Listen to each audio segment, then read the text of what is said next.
by Honda. The 2009 Honda clearance is here, but it ends soon. Hurry into your Honda dealer today. And by WB Mason for office supplies at amazingly low prices. Who but WB Mason? It is a gorgeous day and a great setting here for baseball. It's going to be an unbelievable night, and if the pitching matchup holds up, it should be a pretty good baseball game. Here's the Red Sox starting lineup. Ellsbury in center, Dustin Pedroia at second, Victor Martinez at first. That's the top of the order. Middle of the order, Youkilis at third, David Ortiz will DH, J.D. Drew in right.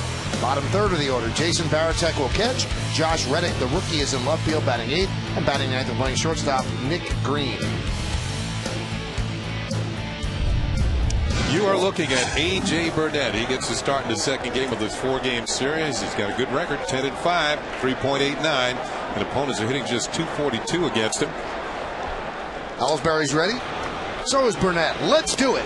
And the first pitch is low. We are underway here at the stadium. There's our Jeep pitcher scouting report. He's 3 times a charm. This is his 3rd start against the Red Sox this year. He's looking for a win. 4 wins, 1 loss at the stadium this year, and left-handed batters are hitting just .226. And there's a strike to Ellsbury.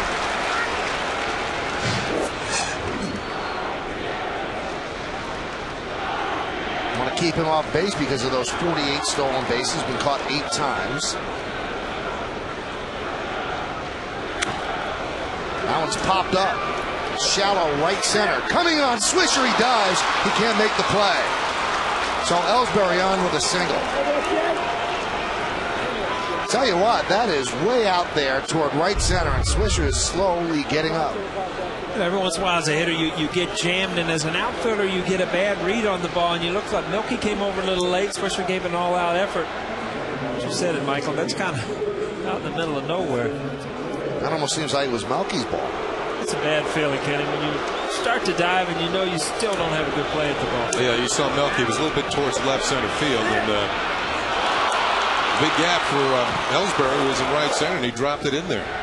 It's like a nice wedge. Well, as we told you, Ellsbury a threat to steal, and the pitch to Pedroia is inside 1-0.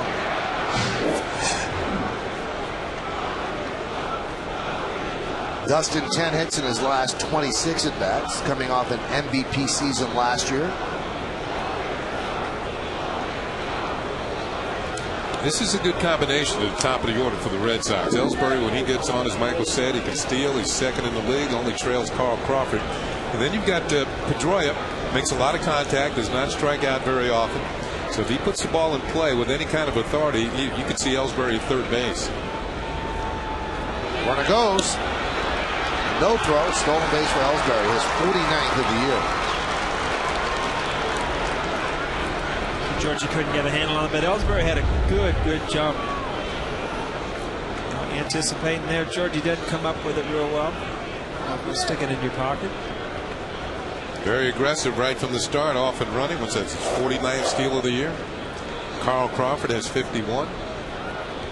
Now Pedroia will want to move him to third, and the pitch is high, 3-0. It's going to be a pretty good race between those two. See who wins the stolen base title. Victor Martinez on deck.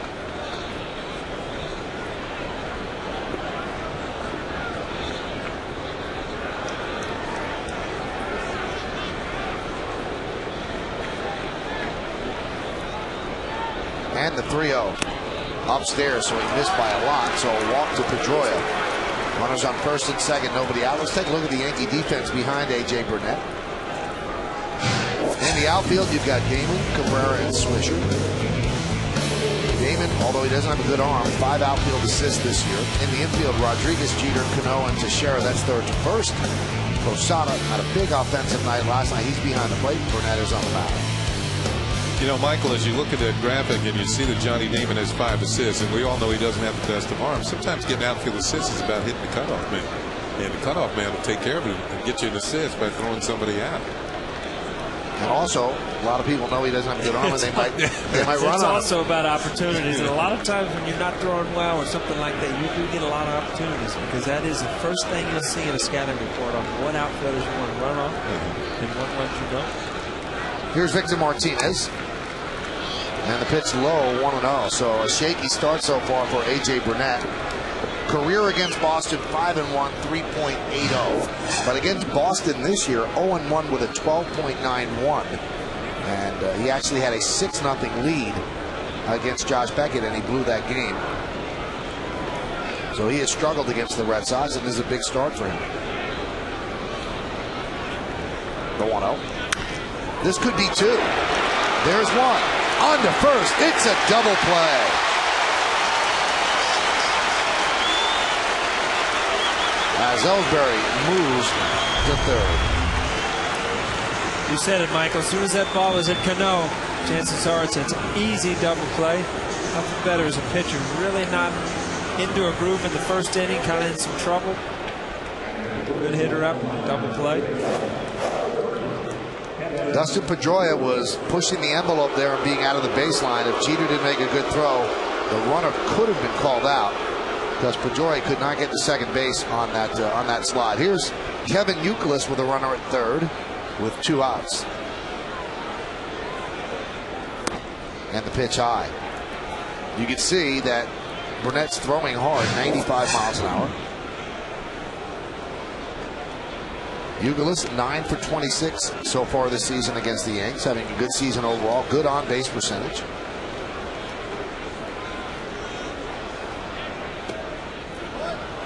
Youkilis was almost a legend in the minor leagues for his ability to take walks and work the count.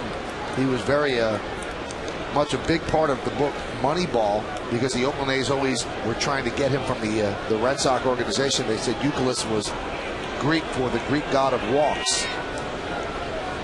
He's just a tough out. Let's put it that way. He doesn't swing at many pitches out of the zone. Good batting eye.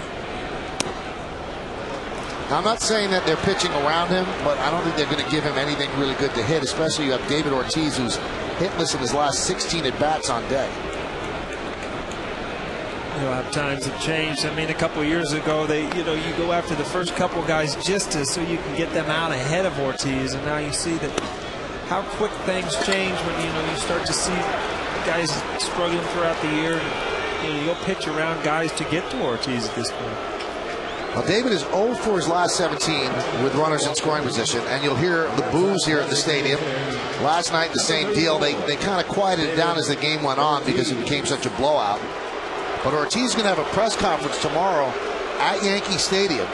And I believe one of the union heads is going to be there, Michael Weiner, and they're going to explain the failed test that put him on that list and what exactly took place. And that'll be the first public comments, other than just generalities, that Ortiz will make about that. I'm sure that's going to generate a lot of coverage.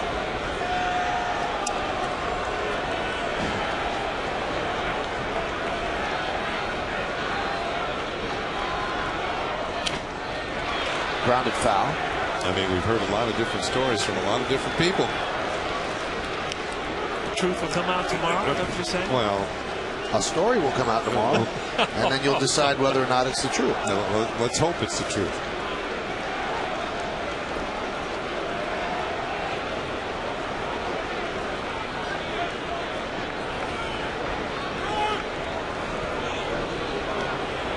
Ortiz 3 for his last 23. We told you, and you just saw the runners in scoring position stat, 0 for 17. And he knows that stat too. So it puts more pressure on him in these situations. And he knows that they kind of pitched around Youkilis.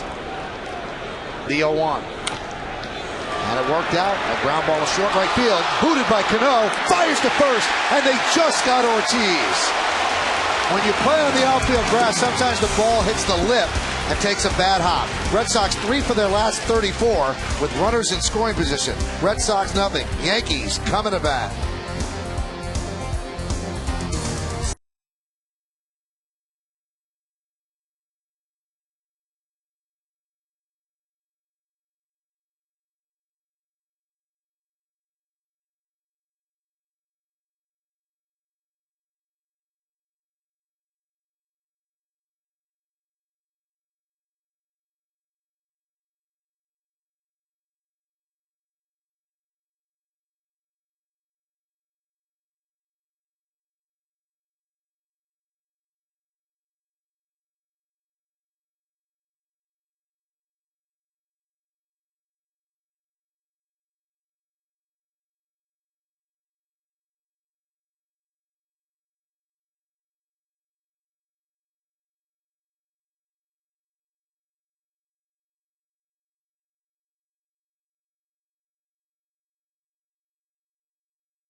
Then it's Johnny Damon's turn at left field, and he has been red hot of late. We'll detail as we move along.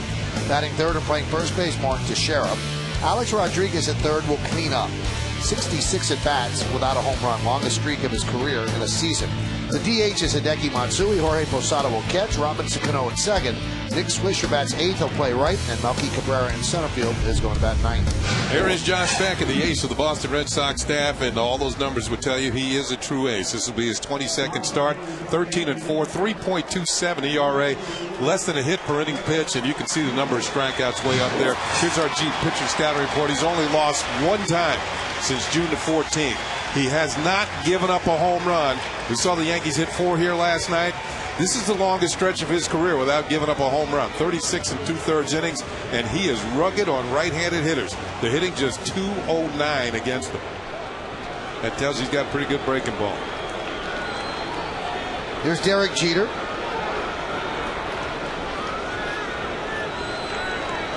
Derek's 6 for his last 24. And that one is looped into right field, and it is caught by Drew for the first out of the first inning. Well, let's take a look at the entire defense behind Josh Beckett. We've already met J.D. Drew in right. In center field, you've got Jacoby Ellsbury, and the rookie Josh Reddick is in left. Let's go the other way in the infield. Euclid, Green, Pedroia, and Martinez third to first. This Martinez fourth and started first base with the Red Sox. Baratek behind the plate. Beckett is on the mound. And with Martinez at first, that necessitates moving Euclid to third, which means that Mike Lowell, who has long hurt the Yankees, has to play this one on the bench.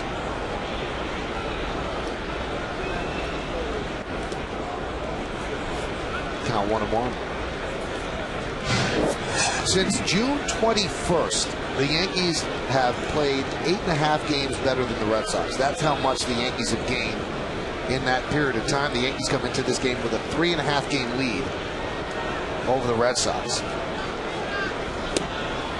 There's a strike by the home plate umpire Chad Fairchild. Good two-seam fastball. You see that dart for the outside 96 corner? mile. You see good two-seam fastballs usually at 92, 93 for a guy. I mean, 96 with that kind of movement. It can be hard to handle for a hitter.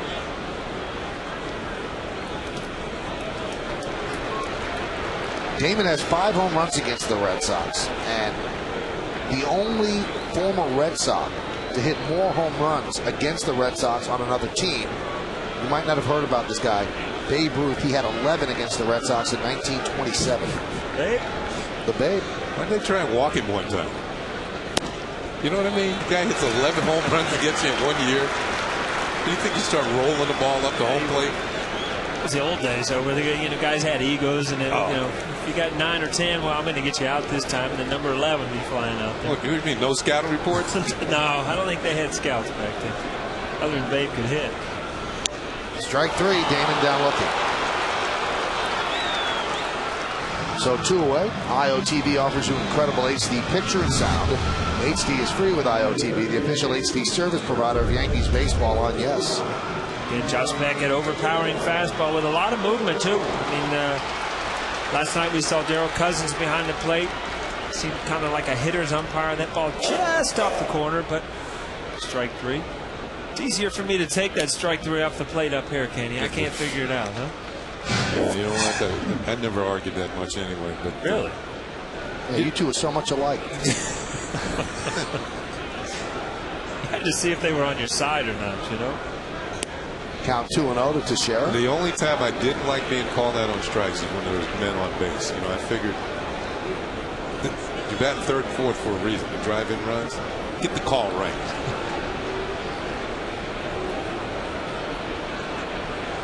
The 2-0. Well, Becket's throwing hard. There's a strike, 2-1. Teixeira 9 hits in his last 21 at bats.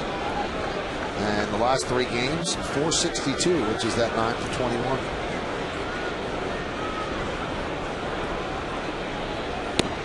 Breaking ball he lays in there for a strike, 2-2. You get to the point where when you're swinging the bat well, that you know the pitcher doesn't have to make much of a mistake for you to hit the ball hard. If he just gets a little too much to the plate, you usually put good wood on it.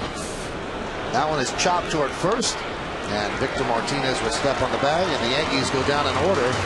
against Josh Beckett. 1, 2, 3. We've had a first inning here at the stadium. No runs yet on the board on Yes.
Dealers on the web at searchmercedes.com. August 7th, 1953, Mickey Mantle hits his first inside the park home run. The Yankees beat the White Sox 6-1. I was talking to Moose Gowan yesterday. Moose. And he was talking about Mickey Mantle. And Mantle, who ended up having 6 inside the park home runs in his career, when he would go 0 for whatever, he'd sit in the locker room, in front of his locker, crying. And Moose would say, "What are you crying for? You're Mickey Mantle. Stop."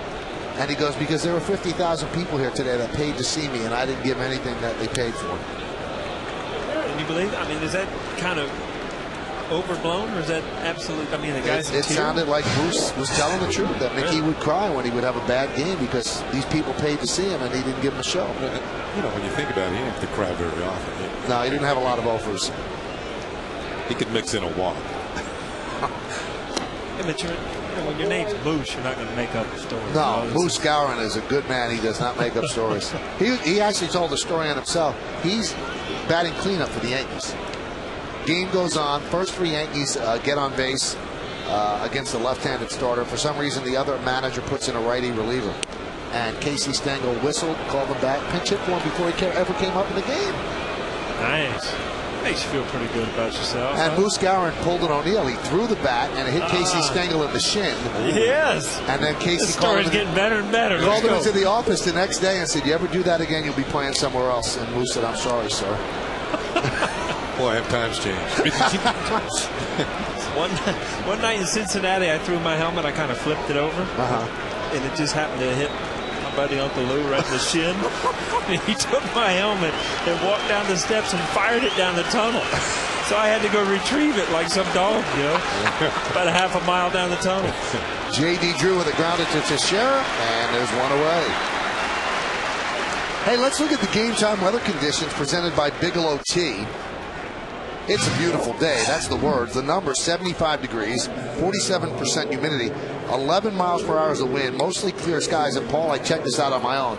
The UV index is just 1. Just 1? Just 1. That's a little strong for this time of night. 1. Here's Jason Varitek, the captain of the Red Sox, hitting .229. We should be at the beach, right? See a pretty sunset today. Oh, yeah.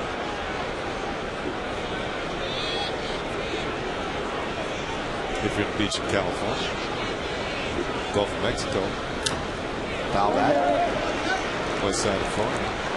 Been there. Yeah. These Boston guys are a little superstitious. Last night they had the gray on, and they got beat up, and they come out with the navy blue like spring training jerseys today. They're going to mix things up a little bit.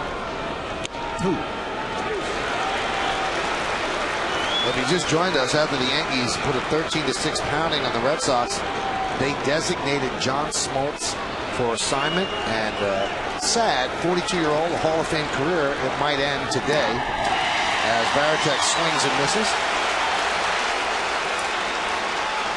You know, we had Eddie Murray on last night, and after Eddie was gone, I talked to him briefly. He talked about Smoltz, and he said that the reason why his breaking ball is not as good, and he said he can't get he's had shoulder surgery. He can't get his arm up as high as he used to, and he can't force the breaking ball down. It's kind of flattened out, and that's why left-handers are wearing him out. So if he can get the strength back in his shoulder so he can get his arm angle back up, he feels he'll be a much better pitcher. There's a strike to Josh Reddick. And this is from a Hall of Famer. I spoke to Brian Cashman, the Yankee GM, today. He said, I don't think he's done. He said, I still think it's there. I think you got to find it. He goes, but I don't think he's done. He said he could play next year or maybe later this year if he gets it straightened out. Now, designated for assignment, the Red Sox have 10 days to try to trade him. And if they don't, then he has to go through waivers, and he could actually go down to the minor leagues. So maybe that's what their hope is. He goes to the minor leagues and works his way back up, but he's on his way to Atlanta tonight. Did you see John Smoltz going pitching in minor league? Well, he did earlier in the year to get up here. He's rehabbing. That one is driven out to left field. Johnny Damon is there, and Reddick is flied out, and the Red Sox go down 1-2-3 against A.J. Burnett. We go to the bottom of the second. There is no score here on the Yes Network.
Which of these Yankee homers against the Red Sox would you most like to go back and witness in person? You can text your vote to 58772. Standard text messaging rates apply.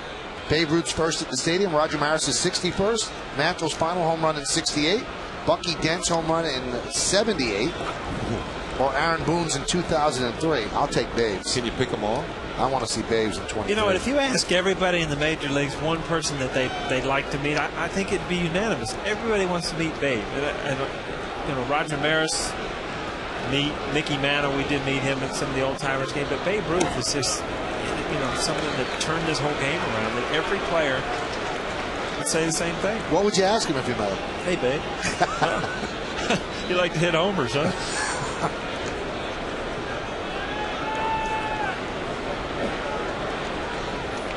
Alex Rodriguez likes to hit homers, but has it in 66 at-bats. Pitches outside. I talked to Johnny Damon about that today. He said, I bet you he's going to hit 11 or 12 more home runs this year. He said, it's just, you get into streaks. He said, when the ball goes out, sometimes it doesn't. Doesn't mean you're slumping. He's getting hits. You can see his last 5 games, 7 for 20. And the 3-0. There's a strike. Kenny, I'm sure you've been in streaks that, I mean, you were more of a home run hitter than I was, but you do, it starts to weigh on your mind. And you start thinking, how's it ever going to happen? And then you do hit one, and you do relax a little bit. But it gets in your head that you know, you need to have that perfect swing. A home run really is, you know, you're just hitting the ball hard where you elevate it. And when you start trying to hit those home runs, They don't come. No, they don't. If you're trying, pitcher's got to help you out first of all. He's got to make enough of a mistake that you can get the good wood on it and let your strength and power and the quickness of your swing take over. A-Rod trying to check that might have hit the inside corner. There's that fastball moving in. I think he swung at it. That's why it was a called strike. 3-2.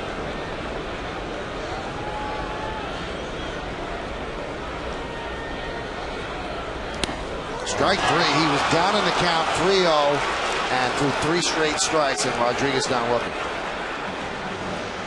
You always tell when the guy has an overpowering fastball. You get behind in the count, you see ball 1, slider away. Again, goes back to the slider. Fastball away, but that's okay. 3-1. Right here, Alex kind of looking out over the plate, gets jammed, and then right here, 3-2, fastball count. Just freeze. Corner to corner.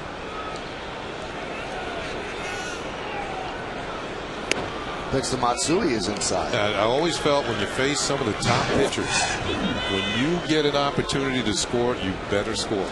You just don't leave the runners on base. That situation when the Yankees get an opportunity tonight, they better cash in because he's not going to give up too many the way he's pitching right now.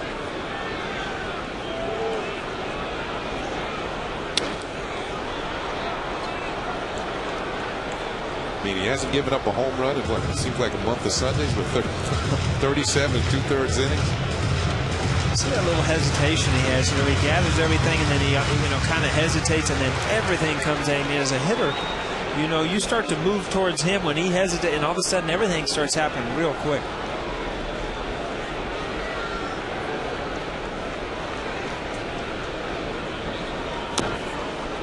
Nub foul.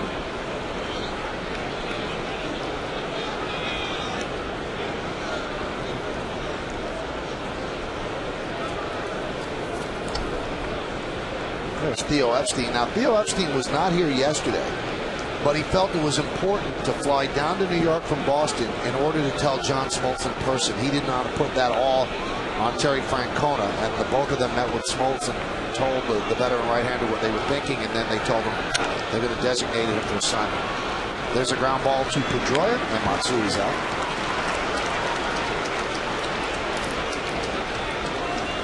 Now they have an open spot. Who's going to start their Tuesday game against Detroit? Now Terry Francona was asked today, said, we don't have an answer for that yet, but we'll see which way they go. They have a youngster in the minors, Michael Bowden, could go with him. Taking Smoltz off the roster, they called up Junichi Tazawa, and he made 18 starts at AA in 09, 2 at AAA, overall 9-7, 2.55. Here's Posada.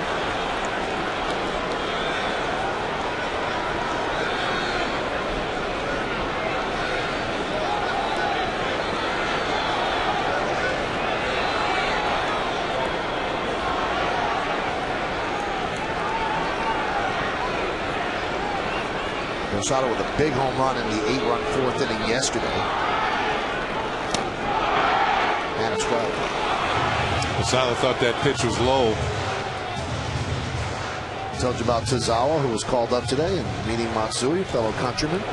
You notice he's bowing, and you can see Tazawa's the younger of the two, and he's showing us in Japan it's a sign of respect. The deeper you bow, the more respect you have for the other person. So you notice who was doing the bowing there.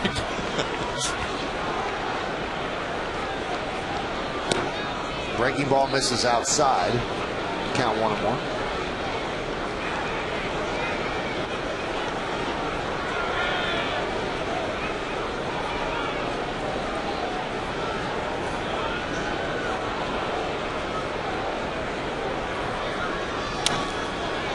Foul back.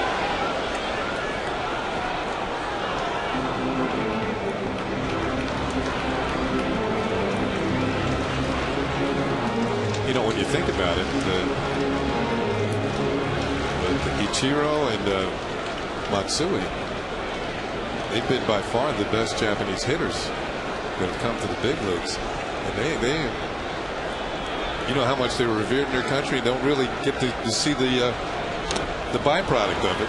because it's how many youngsters who are coming over now, or players who are coming over now, have seen their success and just want to be like them.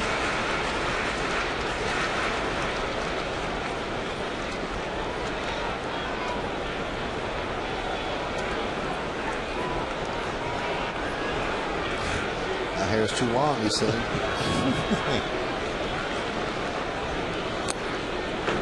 Count 2-2.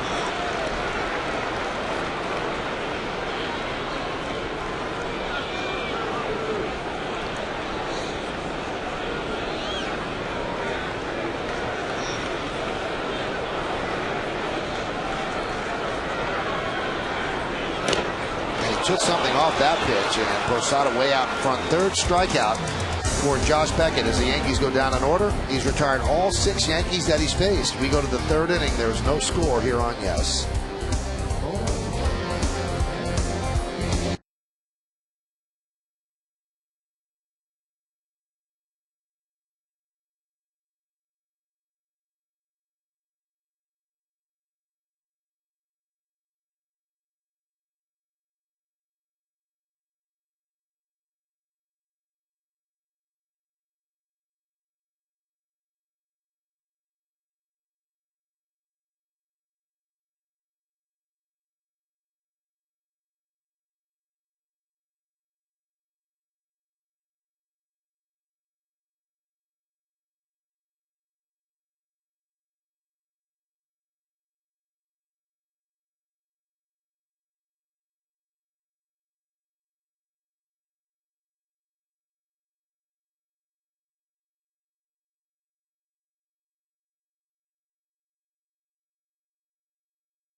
Sneak peek of the new comedy, The Goods. Live Hard, Sell Hard, in theaters August 14th. We go to the third inning as Nick Green leads off and he fouls it away. On the Modell scoreboard, you see just one hit for the Red Sox, zeros across for the Yankees. Modell's the official sporting goods retailer of the New York Yankees.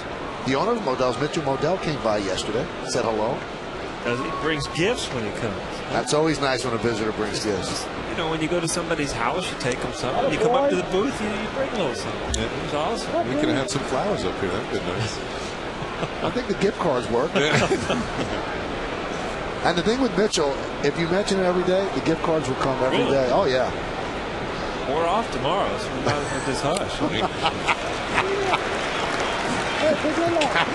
1-2.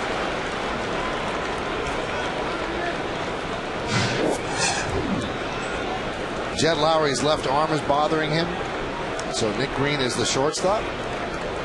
Lowry came out after 3 innings in yesterday's game. Nick Green's been struggling a little bit. That stroke might have been a little indicative of what's going on lately. He's 3 for his last 35. I've been there. Not a fun place to be. No, it's like waiting for a ride at Disney World on the 4th of July. It's going to take a while. That one's driven out into right field. And Nick Swisher reached out at just the last moment to make the play for the first out. See, that's what happens when you're 3 for 35. You finally hit one pretty good, and somebody runs underneath it, makes a nice run and catch, hauls it in, and now you're 3 for 36. When you go to the plate, you're in the box, you're digging in, and you swear when you look out there's about 14 fielders out there. There's not the, with gloves on both hands. That's right.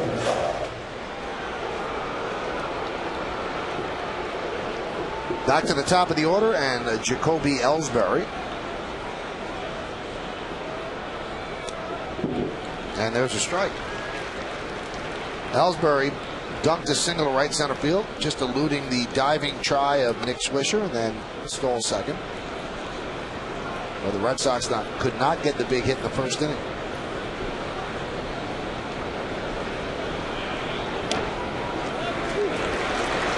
There's a good breaking ball from A.J. Burnett. That's one of his signature pitches, and he's had some starts where he hasn't had that pitch working, and he's still been able to win ball games because he's got such a good fastball.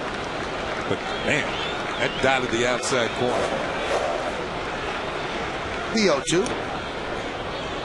Now Burnett did not pitch well his last time out. That was Saturday against the White Sox at U.S. Cellular.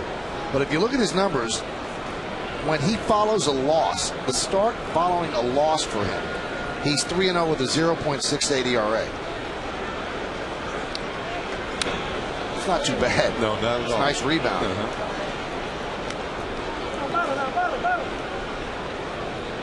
So he's had 4 of those starts.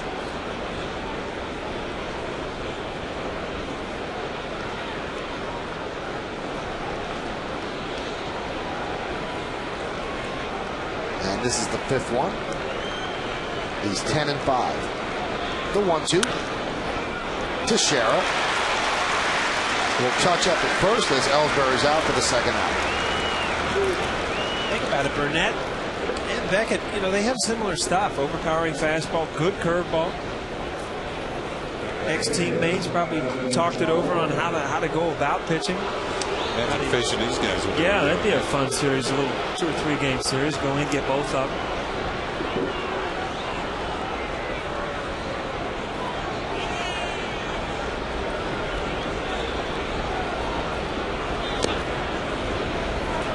You mentioned yesterday, Paul, when you were with the Reds and you go in and face the Braves, you knew you'd get Maddox, Glavine, and Smoltz. Well, you said Schmaltz. And that was a tough time. There was an H in that last name last night. But I was wondering, and all night I was thinking about this. They had another starter, a left-hander, who was also really good. Who was that? Steve Avery. That's it. So even if you missed one of the other guys, you got Steve Avery. You were getting somebody good, yeah. Avery actually came up with arm problems. That was happened to him. Before he came up with the arm problems, I mean, he had much better stuff for Tom Glavine. Stuff-wise, I mean, Glavine always had a little better control. Steve Avery was a hard thrower. Just pitching rich. And then they had Kent Merker also, who was a hard thrower. And you go down there and, if you won, you won games 2-1, 3-2. You weren't going to throw a big number up. And then they throw a little Charlie Leibrandt at you, too. Just in case. The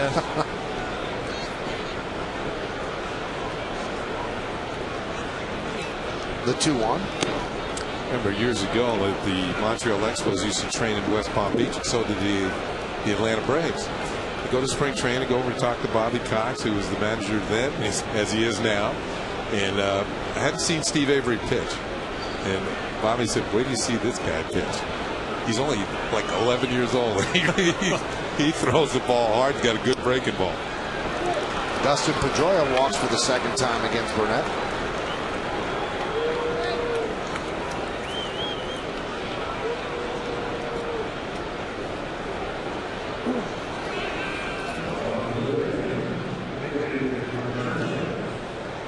Here's Victor Martinez. He banged into his 12th double play of the year, and that was a big couple of outs for A.J. Burnett in the first inning. There was first and second, nobody out, and you didn't know which way that inning was going to fly, and then Martinez banged into a 4.63 DP.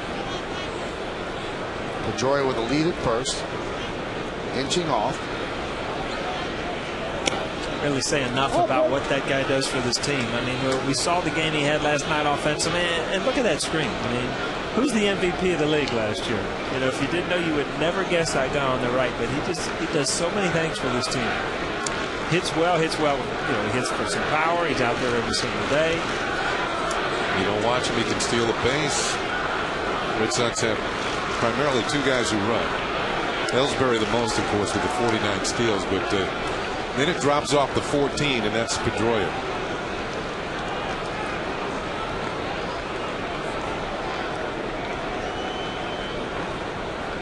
There he goes. Pitch is low. Throw to second.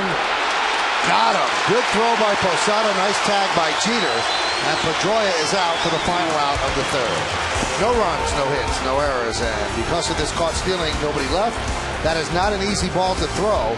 And Posada threw a bullet to Jeter, who tagged out Pedroia. End of the inning. We go to the bottom of the third.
And it didn't work. Let's take a look at the IOTB HD super shot on the tag by Jeter.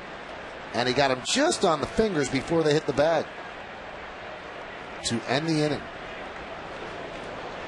Good throw by Posada. Not an easy ball to throw on. Low and inside, so he had to backhand and get up, straighten and throw. Robinson Cano fouls it away. Modell's scoreboard. No score. Modell's the official sporting goods retailer. Paul O'Neill, Ken Singleton, right. Michael Kay, and the Yankees. Nice. Did you write that between innings? Just came up with that, yep. We're going to get a franchise. Forget about gift cards. What happened in Ohio? We could order one right there. Start one there. Foul back. I looked online today to see where the nearest one was to where I live. Not too far. Didn't take you long to get on those gift cards, did it? No, well, I haven't used them yet, but I will. Just planning your strategy. Yeah, exactly.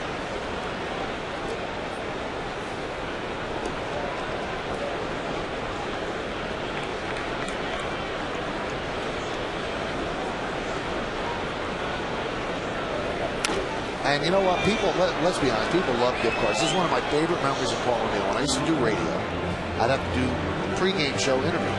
They call it the cake horn. Very clever. And in order to do the cake horn, if you did the cake horn, you got a gift certificate to the Outback Steakhouse. Nice. And I gave Paul about 5 of them one day, and I never saw him happier. Chocolate Thunder That's from what down he said. under. That's exactly what from he the said. old days, huh? Yeah, you were so happy.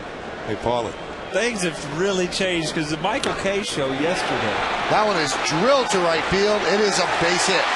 And it's past Drew, and it'll go to the wall as Cano will go to second. So the first hit, first base runner against Josh Beckett. Piece of hitting by Robbie. Kind of opens up a little bit, hits it off the end of the bat. And that probably is why the ball dropped in down the line, gets by Drew. Does it hit on the edge of the ground? Yeah, almost. And a sure double. Soon as a right fielder, as soon as you know you can't cut it off to the wall, sure double. Make sure you pick it up. Don't make it a triple. 29 doubles for Robinson Cano. Look at the numbers against Beckett. I mean, this is a top flight pitcher, 14 for 39. Now, Melky Cabrera also has good numbers against Beckett, 12 for 35. And here's Melky's on deck. Here's Nick Swisher. Now, Paul, you remember years ago when I was doing Expos games? Absolutely. Do you remember what the payoff was? Because I interviewed you once. He'd pull it out of his pocket and just give you a little cash. It was nice. It was $50. Yeah. Like I was saying, times have changed. I did the Michael K show yesterday. On 1050 ESPN Radio. Yeah. Between what, like 4 and 7? No, 2 and 7. 2 and 7. And you didn't get anything. Yeah. I guess, the thrill is just being on the phone with you right now, right? That's it? That's it. Huh? The 1-0. There's a strike. And then you absolutely dogged me on the air today. I did not dog you. We just played a clip of you saying Schmaltz over and over. Schmaltz. That's why I mispronounced the word. That's all right. That was a good sinking fastball, knee high. Sometimes the hitters with the good eyes like Swisher, he's among the league leaders in base on balls. You trust your eye a little bit too much, and you get the wrong umpire. Yep.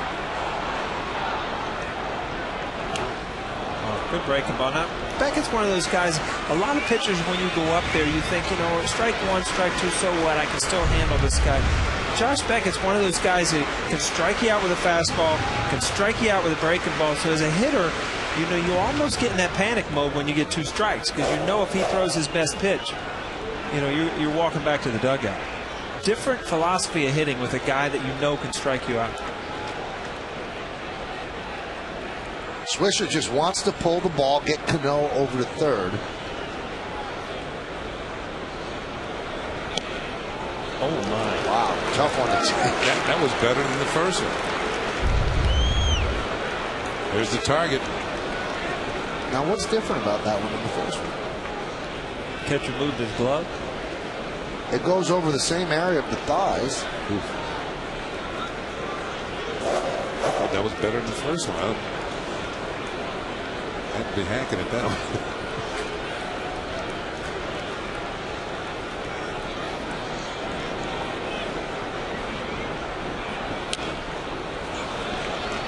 Did you ever take a call at strike 3 and not even joking and say, "You got me. That was a good call"? Yeah, absolutely. You just walk away and not. You just walk away because you can't blame anybody. Sometimes you take a ball right down the middle of the plate, you just freeze.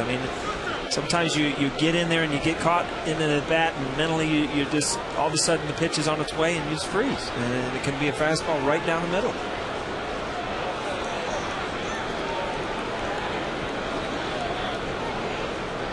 The 2-2.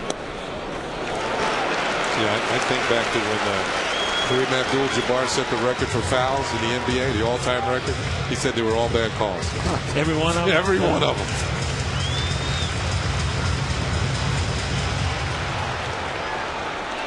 Look at the last 16 starts for Beckett. Dealing. This is a situation I was talking about earlier. When you get an opportunity to score, you better cash in.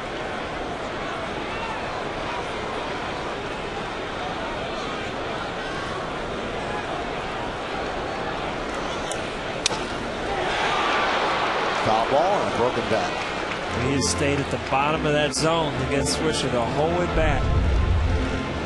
Again, this is that borderline low strike, and that's got more movement than a couple pitches before. But Swisher does a good job. You know why he swung at this pitch? And it might have been a ball because of the first one that was called. He didn't want to get called out on strikes. Also, from a left-handed hitter, you're so used to seeing that ball tail away from you. From a right-hander, it's a harder pitch to hit, but you gauge it better because you're used to seeing that movement so much.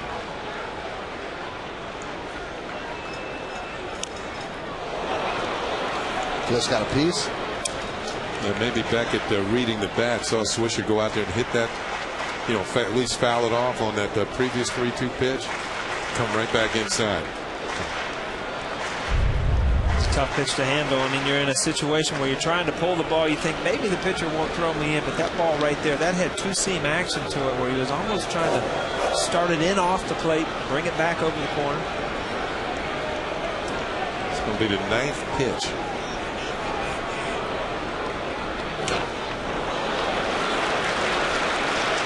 Hanging in there. Good at bat for Swisher, who always seems to be 3-2 all year.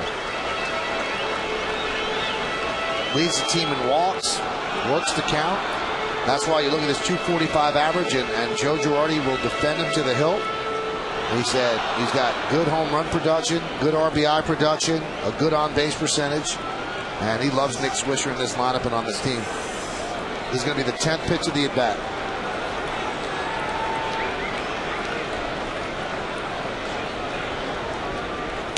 And he walked him. So Swisher wins that. And that's going to bring up Melky Cabrera, which leads us to our G moment from last night. And this was a G. This is a big hit moment. Melky, a 1-2 pitch from John Smoltz and a 3-run homer. Melky's 11th of the year. Yankees had 2 3-run homers that inning. This might be hyperbole, but I thought that was one of the biggest hits of the year for the Yankees. They were down. It was 3-2. And his home run, I thought, changed the whole complexion of the game. Here is Melky Cabrera again, hitting .364 against the Red Sox. Now he has 3 sack bunts this year. He showed bunt, takes a pitch outside. Also, take a look at the big hits that Melky's gotten. His numbers, what they call late and close situations in the 7th inning, he's 20 for 55. So he's a .364 hitter in clutch situations late in the game.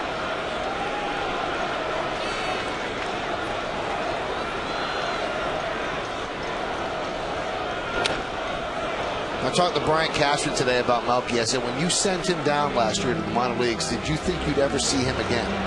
He said, you know what? It was up to him. He had lost his way. He got comfortable being the Yankees center fielder on playoff teams, and he wasn't doing the right things. He wasn't working as hard as he should. He said, and we sent him down, and we didn't know. You don't know how a guy's going to react. And he said he's become a changed person and a different dedication. He says, and we're very proud of what he's done. He's a force at the bottom of the lineup who could do some things for you defensively, offensively. Let's see if Joe Girardi puts the bunt back on. In at the corners. Now I notice, guys, that when Beckett is in his set, he takes forever. I mean, does that make it tough on a hitter? Well, what you can do as a hitter, if you get tired of waiting, you can always step out. You make sure you get time for the umpire and always step out. And then you try and dictate the pace of the at-bat. I never like the pitcher to be dictating the pace of the at-bat by working too fast. He's working too fast, I'm stepping out. He's taking too long, I'm stepping out. Let's go. Let's get the ball up here under my terms. And try and throw it somewhere where I can hit it, too. That's going to be a double play. There's one. On to first, a double play. So Beckett got just what he needed as Cano moves to third.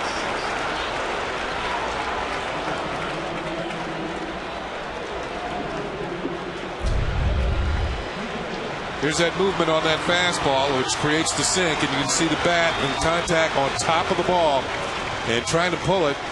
Tailor-made double play. 4-6-3. But the Yankees still have a chance to cash in a run here. A runner on third and 2 outs. You see this front hip, and this is what happens when you get a guy that you know can get inside on your hard throw. That front hip comes out, ball's away, you end up rolling over into a double play. And see, you want to get quick with that hit because you know he can get in there. That's what causes that rollover to the second baseman. Here's Derek Jeter. And there's a strike.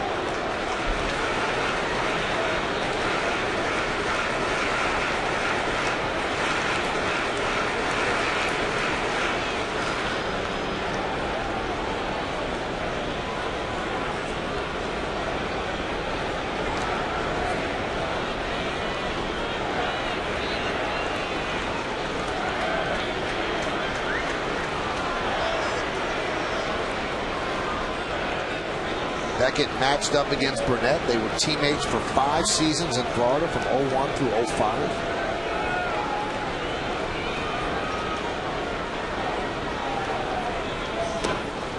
And imagine going in to face the Marlins and facing those two guys when they were in their early 20s and not exactly knowing where the ball's going.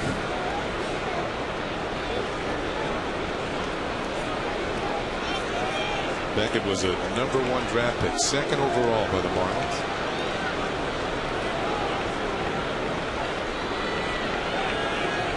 Back in 1999.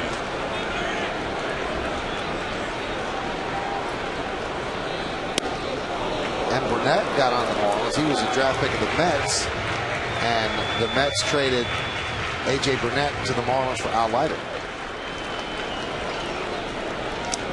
Yeah, you know the rest of the story. All kind of good pitchers going in trades from down there.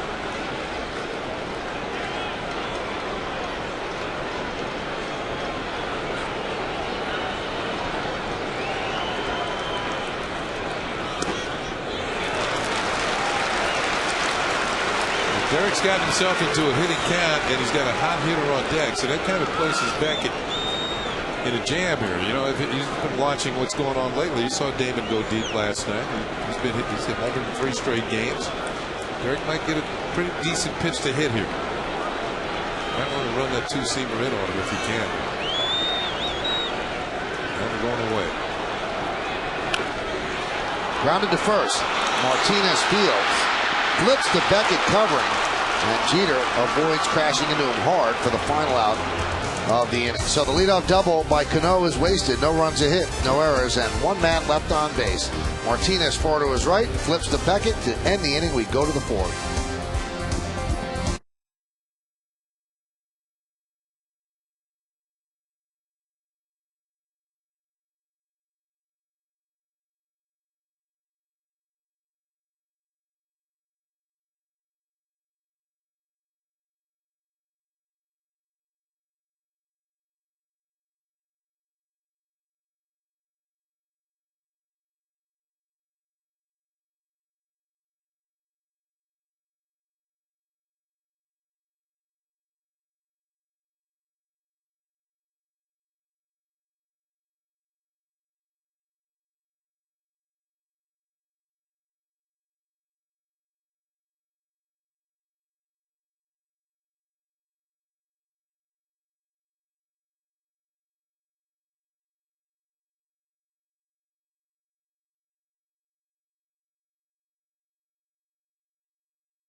Do you remember that, Kenny?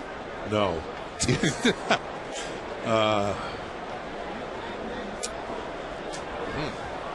Don't tell us, though. Woody's right back there. You get in trouble. You know,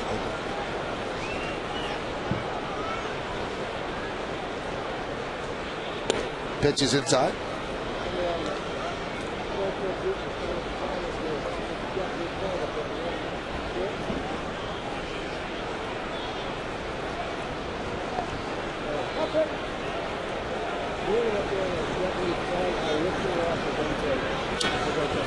You know, sometimes you get these matchups on paper. Oh, it's going to be a great pitching matchup. This one looks like it's shaping up to be exactly what we thought it was going to be. As Burnett and Beckett seem to have good stuff. They've had a couple of jams that they've worked out of. Burnett's was in the 1st and Beckett's was in the 3rd.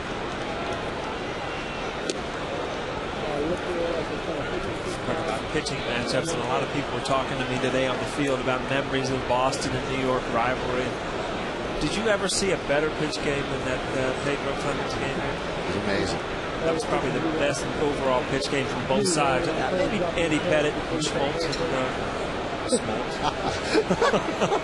in the World Series. Now, was that the one where Chili Davis hit the home run? Because that was that was the best pitch game I ever saw here. When Pedro had like 17 strikeouts. Yeah. I forget who opposed J.D. him. Drew hit a home run off of Clemens. That was a good. Well, you were playing the Chili Davis game. Mm-hmm. That was some performance.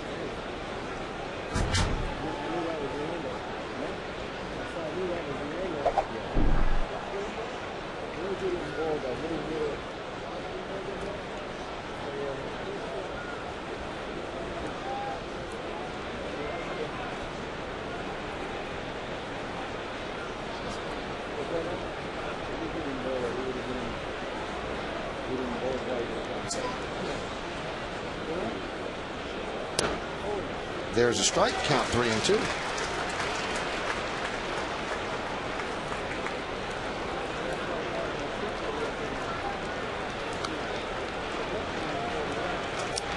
Victor Martinez gets such props from people that know him with the Indians. Great guy in the clubhouse, unbelievable teammate, a leader in the clubhouse amongst everybody.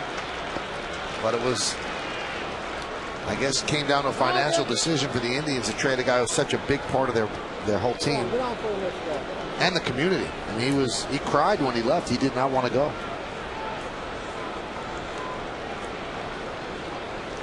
And the 3-2. Right in on the hands, and it's popped up. Shallow center coming on Melky. One away. Tomorrow's starting pitchers are brought to you by Verizon Fios. CC Sabathia will go for his 12th win. He's 11-7, 3.95. Clay Buchholz 1-1, 6.05. Now pre and post game coverage is on Yes. So the game is actually on Fox. That'll begin at 4. Before that, pregame coverage is on Yes, and then after that, after the last pitch, turn to Yes, and we'll have everything covered there as well. Here's Kevin Youkilis, and there's a strike. Not even coming to the game. I actually am. Are you? Oh, yeah. Wait now. Yes, I am. So I can't borrow your tickets. That's kind of what I was asking. What you're using? I will go out and get you extra tickets if you're coming. You're coming to the game that you're not I was working? going to. I'm not coming now. Now, I got to tell you one thing. I thought of you. I actually did come to a game this year. And the head of the Yes Network, Tracy Dolgen, was nice enough to give me legend seats. Now, that place is built for you. Because part of the seat is that you eat as much as you want. Back and forth. Baseball and food. It's almost like you feel there's a commitment to get sick. You owe it to them. You just have to continue to eat. It's like trick or treat. Oh, huh? You would. I mean, it was built for you. The whole idea of that seat was you. I don't know if you can make it. Got to give her a try then. Michael and I in the club seats together. No, what do? You have a waiter comes down or somebody comes down? Waiter continually comes down, or if you don't want to wait for a waiter, you just go. There's restaurants in the back, and there's ice cream, and there's pizza, and there's chicken fingers, and there's burgers, and there's lobster. It's just so. Look at that. You need a computer to keep it all straight. Look at that. What were you trying to say? Paul would need 2 waiters, one back and forth. His hands would be a blur. Yeah. Ooh, where was that? You saw A.J. Burnett's reaction to it. Thought he had a strike. You know, this might be Youkilis' reputation working here. Yeah, he's a good hitter. Oh, that was high enough. Had to be low because it had a lot of the plate.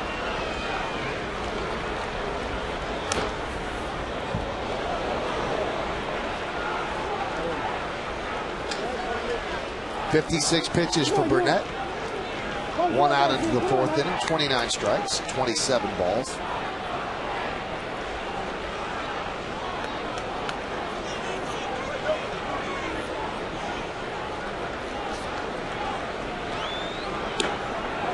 And he ends up walking Youkilis. You know, that's ball 4 on a 2-2 borderline pitch. Ended up full count, foul ball, and then you've got to walk. It costs the pitcher extra pitches.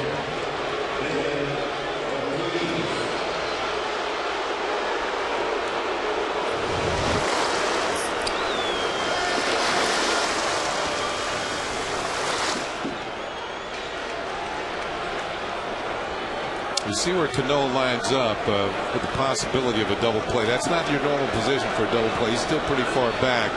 So anything that's hit to Jeter, he's going to have to get to second base himself and step on it because Cano's not going to be over there to get the second to cover the bat.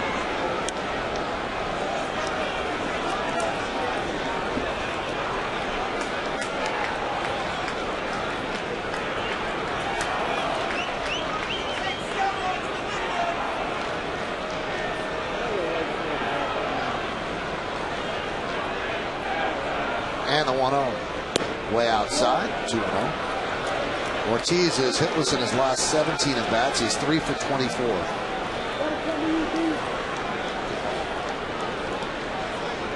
got off to a horrible start. Wasn't hitting with any power, nothing, and the Red Sox were concerned. And then all of a sudden, you know, in the middle of June, he put together some series where he hit some home runs, and now he's starting to fall back off a little bit. And just let's see if they can turn two.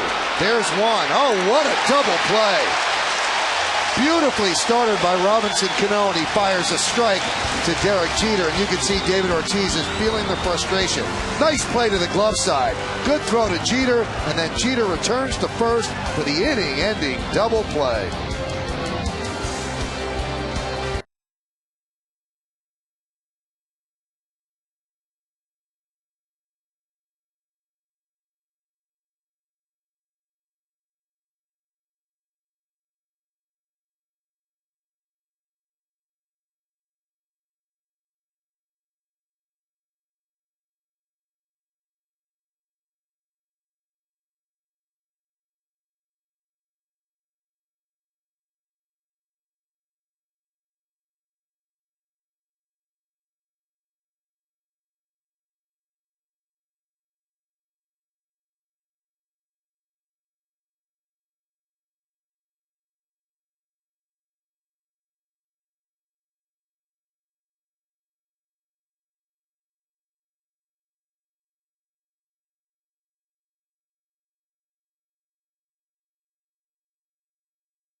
#200th home run of his career off a Red Sox pitcher. Which one was it?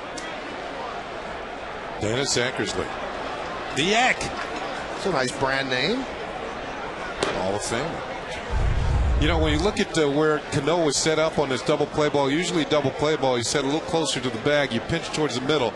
But they respected Poppy's ability to pull the ball, and he did. Almost went to the left of Cano. If you're set up normally, that's a base hit. Good defensive posture by the Yankees there. Take a look, and Cano actually still had to go to his left to get the ground ball. He gets it and turns it. Man, that was well thought out defensive posture by the Yankees in the infield.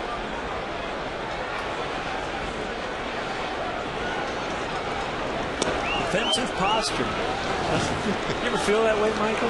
Defensive posture? When I'm around you. You know, you want the story about that 200th home run? Yeah. The real story? That was the first hit of 10 straight hits that I got. Wow. Off Eck? No. Over the next 3 days. Okay. That's a nice little streak. Yeah, it was. In fact, when I finally made it out, I hit a rocket that Tony Bernazard snared and turned it into a double play. So it should have had 11 in a row.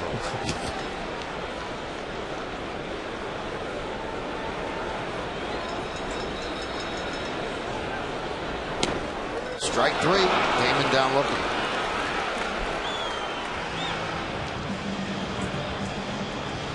Oh, there's a shot of the Mohegan Sun Sports Bar, situated in center field at the new Yankee Stadium.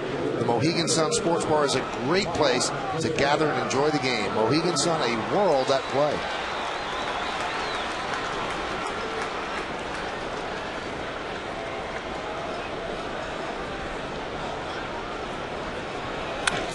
And Teixeira lines one right at Martinez for the second out. You haven't seen too many balls hit like that tonight. I mean, you could look at, see, Martinez, more of a reaction play, kept it in his glove.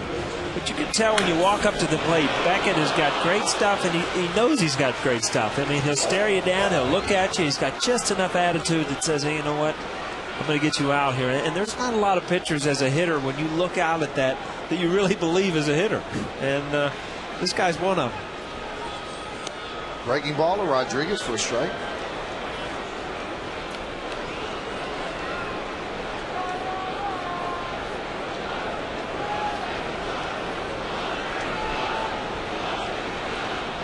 Two outs into the fourth inning. Yankees only hit 2 balls out of the infield.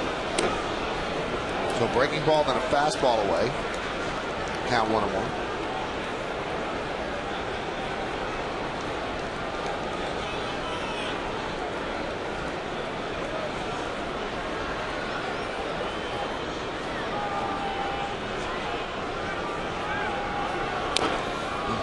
One and two. Yankees have a 4-game winning streak coming into this game. During the 4-game winning streak, 4-game winning streak, I'm sorry, they've hit 351, 10 home runs and 53 hits. Good for 34 runs.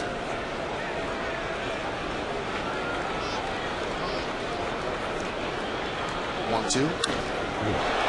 High fly ball, right field. J.D. Drew for the final out. So the pitching duel that we expected is certainly shaping up to be just that. A 10-pitch, 1-2-3 inning for Beckett. No score as we go to the 5th.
Do the Blue Jays just allow him to go and just let that team take the money that likes the scoreboard? No score. Do they try to work out a deal? And he's got $65 million coming over the next 5 years, and his production right now does not warrant that sort of money in this market. I'll tell you what, you can watch him as an everyday player and just dream of what he can do in a good hitter's park, in a good surrounding, good ground out. He's a good baseball player. If you bring him out of, I mean, that playing up there in Toronto on that turf in the dome, there's not a lot of fans. There's not a lot of excitement. You put him in a pennant race or in a good team, the guy can play the game. A little change of attitude. Yeah. So it's that sort of thought process that would force somebody. You know, they claimed him, and claiming him was really dangerous because the Blue Jays could say, "Good, take the salary. We don't even want anything for him. If you claim him, you get him." And that's the risk. So somebody did claim him. We just don't know who it is. There's some thought that it could be either the Giants, who could use another bat to go along with their young pitching, or even the Mets. But nothing has been confirmed at this point. You usually have the inside scoop, Michael. You're just not letting it out, one or two. Oh, I don't know. Today, I don't know.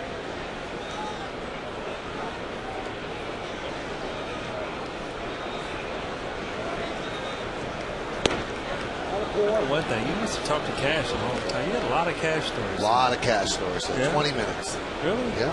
Talk to him just anytime you want. Just pick up the phone. Cash. He was on the radio show. Oh, I should have known. I forgot. What's that on again? It was on at 4 o'clock yesterday for me. You were on at 4. The 2-0. Lined into center field off the bat of Varitek, and Cabrera is there. 2 away.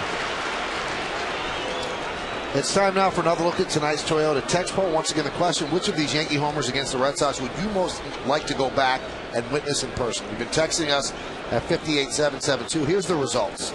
Wow, 49%. It wasn't that long ago. They want to see Aaron Boone's home run. That's on video. I was going to say, you can watch that on the WB. On the replay. The Babe Ruth got 27% of the vote. Wow, that's a shocker. You know what's interesting about talking to Cash? If you listen closely to him, you get some hints sometimes. And yesterday I was walking in the tunnel, I passed him, and I just told him that's a great pickup getting Eric Hinske for the bench. And we're talking about Hinske, and he says, we really need an arm. We really need this. By the end of the game, Chad go down. He's coming to the Yankees. But it's an art. You have to speak Cashmanese. Foul back. Let's get a little hint.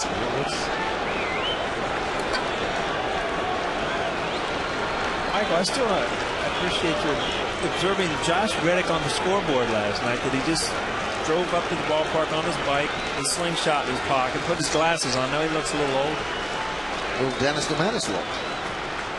Look out. He's quick. That had ankle written all over it. Oh. Say, when that ball hits the ankle, there's no protection around there. There it is.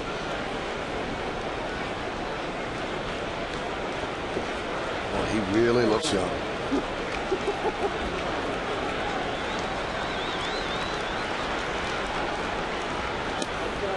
And he's really looking to call third strike.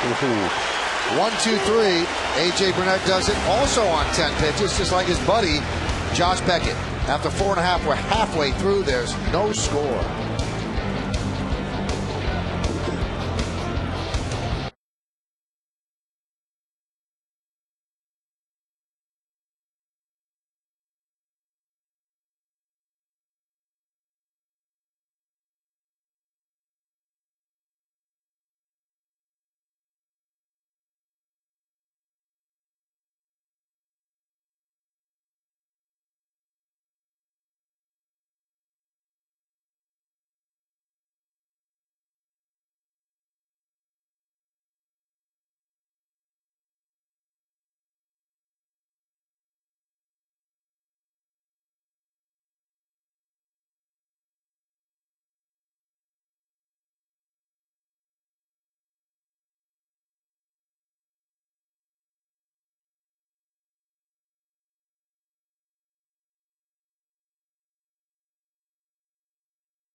Stadium as we go to the bottom of the 5th inning. No score. And the pitch to Matsui is a strike. Alexis scoreboard. Each team with a hit. Each team with a good pitcher on the hill, too. You see those numbers, and I mean, they're not doing it with smoke and mirrors. I mean, guys aren't hitting balls at people. These are two pitchers at the top of their game tonight. What a difference from last night when balls were flying all over this ballpark. Outfielders are tired. And pitchers are walking the ballpark. You see, though, but the Yankees lately, the way they've been playing, they've been able to win any type of ball game you want to play. The close ones, blowout games. They've been winning some games where they haven't played well, and that's how you win divisions, by winning any type of game that shows up that night. Following a Red Sox loss, this is the guy they want on the mound, 7-1, 2.29. Now, the Yankees had a plan when they would face Pedro Martinez, and Paul and Kenny remember this. Paul was on the field when it would happen. Pedro Martinez, when he was great, was almost unhittable. And it isn't as if the Yankees would score a lot of runs off him, but what they would do is they would match a great pitcher against Pedro. Usually it was Mike Mussina. And Pedro would throw 7 scoreless innings, 8 scoreless innings. Mussina would do the same thing, and the Yankees would score a run off the Red Sox bullpen. That was the formula. That's how you beat a pitcher like this. You're not going to get a lot of runs off him. You don't actually beat him, you beat the team. Yeah. You make him throw a lot of pitches, and you hope he gets out of there after 7 innings. Now, the problem with that plan here is the Red Sox bullpen is pretty darn good. And there's a base hit off the bat of Matsui to right center field.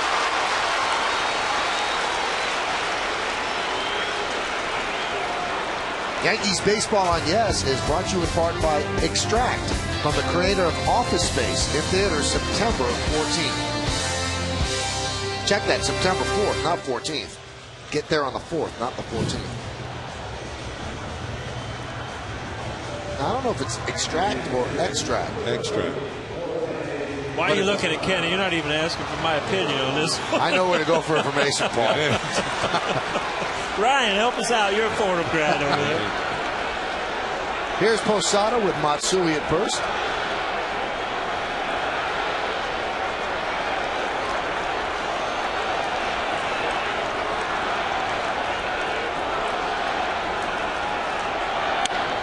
Grounded through for a base hit.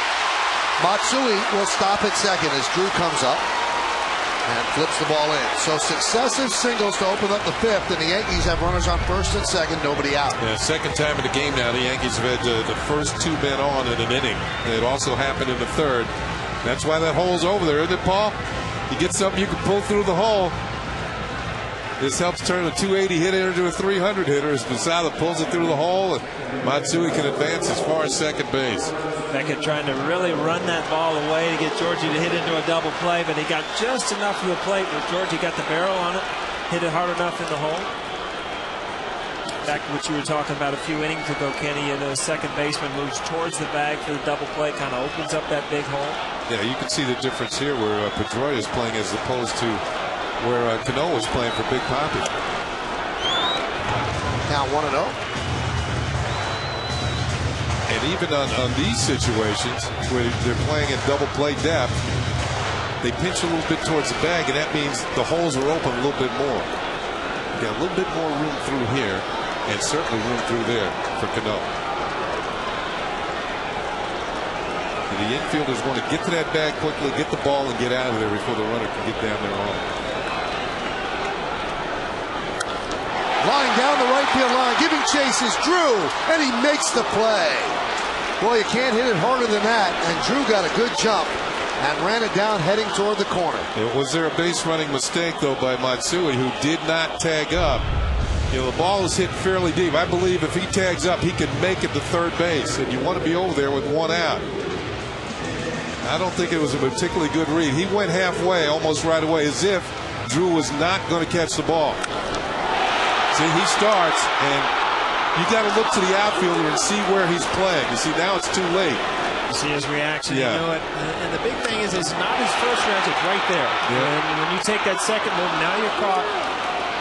Back to you were talking about good defense last time. That's well-played defense right there. J.D. Drew's playing a little deeper, not letting the ball get over his head.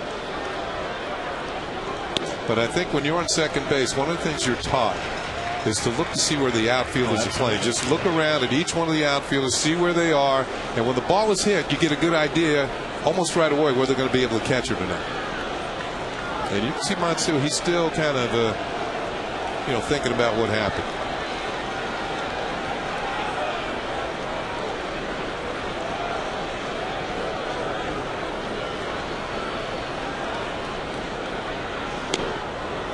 with a breaking ball and dropped it in there for a strike.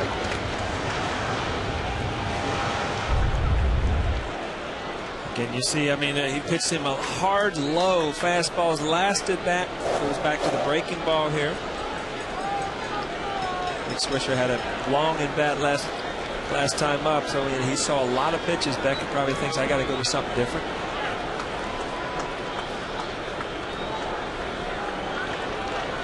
Scoreboard says 2-1, but the umpire, Chad Fairchild, tells the batter and the pitcher it's 1-1. We have it right at 1-1.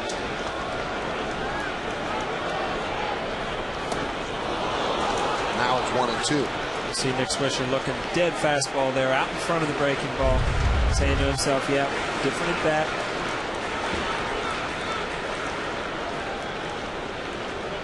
And you see that front hip open up, trying to get to that inside fastball that he got last at bat. It just they changed up the pitch selection. Now all of a sudden there's a 2-strike as a hitter with men in scoring position. You got to try to fight that ball up the middle, try to take it the other way.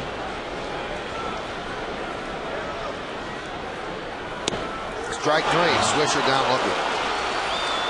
Fastball, breaking ball, then fastball right on the outside corner. I mean, this is textbook here. Slider in for strike 1, strike 2, and then absolutely paints the other batter's box for strike 3. You know what? The pitch that Reddick got called out on the end of last inning was worse than that. Yeah. So. But to me, Swisher's more of a veteran, so he shouldn't be called out on pitches that are off the plate.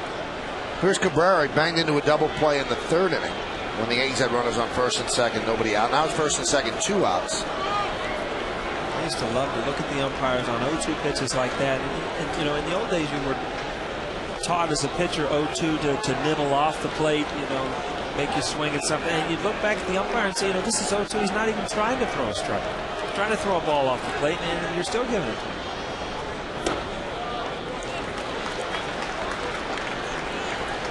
Count 1-0. Cabrera has 10 go-ahead hits this season. Now there's no guarantee the way Matsui runs with his bad wheels that he would score, but they'd have an opportunity to take a lead on a single.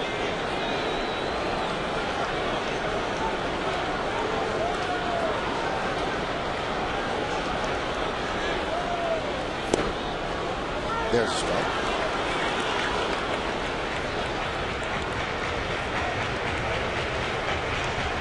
And back you see a lot of it this inning with men in scoring position. You know, he's almost pitching backwards. Fastball counts. He's using his good curveball, slider, whatever you want to call it.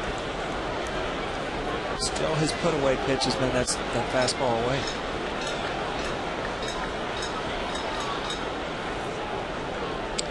At critical time of the game, and Veritek senses it.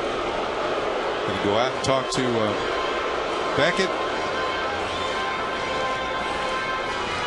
One thing that's amazing about Beckett, no matter how big the situation, he never seems as if he's stressing out on the mound.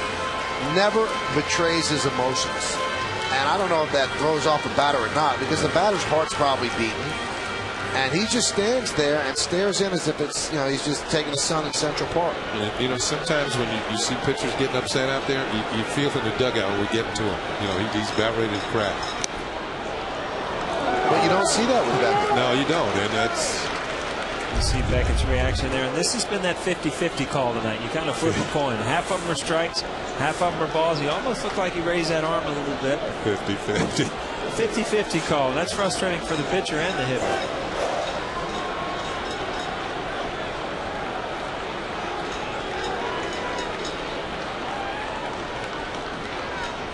Ooh, Melky, look at it. You have all your weight on your feet. You just can't get out of the way quick enough. You're striding into the ball, and the next thing you know it's coming at your kneecap, but you've got too much weight forward to really get out of the way quick. Now here's a good hitter's pitch right here. 3-1, couple men on base. Pick and choose here. Popped up down the left field line. And Reddick can't get there. It's a foul ball.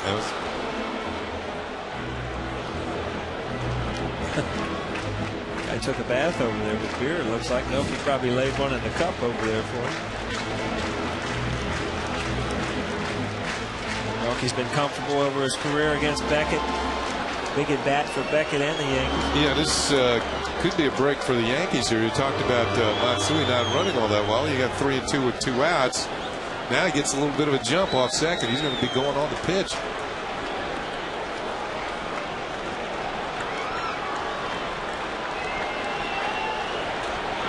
Matsui from second, Posada from first. 2 outs, 3-2 count on Melky Cabrera. And he walks to load the bases. And that passes the baton to the captain, Derek Jeter.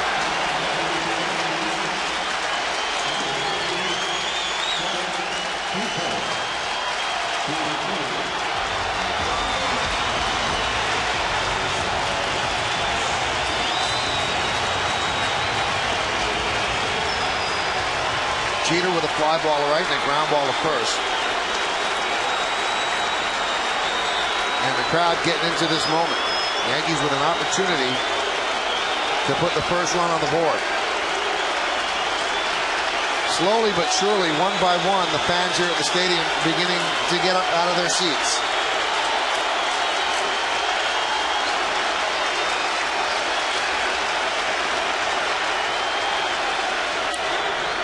Slow roller, third base, going to be a tough play. And Youkilis makes it to get Jeter for the final out. And Beckett is pumped up. No runs, 2 hits, no errors, and the bases are left loaded. The Yankees' first big opportunity.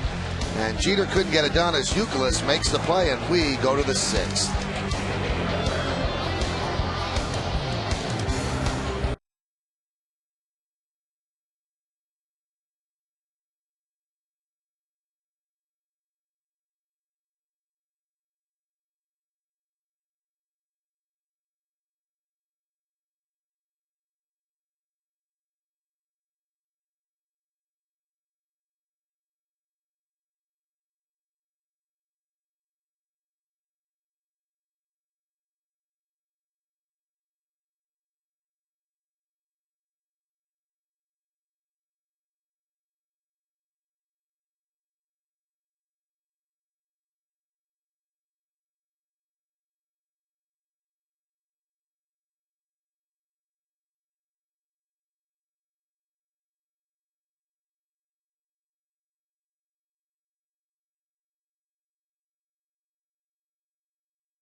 So Josh Beckett showing a lot of emotion when he gets out of that bases loaded 2-out jam. And now A.J. Burnett back on the mound. He'll deal to Nick Green. Breaking ball outside.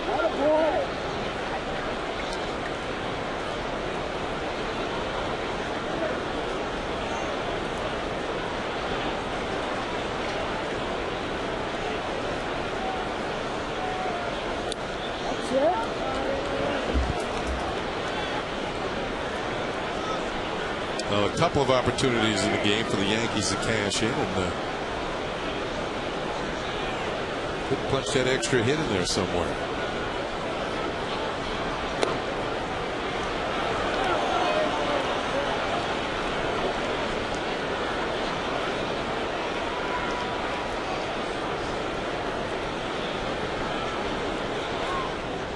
Now, what would Derek's thinking be?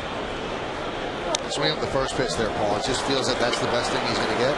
Bases loaded. Derek said, he's an aggressive hitter. He got a pitch, just had good movement, good sink.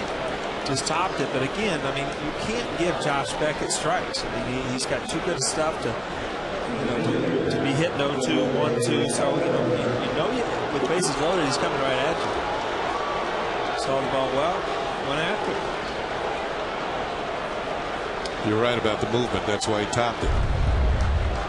Watch the pitch just bore in on his hand and go straight down.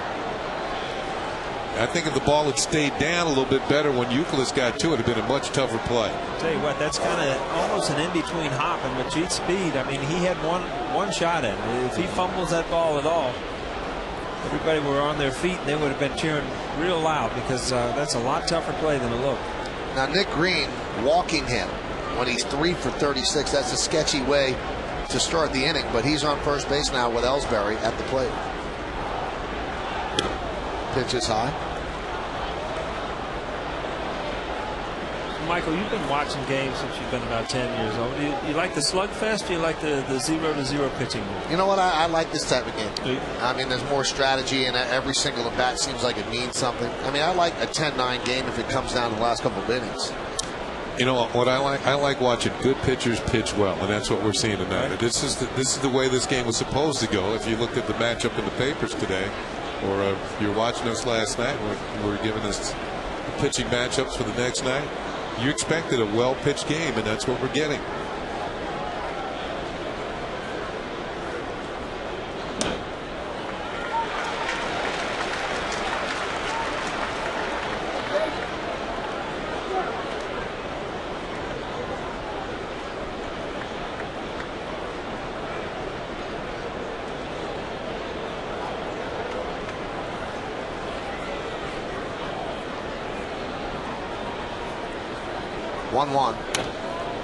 Foul back.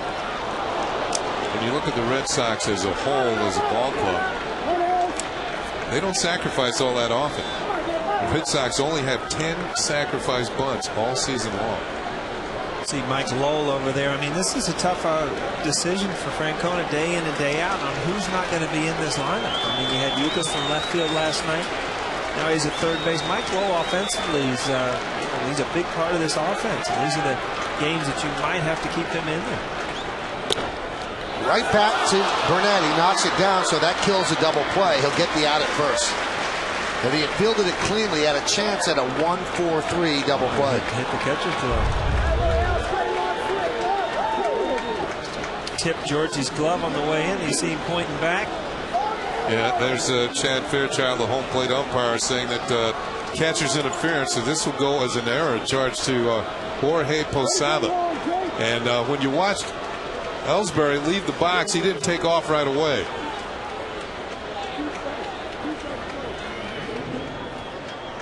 Yep, and that's where it's called. So that's going to go as an error on Jorge Posada that allows Ellsbury to reach first on catcher's interference. Here's Pedroia. A-Rod in at third expecting a bunt, but I don't think Pedroia is going to bunt. He doesn't there. And now Alex will back up. Only one team in the league with fewer sacrifice bunts than Boston, and that's Baltimore. They only have 9. Pedroia has walked twice. 5 walks so far for Burnett. High fly ball left field. Damon makes the catch. Green tags, and the throw comes on 1 hop to Alex. So they get the reigning American League MVP. 1 away.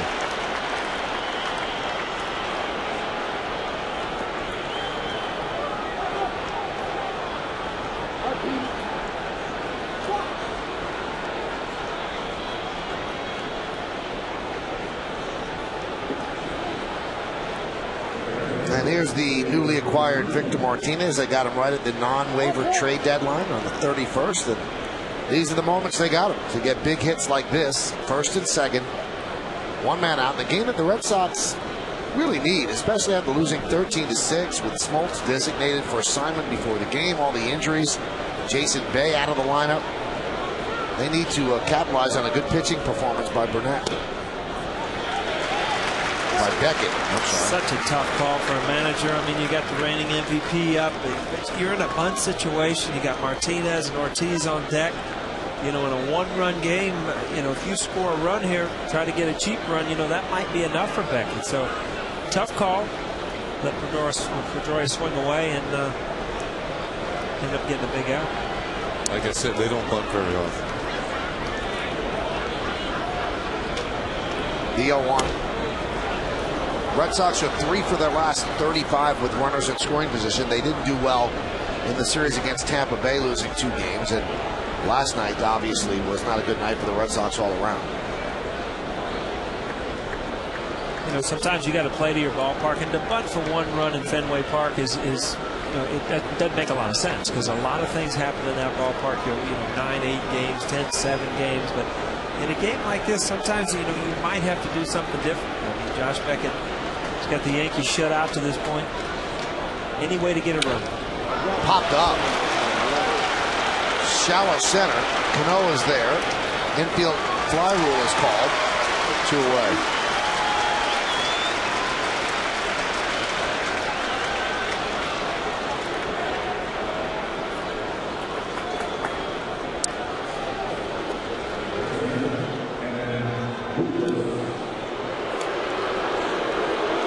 You know, the Red Sox struggled before they got to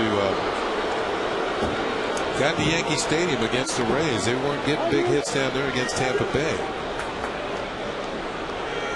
And it's kind of continued here in the Big Apple, in the Bronx.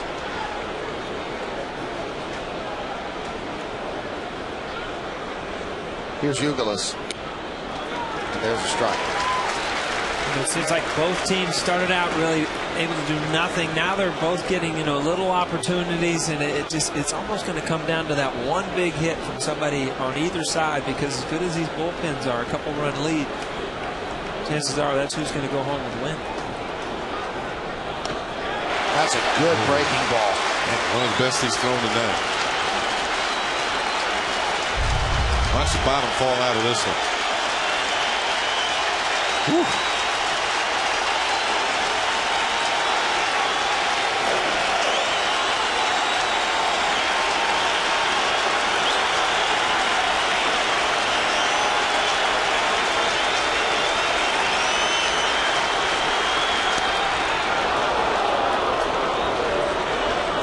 This is as into it as we've heard the crowd here this year. Even yesterday, you know, Melky at the home run, they got loud, but bases loaded. Last inning they stood up. Now they're looking for a big out here. Burnett against Ugalis.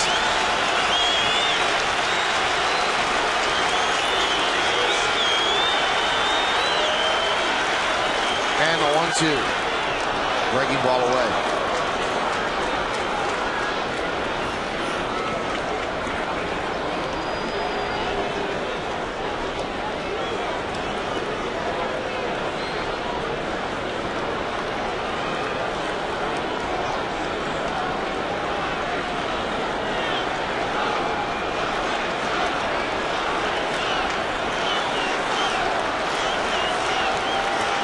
Ortiz is on deck.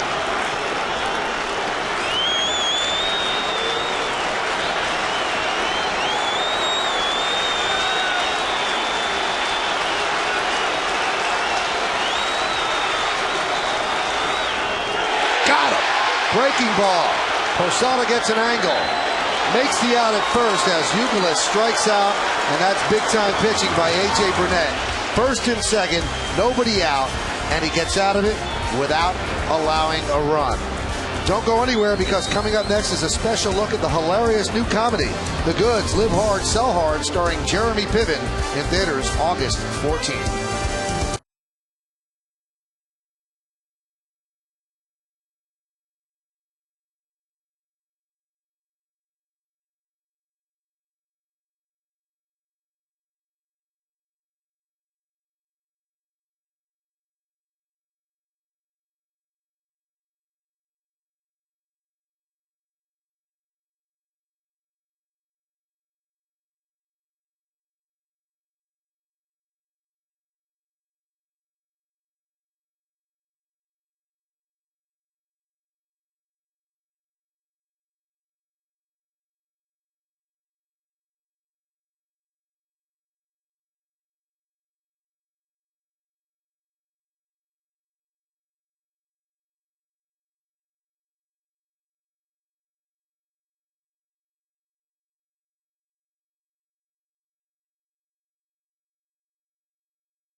been able to wiggle out of it as we go to the bottom of the 6th inning. Johnny Damon will lead off. He struck out twice looking against Josh Beckett, and there's a good fastball strike.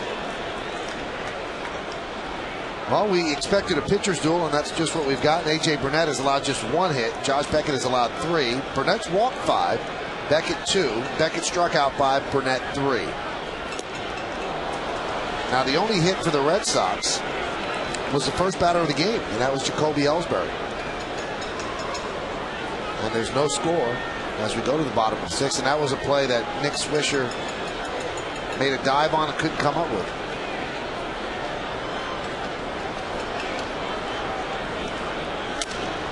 Popped up. Youkilis makes the play. 1 out.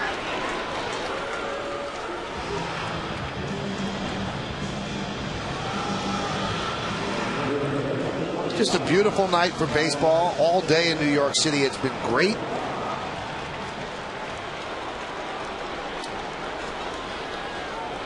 A lot of anticipation today as I was walking around Manhattan. People want to know what's going to happen tonight. I'm not Nostradamus. I'm not sure. They were talking about it in Scarsdale. I know that. I was in Scarsdale today. A lot of people excited about the Yankees last night. 4-game series, big game for Boston today.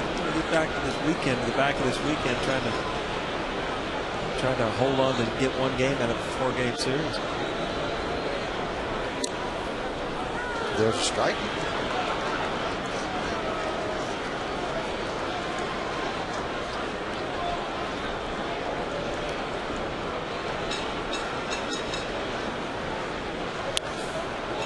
Way out in front of an off-speed pitch.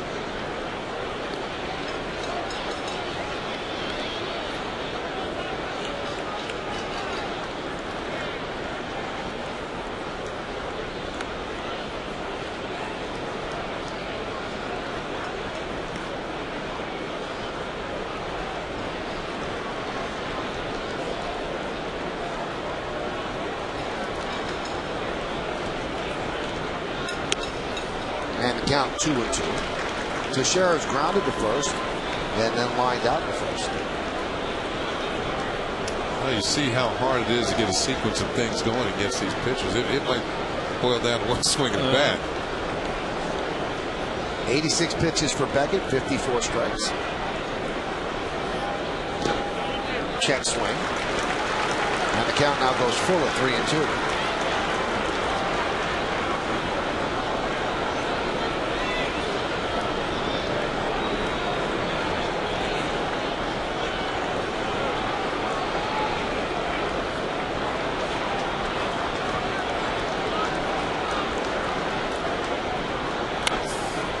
Grounded in the hole. Nice play by Pedroia. Flips to Martinez. 2 away. Fans tonight after the postgame, one of the greatest basketball players of all time. Bill Russell sits down with Michael Caine on an all-new center stage. The former Celtic star shares his many championship stories and opens up to reveal his personal side.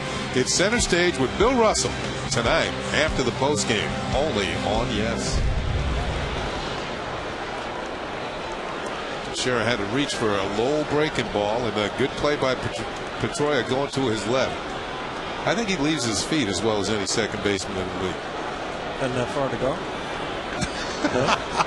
Doesn't that help? You're right. He's down there with it, isn't he? Rodriguez swings a foul tip. 0-1. Alex is 0 for 2. 68 at bats without a home run. Last time up when he flew out to right field, Beckett actually hung him a slider. That one of the few mistakes that Beckett has made tonight, and A-Rod didn't capitalize on.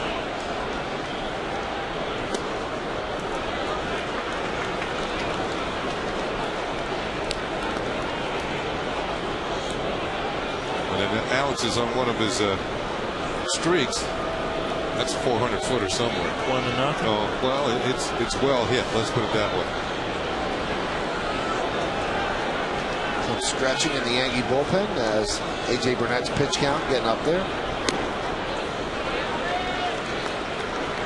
That's a new look for the guys out in the bullpen, kind of hanging up over the fence. We haven't seen that this year.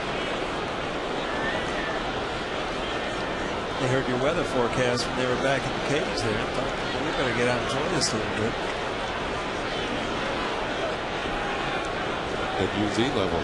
Yeah, down to 0 now. We can go back. Grounded to third. Youkilis is there and across the diamond, and we played 6 innings of very exciting baseball, outstanding pitching, 2 really fine pitchers going at it, 0-0.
Audi dealers. Audi, the official luxury vehicle of the New York Yankees. The Smirnoff scoreboard. There is no score. It's 0-0, which I guess is a score as we go to the top of the 7th. Here's David Ortiz. 2 ground balls to Cano so far tonight. And there's a strike.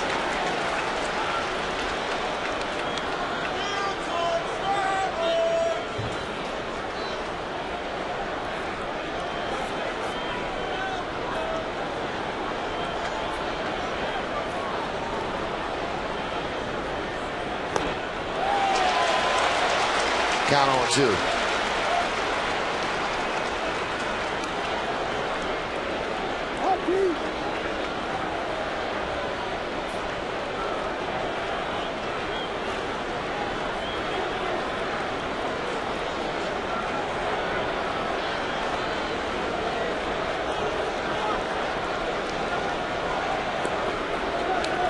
See Cano stationed in short right field. He took a potential hit away from Ortiz back in the 1st inning.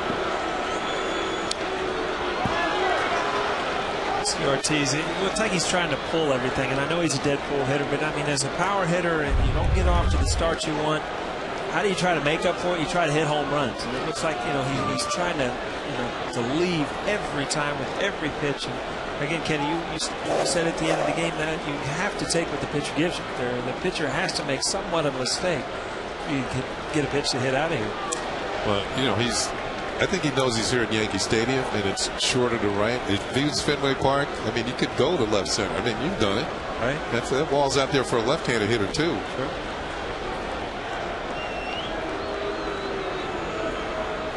A.J. Burnett. Grounded foul. Now, granted, he strike 1 fastball. Strike 2 was a good curveball. That was a good pitch to hit. That was a slider that was up in the zone.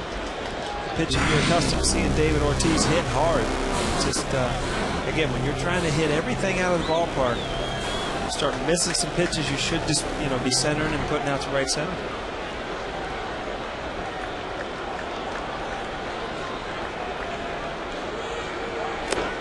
Did he go? Yes, he did. A strikeout of David Ortiz. This is kind of reminds you of Mariano, who gets you in the hole 0-2, and then he'll throw something real hard up in your eyes, seeing if you flinch and go for it. And he certainly did. Tried to hold up. Check, please. He's gone. Tried to check, and he got it. Went too far. Well, tough times for him. He's now 0 for his last 19. That's a long over.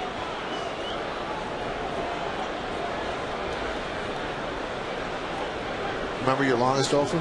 You guys? I was in the 20s. I know that. I was too. The exact amount, but I was in the 20s. I think I was 24. Were you also 24 when you did it? No, I was so much older then. That makes you old, believe me. I'm younger than that now.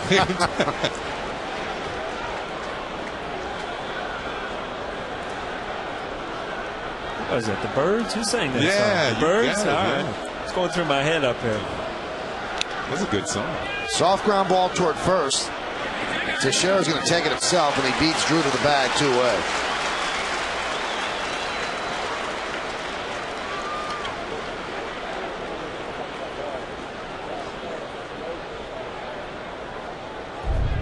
It's amazing the confidence you see in both pitchers, like they got everything under control.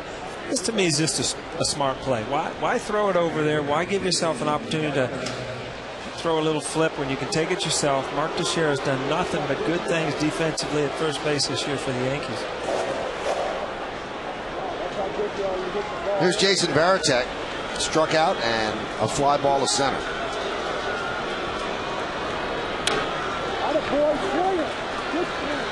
Hacked at a breaking ball and fouled it off.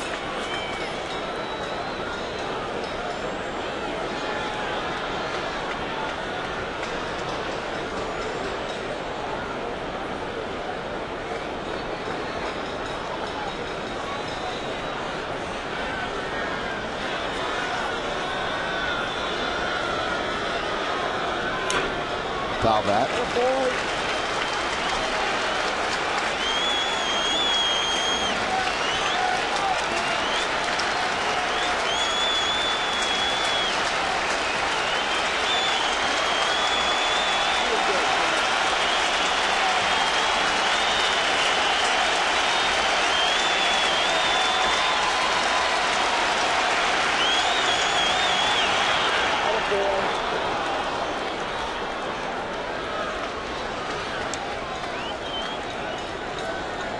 Like every pitch is for a reason. I mean, you're setting up the next one. You're setting up for a strikeout here. You know, you're throwing balls in off the plate. Great stuff. Great stuff. Defense should be on their toes. Everybody should be ready and primed. These pitchers are working pretty quickly. They're doing their job. Nobody wants to let the pitcher down. The 1-2. He got him. Breaking ball diving down and in.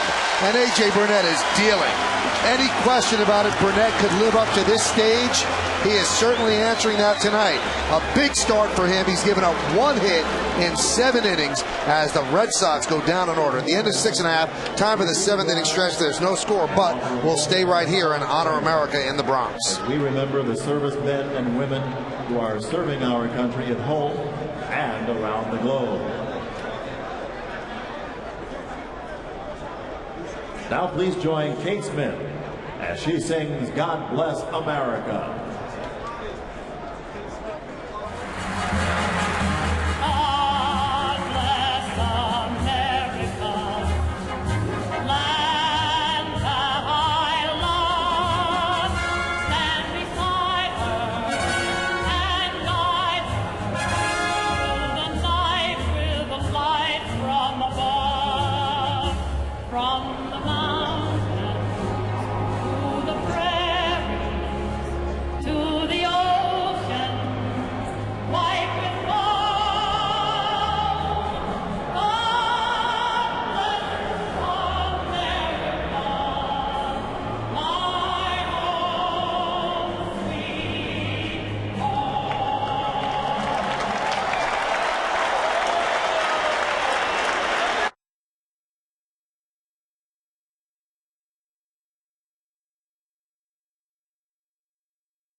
Way was drawn up. We expected a pitcher's duel. That's what it said on paper. It's playing out that way on grass as A.J. Burnett and Josh Beckett, two longtime friends, teammates with the Marlins for 5 years. They have matched pitch for pitch, 0 for 0. Burnett has 7 in the books right now. It's time for Beckett to pitch the bottom of the 7th inning. And Burnett only gave up a leadoff single in the 1st inning. A blooper to right center that Nick Swisher couldn't quite haul in. But it was a clean base hit, no question about it. Here's Matsui. Foul back. Smirnoff scoreboard. There's no score. 3 hits for the Yanks, 1 for the Red Sox. The donuts on that scoreboard. One of the better swings you've seen all night off Beckett. Hideki gets a fastball right there. First pitch. Look at that, Michael.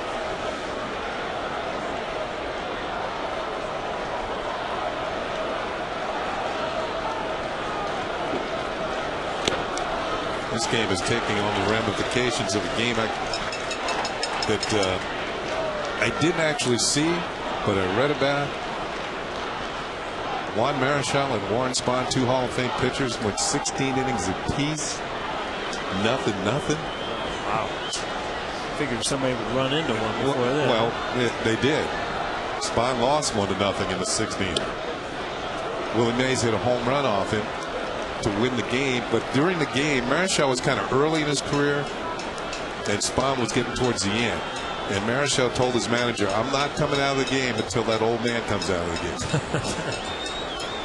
And they both threw 230 pitches and made their next starts.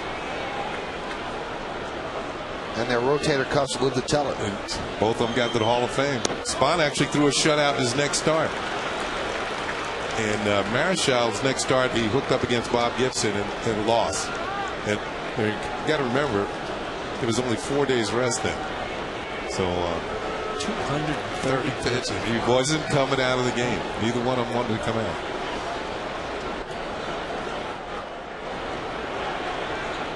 Count 2-2 on Matsui. Good swing. Where was that game? Was it in Frisco? It might have been in San Francisco, but the thing about it is we see Matsui. He got a pitch. He can. Ooh, man, it was up a little bit. Made a good pass at it. Just not quite quick enough.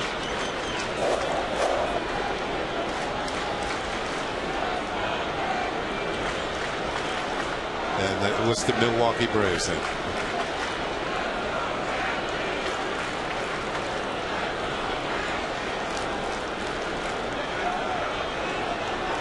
Beckett really takes forever. So you wonder, Michael, these two guys are good buddies. Nope, neither one of them wants to blink. I think the managers will make the make the decisions. Yeah, somebody's going to come out of the game if I say so. The 2-2. Fouled away. Good pitch there on the inner half. Running it in on your kneecap. Yeah, Michael's right. Times have changed since the 60s. They're going to take the pitcher out. And that game was in San Francisco because there was a walk-off home run by Mays. Spahn went 15 in the 3rd innings. 15 in the 3rd.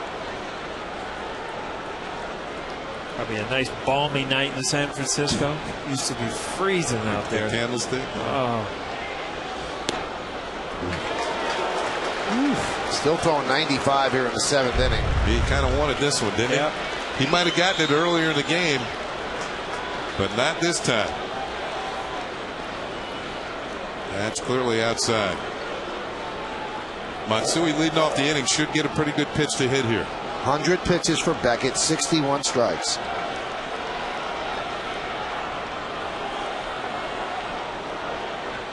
And the righty deals. Matsui's just missing those, fouling them straight back.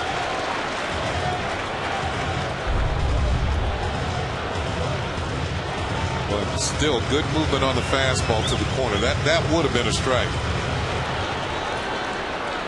This is one of the type pitches you want to spoil. Just foul it off. You're really not going to hit it well unless you go to the opposite field.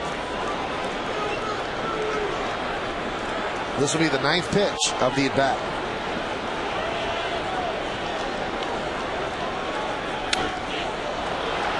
And it's going to be at least 10 pitches. You know, if nothing else, Matsui's making Beckett work here. He's seen the fastball in. He's seen the fastball away. He got to wonder, you know, if he gets in a pattern of inside, outside, inside. But, you know, 3-2, most pitchers are going to see a lot of the plate. Both of these pitches have been on the corner.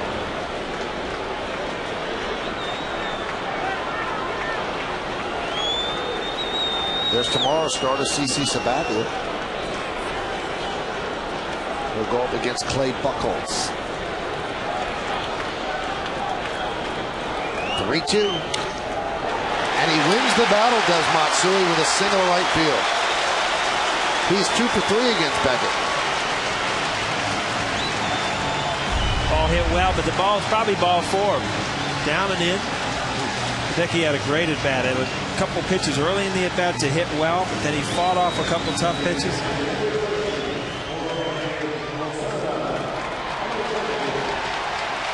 Check out how into it this team is before that pitch. I mean, they were all kind of hunched forward, seeing how it was going to turn out. So both teams want this game badly. Yankees 3.5 games ahead of the Red Sox in the American League East. They won last night 13-6. And now a complete opposite sort of game, a pitcher's duel between Beckett and Burnett. There's a breaking ball of Posada. 1-0. And Hideki Okajima is warming up in the bullpen for the Red Sox.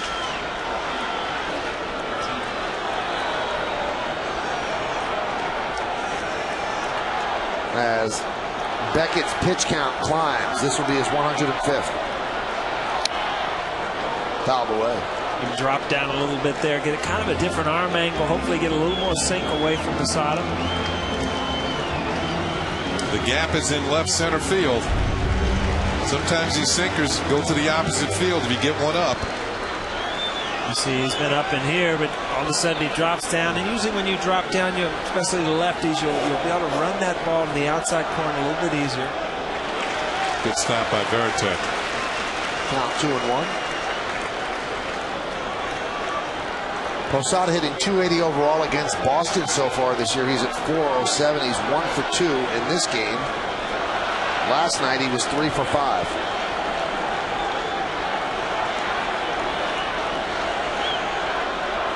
Well, where you talk about guys that there's not a lot of injury with the Yankees, but Brett Gardner not on the the bench now, not able to pinch run. A great position for him to pinch run for Matsui with the stolen base intact. That was a good pitch. 2-1 breaking ball, throwing a breaking ball behind in the count. I saw Brett Gardner before the game. He was taking batting practice in the cages, holding the bat one-handed. Yeah. Now, for those that didn't watch our pregame show, the Yankees did add a player on the bench. Ramiro Pena was brought up, so they do have a guy who can run. Grounded foul, and they sent down Anthony Claggett back to the minor leagues. He pitched the 9th inning last night. That was off Billy Traber last night during the Yankees' big 8-run 4th inning. One of 2 3-run homers that inning.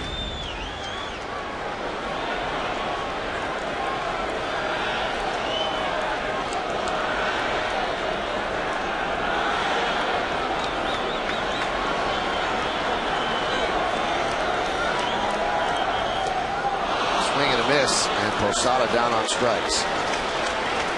Seems like every time Beckett needs a strikeout or needs a big pitch, he makes it. Right there, that ball dives out of the zone.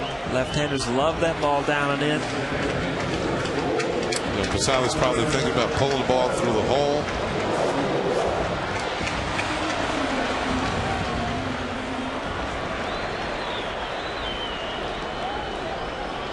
Now here's a guy who's given Beckett troubles. We mentioned that earlier, that he's been and he's 1 for 2 tonight. Hit the ball, hits a double, and hit the ball well his second time up.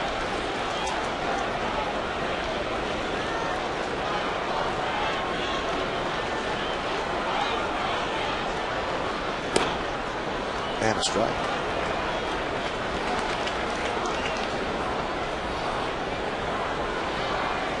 Against Beckett, 14 for 40. That looked like a good pitch to hit, but you got to remember Robbie's last couple of bats, he's thrown him in. Robbie got to a ball inside, hit it hard. Drew made a good play on it. So as a hitter, you think, he's going to try to get me out inside. You start to open up a little bit. The ball away, looks like it's far away. 111 pitches for Beckett. It's the most he's thrown since he threw 119 on June 3rd at Detroit. They watch Beckett closely. He is their meal ticket. Obviously, they have to keep him healthy. He's a bulldog. The inclination is to keep him in there 120, 125, but you might pay for that later.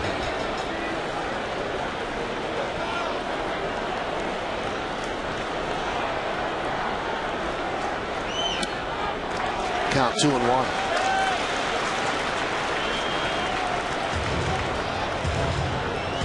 It's a tough stretch for the Red Sox. After the Yankees, they play the Tigers, then the Texas Rangers, then Toronto, and then the Yankees again. Dog days. You've got to August. Is what you expect. Right? Yeah, I mean, if you're going to win this division, you're going to earn it. Right.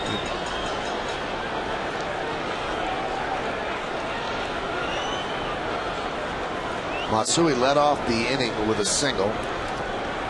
A long at bat against Josh Beckett. Then Posada struck out.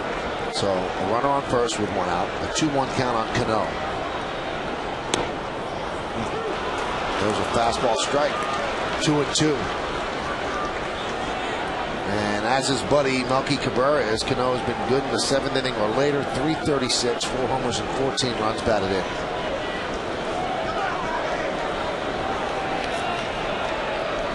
Crowd, you can almost feel the anticipation. They're waiting to pounce, something to cheer about.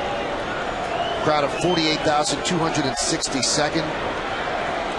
Second straight sellout, third sellout of the year.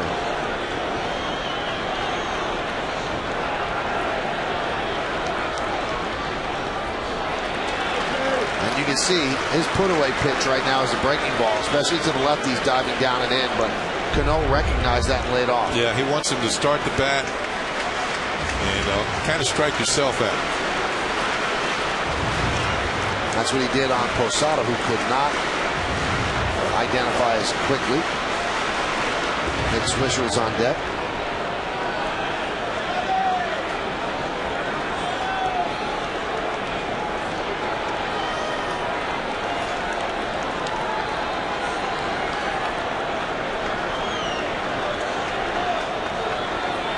Three-two count, one out. Matsui's going. Pitch is swung and a miss. The throw to second is a strike him out, throw him out, double play. So Girardi sends the runners to stay out of the double play, but instead he runs into a strike him out, a throw him out, double play. 7 innings of shutout ball. Beckett against Burnett goes to the 8th inning in the Bronx.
Cup coffee system from the same people who bring us our office supplies. WB Mason, who but? Is it a break for Josh Beckett? Is he done for the night?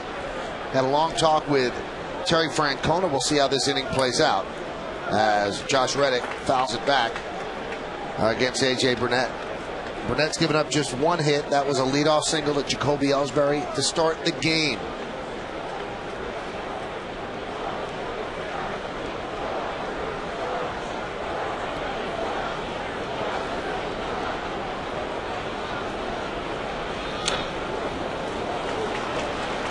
And the count 0-2.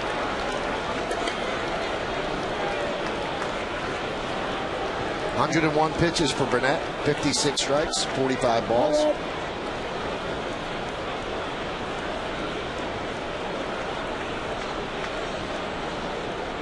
No one warming up, and the Yankee bullpen pitches high.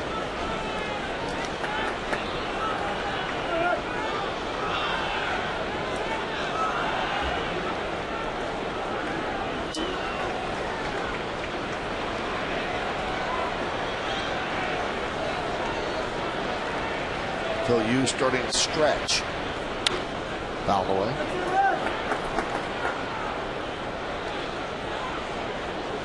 Burnett, a 32-year-old right-hander, signed with the Yankees, free agent, 5-year contract. Coming off a strong season with the Blue Jays, 18-10 with a 4.07 ERA.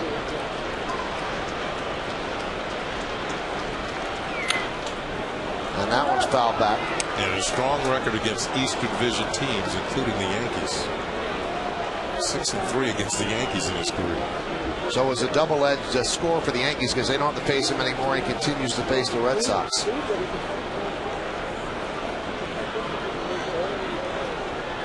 This year, though, against the Red Sox coming into this game wasn't too good. 0-1, 12.91. But career against Boston, 5-1, 3.80 in 10 starts. That one's drilled deep to right field. Fair ball, it's gone. It is a foul ball. Just foul. That was close. No argument from the Red Sox bench, and they're right down the line.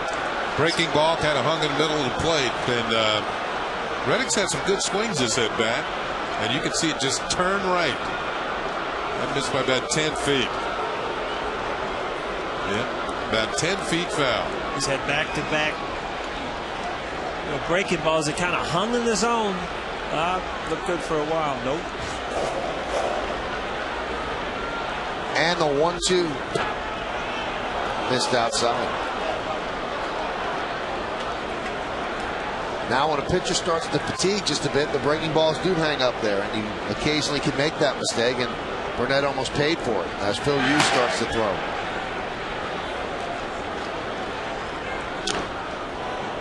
And the kid Reddick is really making Burnett battle. This is sort of the bat that Matsui had in the bottom half of the 7th there as he fouls off pitch after pitch. 9th pitch of the at-bat about to be delivered.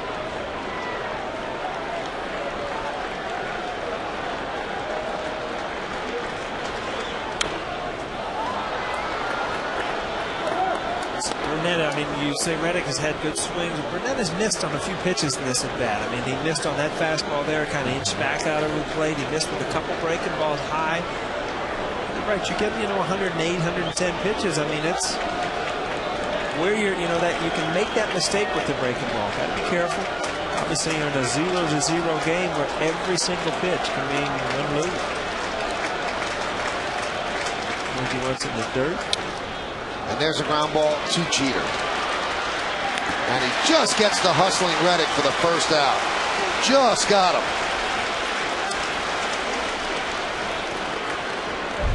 Like, gee, just kind of fumbled it coming out of his glove, didn't get a sure handle, and Reddick, a left-handed hitter, kind of bails as he swings, gets down the line quick. Bang, bang. It's like young Mr. Reddick has some skills there. Right? We haven't really seen him throw the ball yet, but we know he can run and he's got some power. Before you know it, everybody in New England will be wearing those glasses. This copyrighted telecast is presented by authority of the New York Yankees and may not be reproduced or retransmitted in any form, and the accounts and descriptions of this game may not be disseminated without the express written consent of the aforementioned New York Yankees. Now, this is to give Burnett a little bit of a blow after a 10-pitch at bat, and also to give Phil Hughes a little more time to throw, as Dave Island talks to his starter. And Casey Kochman is going to pinch hit for Nick Green.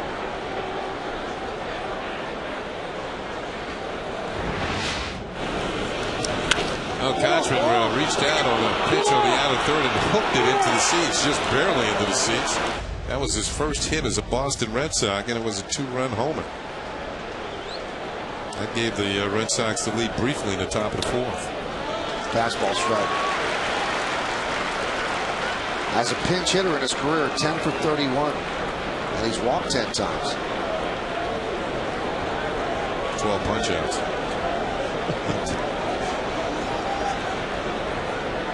Always a hole in the silver lining. Down 1-1. So pinch hitting for Green, that means that the newly acquired Chris Woodward will play shortstop. Red Sox got him today off waivers. There's Chris.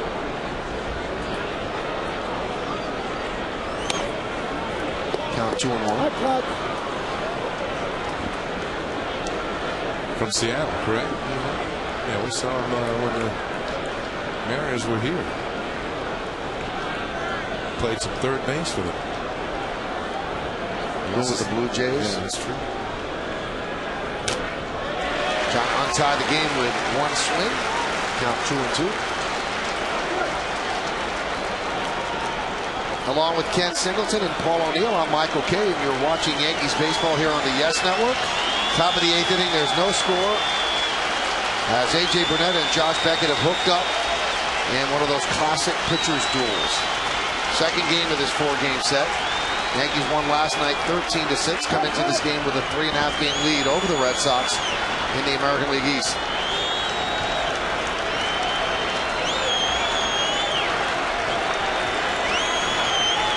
And the 2-2. Strike 3. Kochman down looking.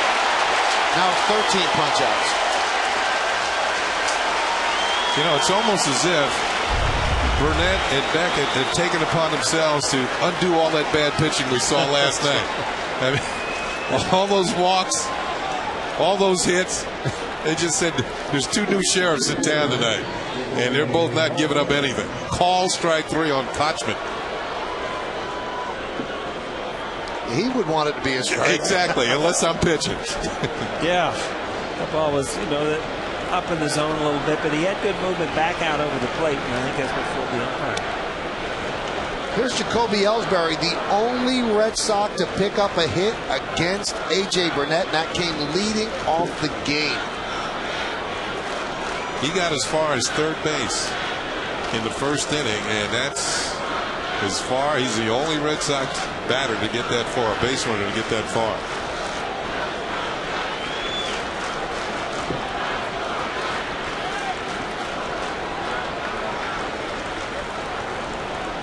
And the 1-0. 2-0.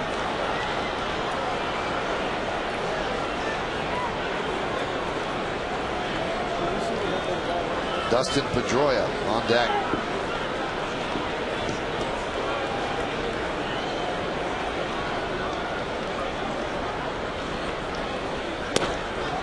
That's his 117th pitch. His high for the year is 123 on May 17th against the Twins, and this was the only hit against A.J.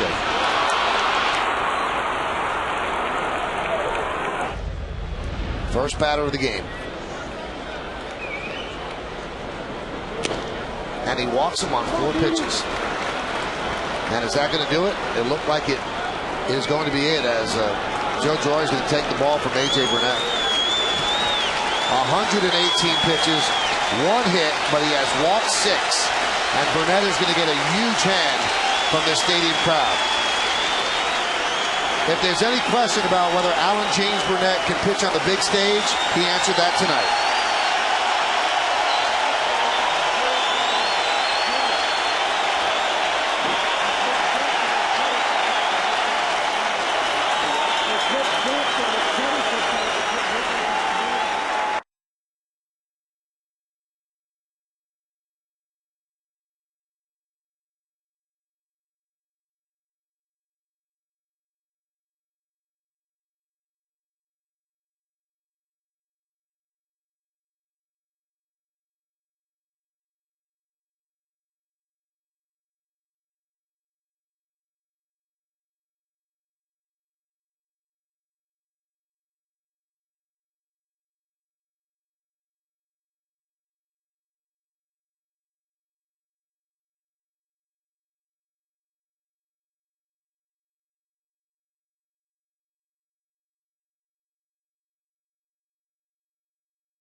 And all of that adds up to 0-0 here in the 8th inning. Runner on first base, 2 outs. A.J. Burnett just taken out of the game, and he was splendid.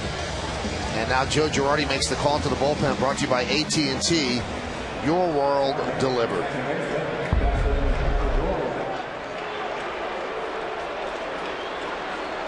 And Phil Hughes comes on. Did not pitch yesterday. Pitched in both games against Toronto.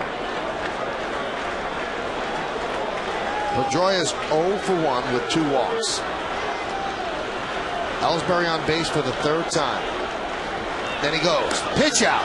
Throw to second. Not in time. They guessed right. But Ellsbury just outran the throw for his 50th steal of the year. Again, Ellsbury does what he does best. I mean, he's a base stealer. He looks back, he knows it's a pitch out, but he's got a good jump. Ooh, wow. I don't know if he got in there or not. Watch that left hand. Oh, I think he was out. I think he got him before that hand touched. But Cano didn't argue. Breaking ball strike. Now it's up to get the man at the plate out. Yeah. And you just leave him at second base. Watch the left hand. It's not on the bag yet. Now it is. You would see the bag move if it was on the bag.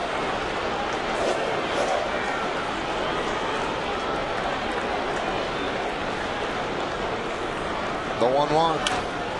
1-2. 95-mile-an-hour fastball by Hughes.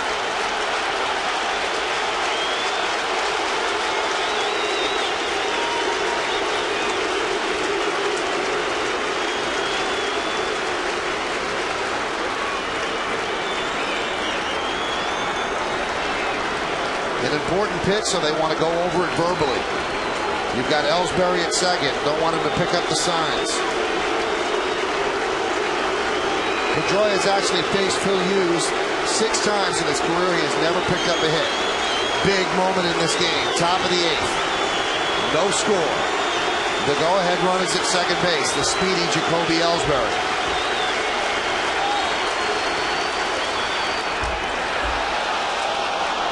Count 2-2.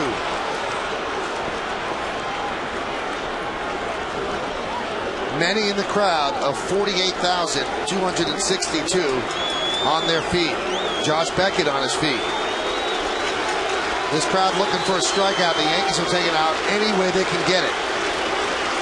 A.J. Burnett now just one of those spectators. And the 2-2. High fly ball. Left center field. Melky is there. Melky makes the play. And Hughes comes on to get the final out. And A.J. Burnett really was splendid. It's been a fun game. We go to the bottom of the 8th inning. There's no score. All about the pitching tonight.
For the Chevy Player of the Game, you can text your vote to 58772. Tonight's candidates are number 1, A.J. Burnett, number 2, Josh Beckett, number 3, Robinson Cano, number 4, Hideki Matsui.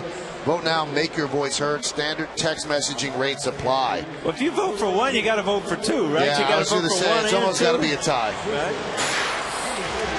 Although A.J. Burnett went 2 more outs than Josh Beckett. Chris Woodward takes over at short for Nick Green.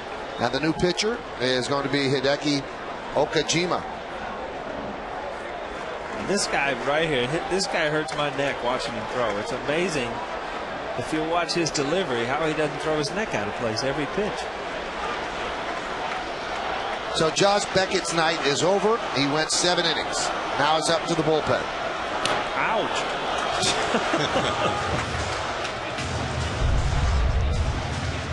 He don't even look at home plate. Now, despite Billy Traber getting roughed up last night, Red Sox relievers 2.85 ERA since the All-Star break, which is outstanding. They lead the American League with a 3.31 ERA overall. It's a good bullpen. Hideki Okajima is the only left-hander in the bullpen, and they have 6 righties.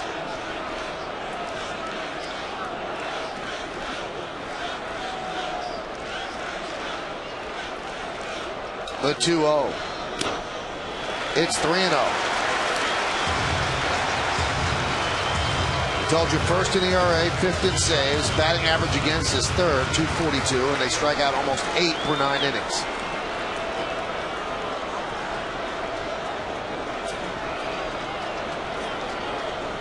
.100-mile-per-hour throwing Daniel Bard getting ready.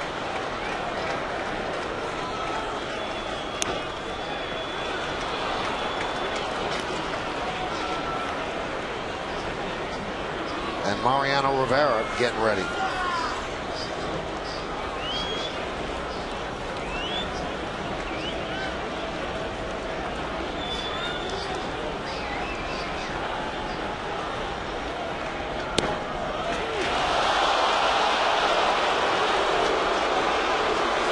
Swisher trying to say, hey, that was ball 4.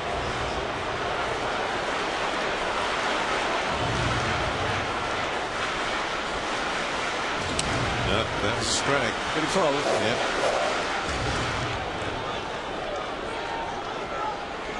Okajima living dangerously, though, pitching inside, even though it was a 3-1 count.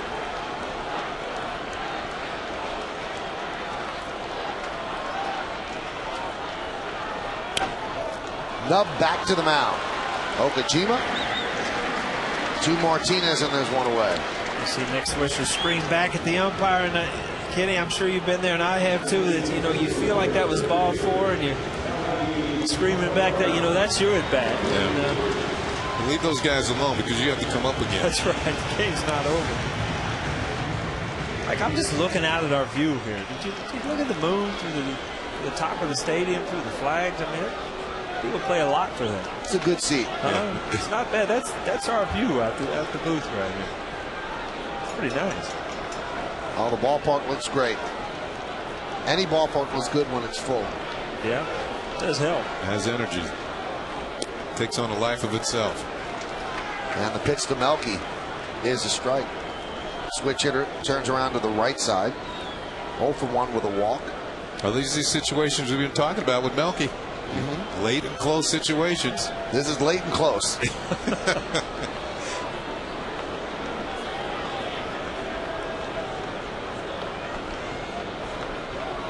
I mean, we've all been there. Where's that? Late and close. Late and close.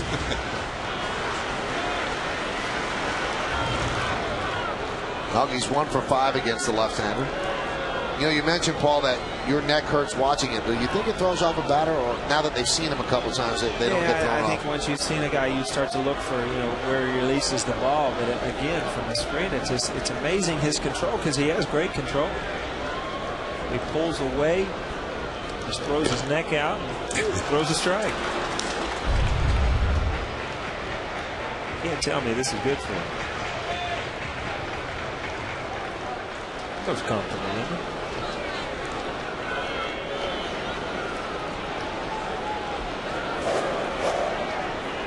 pretty successful since he's been here. I guess you don't change things when things are going well. Well, they signed him when they got Daisuke Matsuzaka, and at the time they thought that they were bringing Okajima along just so Matsuzaka would have a buddy. Well, Matsuzaka's been a humongous disappointment this year. He's hurt. Last year he was 18-3. But Okajima is more than a buddy. He has been a big part of that bullpen. But against the Yankees this year, Okajima's pitched to a 6.75 ERA. Count 2-2.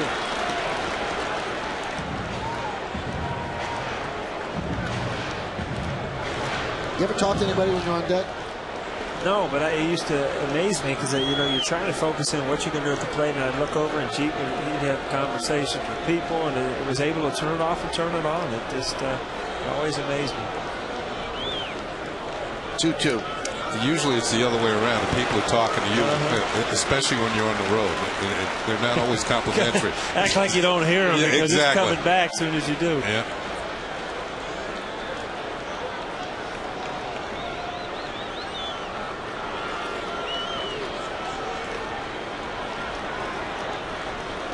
.364 for Melky with 2 homers and 16 ribbies in close and late situations.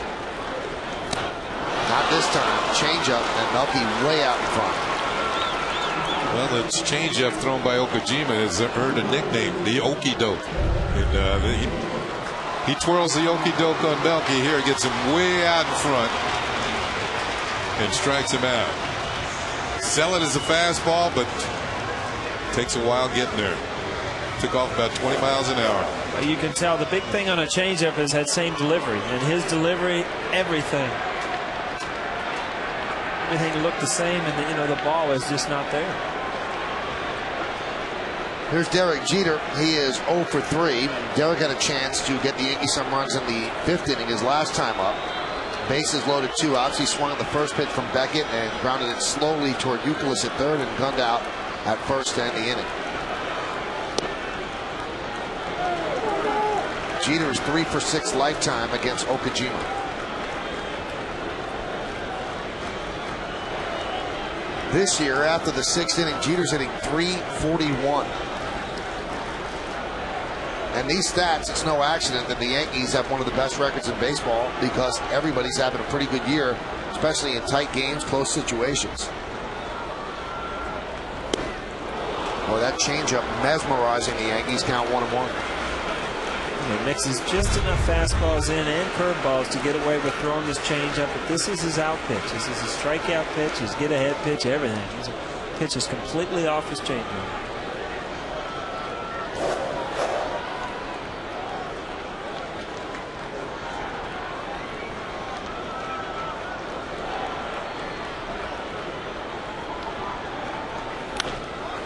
High fly ball, right center. Ellsbury makes the play as Okajima works a 1-2-3 8th inning. We go to the 9th. The pitcher's duel we expected is a scoreless tie heading into what could be the final inning.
yes.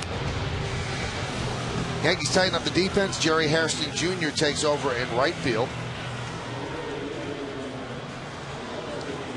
And Phil Hughes only had to get one out in the 8th inning, and that's his night, as Mariano Rivera will pitch tonight. And we always tell you this tie game after 8 innings at home is not going to be a safe situation, so they bring in Mo now. 35 hits and 6 walks, so 41 base runners in 46 innings, a whip under 1, which is outstanding, and 50 strikeouts, a 1.96 ERA. If he has one Achilles heel, he is not always great in tie games. He seems to be better when he's trying to nail down a save. And Victor Martinez will lead off against Rivera. There's a cutter inside.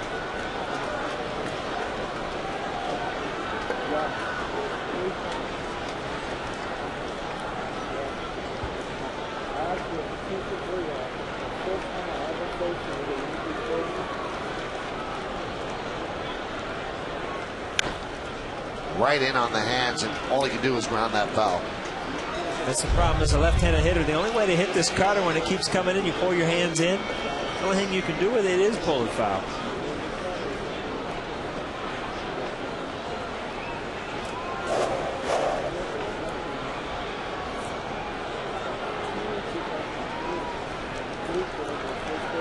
Part of the order: Martinez, Youkilis, and Ortiz. Out of the way.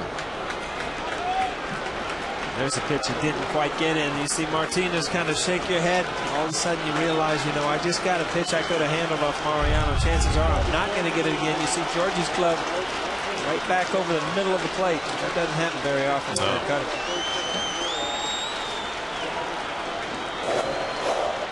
See, by moving it over the middle of the plate, you get extension with the swing in the barrel of the bat to get to the ball.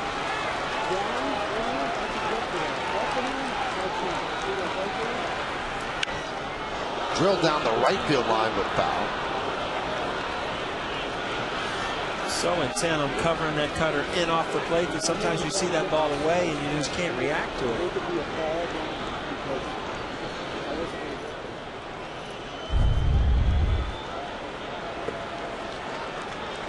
Again, you see he's catching that ball out front, ball still cutting in. There's no way unless you just absolutely jam yourself and serve it to left field to keep that ball fair.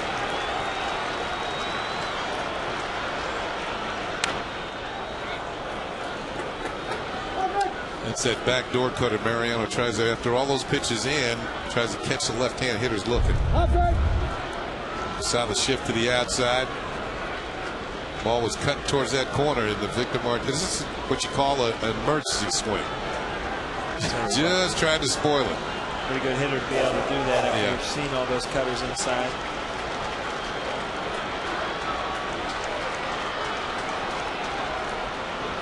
He struck him out, went up the ladder, and Martinez followed him to no avail.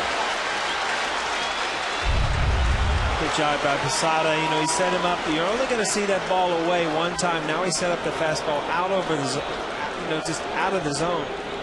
You get in that swing mode against Mariano, and you'll pretty much swing at anything. And he's got such good control.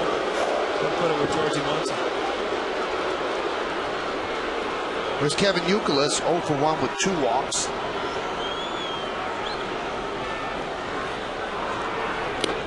Strike. Mariano this year in save situations is 0.81 ERA. In non-save situations, a 4.97 ERA. Jonathan Papelbon getting ready in the Red Sox bullpen. Tied Youkilis up in the count 0-2.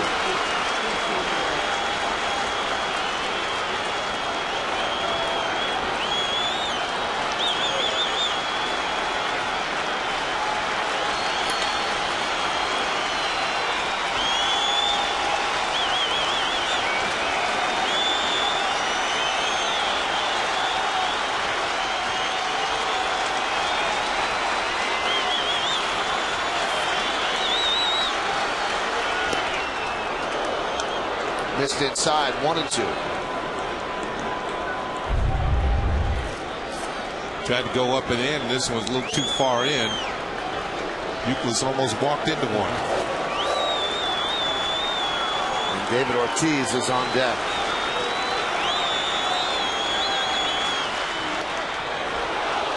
This with the cutter. Didn't brush the outside corner, so the count 2-2.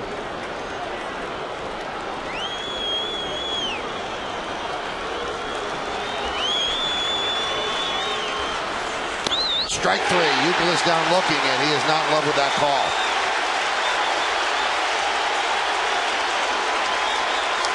Good sequence of pitches from Mariano, and you can see how one pitch sets up the next one as he eventually strikes him out. To the inside corner for a call strike. Foul ball, 0-2, he's in the hole. Moves him off the plate. Tries to get him to go away. Then back in for call strike three. Just a well-located pitch following the one that was away. So then he confuses the hitter. Is he going out, going in? But he comes back in. Here's David Ortiz, 0 for 3 tonight. Pitch is low.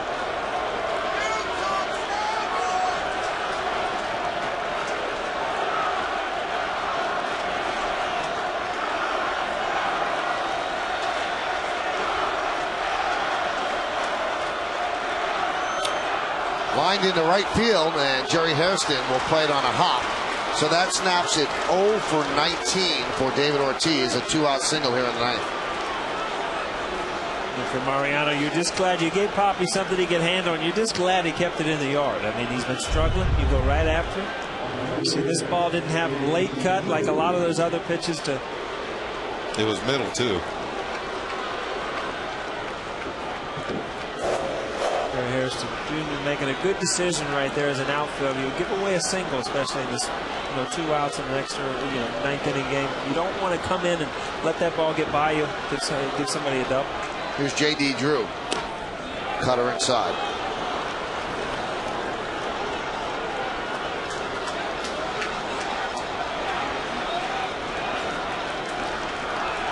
Two for 6 against Mariano. 2-0.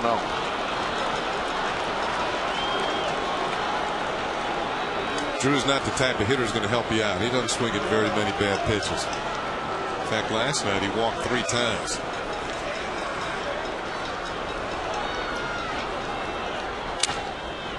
A humpback line drive caught by A-Rod for the final out of the ninth inning.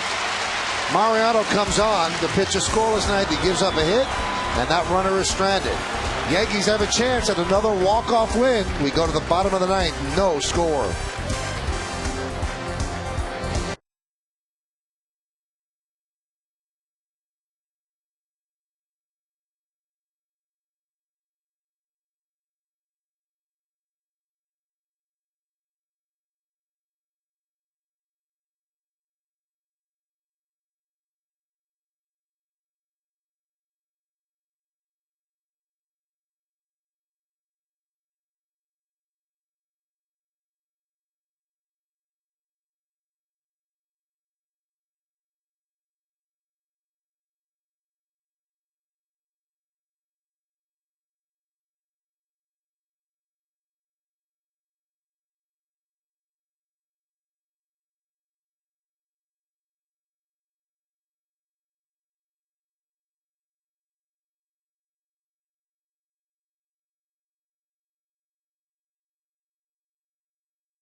Official rental car company of the Yankees, by HSBC, the world's local bank, and by Dunkin' Donuts. America runs on Dunkin'.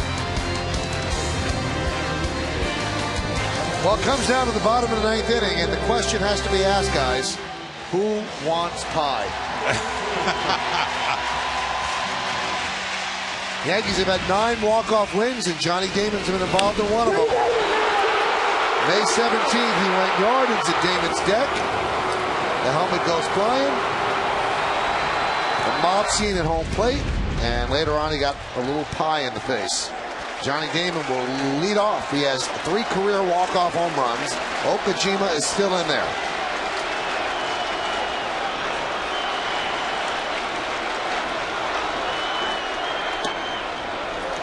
Count 1-0.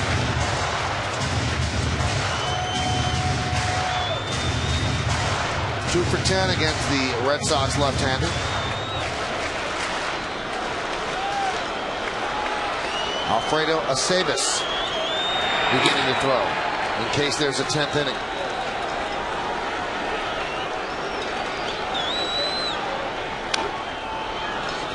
Johnny tonight is 0 for 3. 2 strikeouts looking and a foul ball at third.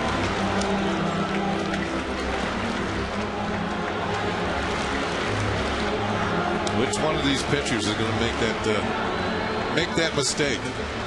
The way they've been pitching, it's hard to get a sequence of hits going, and so it's almost up to somebody to go deep. You know, just set them up, get ahead on a count, and look for something you can really jump on.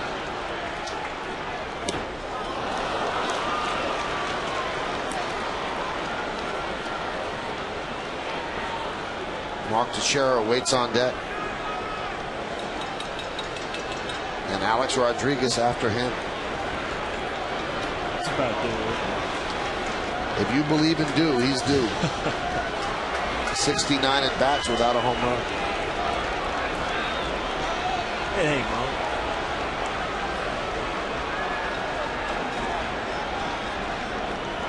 The 1-2.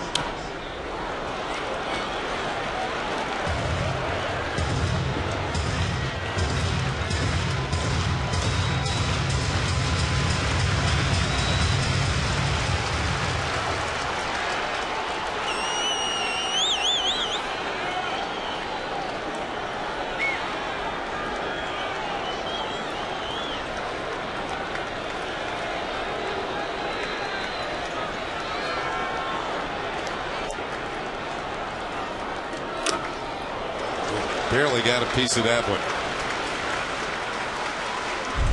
Damon in his spoil mood right now. This tried to pass him with a fastball upstairs, and Johnny just got a piece of it. Certainly not his A swing, but good enough to spoil a pitch and keep the at bat going.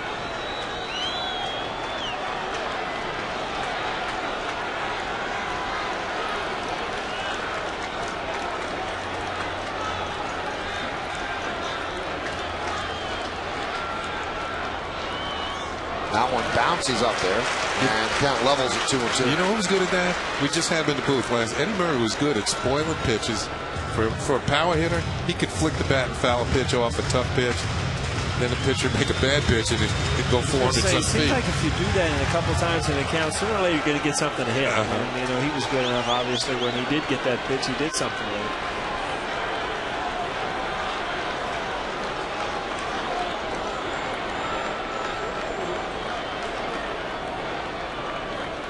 The 2-2. I'll tell you, by this time in last night's game, when the game was well decided, a lot of people had gone. You look around here tonight, just about everybody has stayed. Nobody is left. Friday night in the Bronx? Oh, yeah, that's right. Tomorrow's Saturday. Right? They don't have to go to work or anything like that. It's just the Red Sox and the Yankees. Yeah, that's right. it. But last night, you know, the game was long and it was well decided.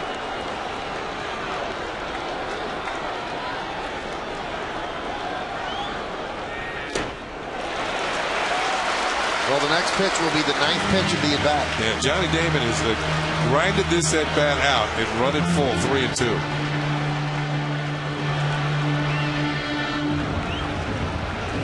This is where, as a hitter, you know, you've seen a couple fastballs, but all of a sudden you get to a 3-2 count and you expect a fastball. You got to step away and know that Okajima has a good changeup, and he's not afraid to throw at 3-2.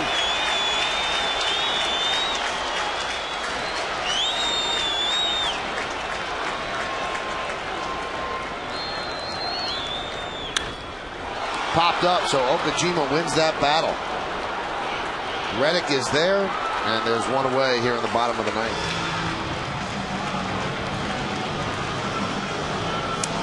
Now, how much did Damon make him work? He get a little tired, so when he's working to these next guys, he might make a mistake. So Okajima looks like, man, I'm tired. Well, that tough at bat is the last batter he's going to have to deal with as they go to the bullpen. The switch hitter Teixeira, the right-hander A-Rod coming up. They bring in a right-hander. We'll be back.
For a preview of Game 3 with the Tri-State Ford pregame.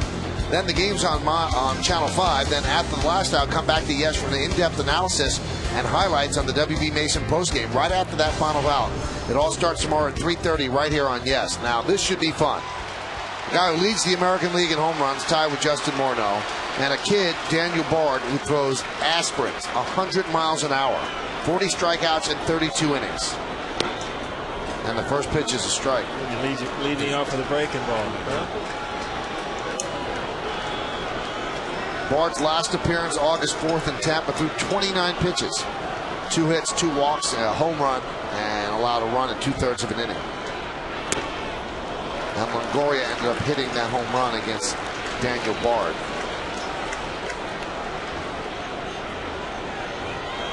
A lot of people kept using that name to Theo Epstein during the trade deadline. The Red Sox want no part of parting with Bard. Closer ball strike. Closer material. Throwing that hard. But his 2 strikes he's picked up in this at bat so far, both been on breaking balls.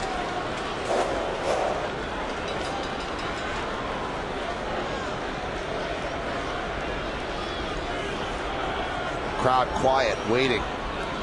0-0, bottom of the ninth inning, 1 out, nobody on.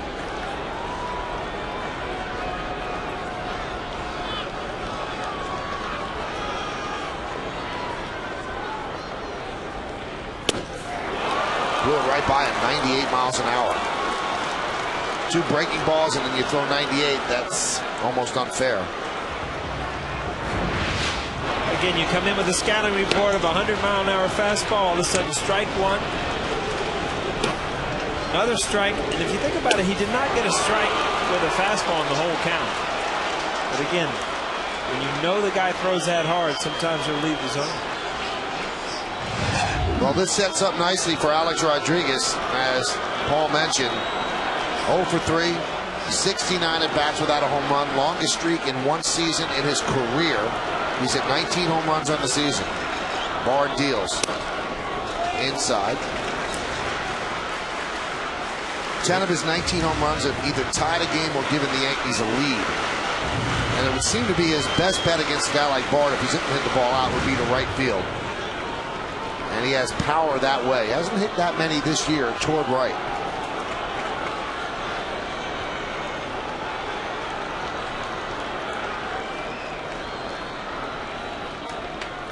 See, but Bard's thinking along that way, Michael. He's trying to keep the ball in on him.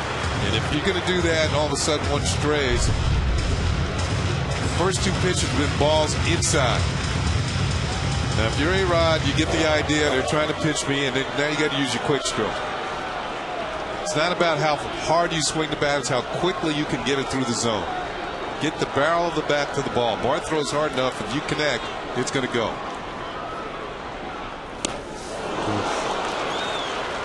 A-Rod has 8 career walk-off home runs, 5 of them as a Yankee. The Yankees with 9 walk-off wins this year. Old-fashioned country hardball there. 98-mile-an-hour fastball and a fastball count.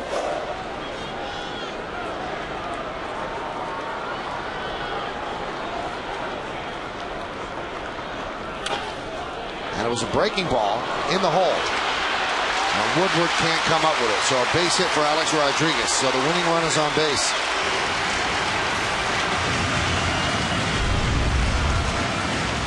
Then you said it, Michael. Breaking ball. Alex is on it, grounds it in the hole. Woodward knocks it down. Probably didn't have a chance. Explain something to me. Alex had no chance at 98 miles an hour. Why would you go to a breaking ball there? Well, he got 2 of them into Teixeira, so he's starting to fall in love with it. Right. Teixeira's thinking that they're looking for the heater. And these guys have reputations. Tried to trick him. Didn't work. Well, here's Matsui. 2 hits against Josh Beckett. Rodriguez has speed to steal a base. The pitch is low. Matsui with 2 career walk-offs. I was going to say, the outfielders are playing deep. They don't want the ball to go over their heads. They'll give up a single in front of them. Might not be a bad time for A-Rod to try to steal. It looks like it'd be easier to dunk a single in against Bard than get anything long. But if he gets the second, then you'll see the outfielders move up. Right. So that was 98 fouled back by Matsui. Beckett, a great game for him. 7 strong innings. So you see Pedroia so deep in the hole with a left-handed hitter. You got to imagine the left-handed hitter, if A-Rod is in motion, the shortstop will be moving. So on a stolen base, the shortstop will be going that way. Leaves that hole in the left field open. And we try to aim over there. Alex bluffs, and that would have been the pitch to go on the breaking ball, but he decided not to. He looked runnerish right there. See Woodward breaking, and as a hitter, you know, if you can drive him in, you get him even a long single in the gap. If he's moving, you got a chance to score. So now 2-1 on Matsui. We're in the bottom of the 9th inning, 0-0.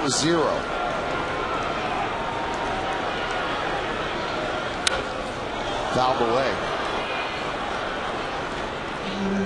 July 20th against the Orioles, Matsui experienced the thrill of a walk-off.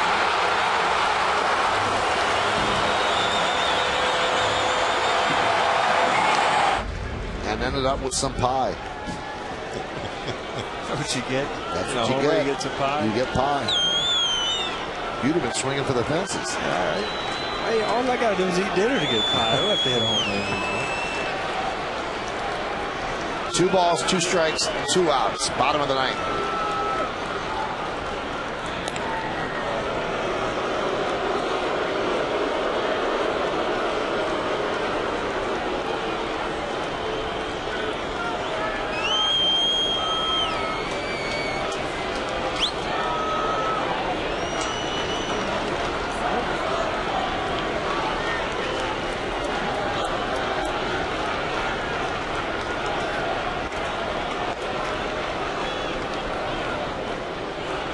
Goes, and it's going to be a stolen base for A-Rod standing.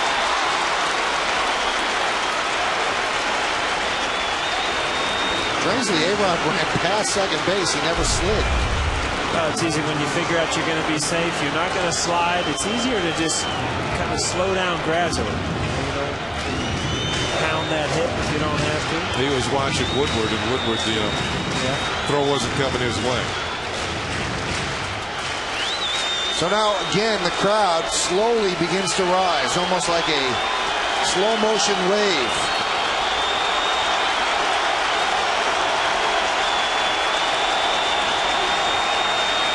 And the 3-2. Missed with a breaking ball outside.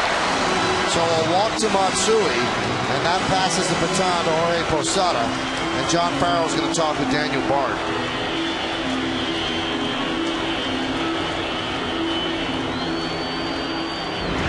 But the hole open. Matsui gets behind with a fastball. Had one good fastball to hit. All of a sudden, Bard goes back to his breaking ball, gets another fastball. A-Rod running, ball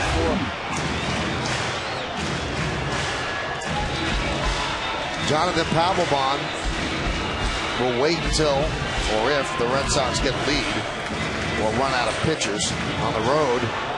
We can afford to do that in extra innings. Posada is 1 for 3 tonight. Struck out in the second. Singled right in the fifth. Struck out in the seventh. Now, as Kenny mentioned, the outfield has to come in. Not all the way in, but they want to play on Alex Rodriguez.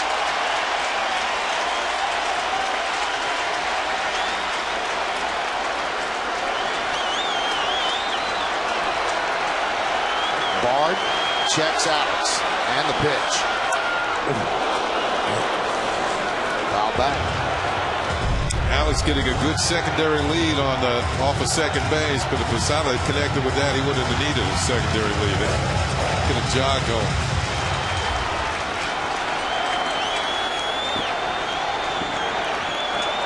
Ball was just a little too high. Ball a balk.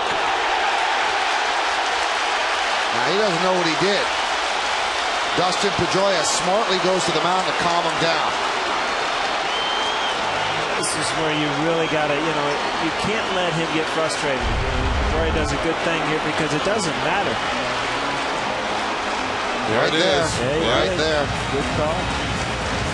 That little, almost imperceptible movement up as he's coming up to his set. So now you know that they win the game on a single. But still just 2 outs. So the Red Sox looking to just get Posada.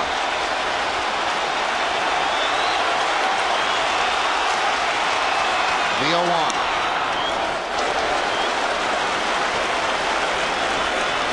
For Jason Varitek, you got to realize somebody throws this hard and they overthrow that curveball. The man on third, that's a different ball game. Remember, here at the new stadium, a lot less room behind the plate, and there could be a play at home. The 1-1. Throws the breaking ball for a strike. And the count 1-2.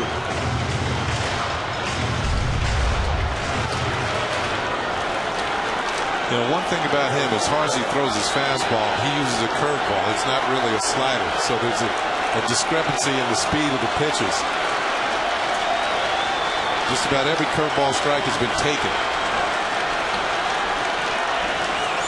1-2. He struck him out.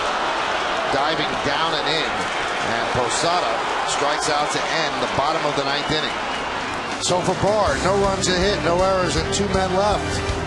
Free baseball coming up. We go to the 10th. Still no score.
watch is yes.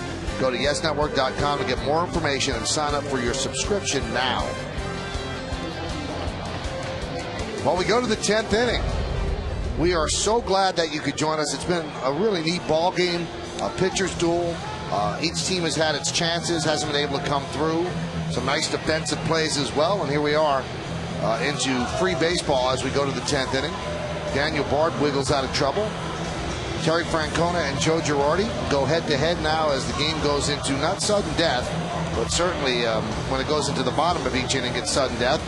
The last time the Yankees and the Red Sox went into extra inning is a scoreless game in the Bronx. It was back on May 22nd of 1976, the first year of the old ballpark, and the Yankees won that game 1-0 in 11 innings. Yankees have a new pitcher. It's Alfredo Aceves. 7-1 for Aceves, 3.58 ERA. Now in that game in 1976, the Yankees winning pitcher, he went all 11 innings. It was Catfish Hunter. Gave up 3 hits in 11 innings for the 1-0 shutout win. Here's Varitek against Aceves, and the breaking ball is a strike. So Burnett went 7 2/3. Phil Hughes went a third. Mariano Rivera, 1 inning. That was the 9th. And now Aceves.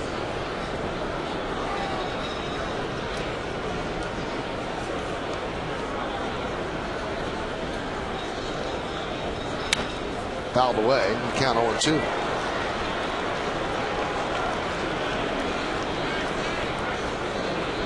And Josh Beckett, not icing, not worried about that. He is hanging around to watch how this one finishes up.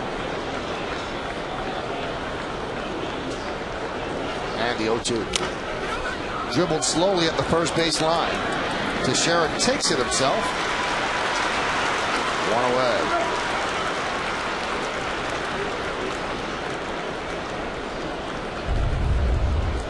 Here's a little roller off the end of the bat. It looked like a pretty good breaking ball. And watch the Aceves at the end of this. Oh. 2-step. Yeah, that's right. Didn't want to step over that line.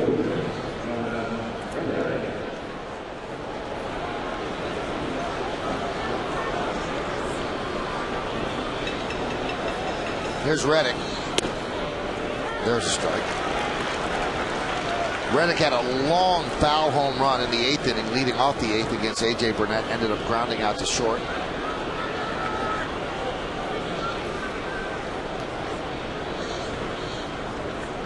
Yankees catching a bit of a break in this series. Jason Bay, who has certainly hurt them, is unable to play. He's not on the DL, but his hamstring is barking. He might miss the whole series. Reddick shows bunt, takes a pitch outside, 1-1.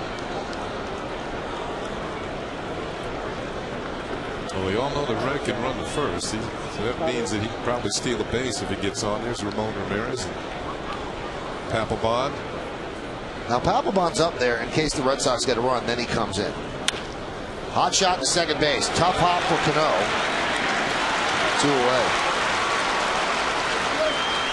Reddick had a couple good at bats, and then he hits this ball hard. Every once in a while, you just can't aim it. You hit it hard. He's got good speeds. Had a couple good at bats. Paul, that these are the type of games where the fielders are on their toes. They don't want to be the guy that messes it up. As a hitter, you keep thinking, not everybody can come in here and have their best stuff. But, nobody's scoring any runs. And here's Chris Woodward, just picked up off waivers from the Seattle Mariners, and this is his first day in a Red Sox uniform.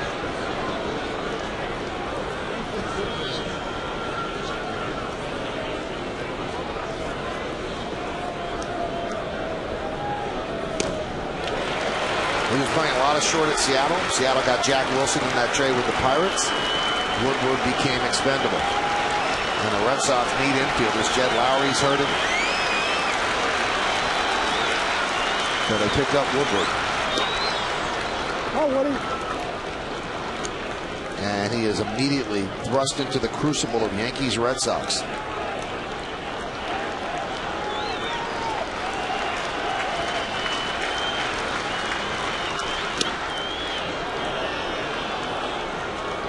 And the count 2-2.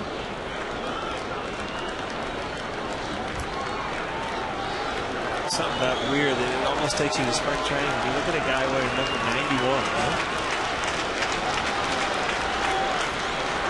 And there's a reason he wears 91. Idolizes Dennis Rodman. Really? Yep. Now that reason, I don't know. I don't know the reason for that. It must be the Pearsons.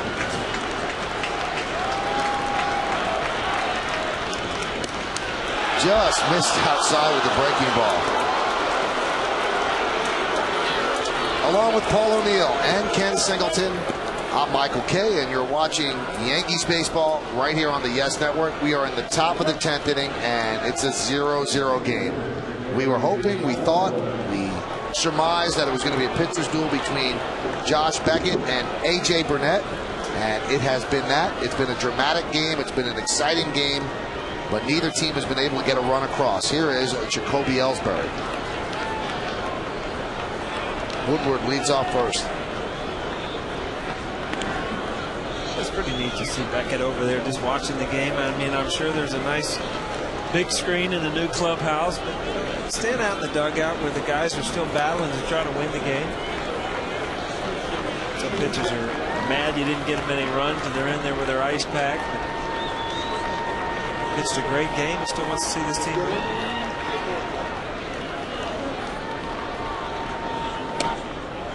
Missed outside.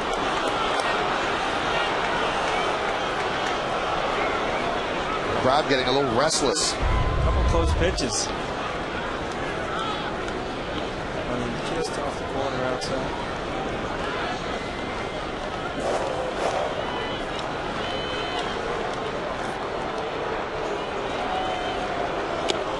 There's a strike.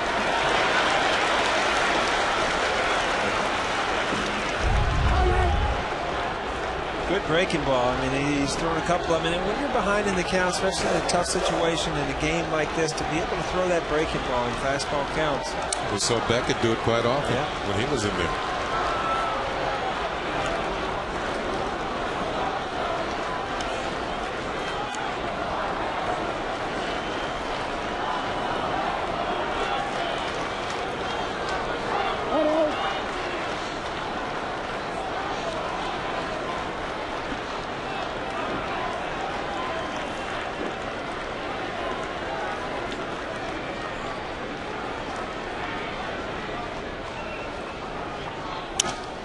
A humpback line drive, a base hit to right field.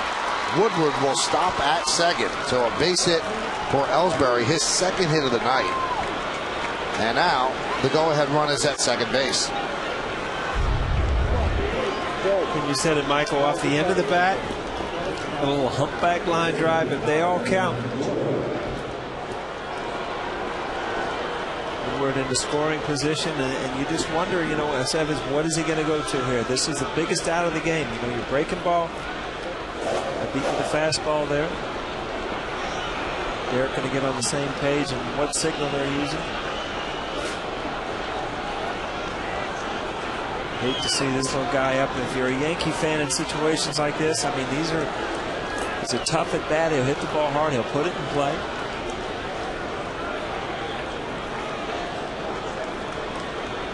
He hits well with runners in scoring position, too.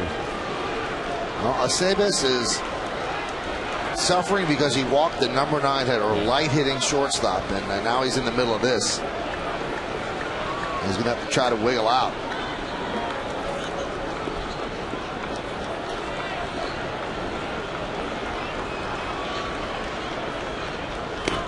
There's a strike.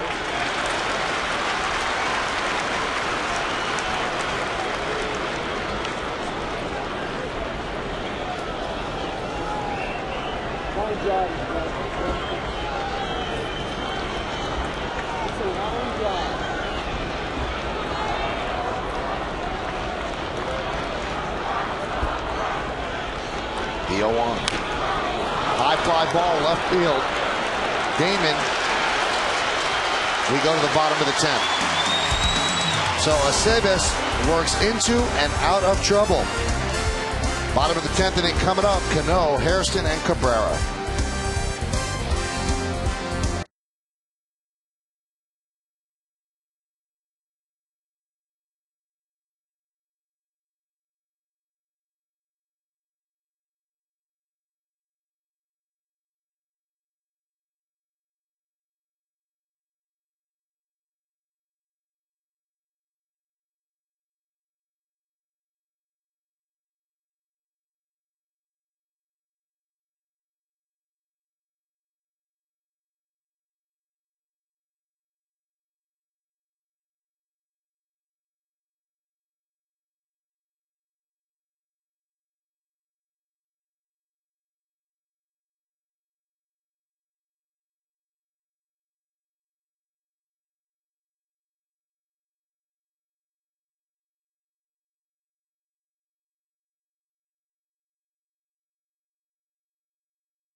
Robinson Cano's hometown in the Dominican Republic.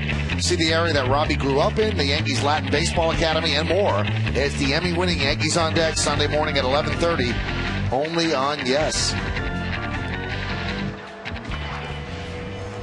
Bottom of the 10th, 0-3-0 for the Red Sox, 0-5-1 for the Yankees. And as Kenny mentioned earlier, you look around this ballpark and no one has left.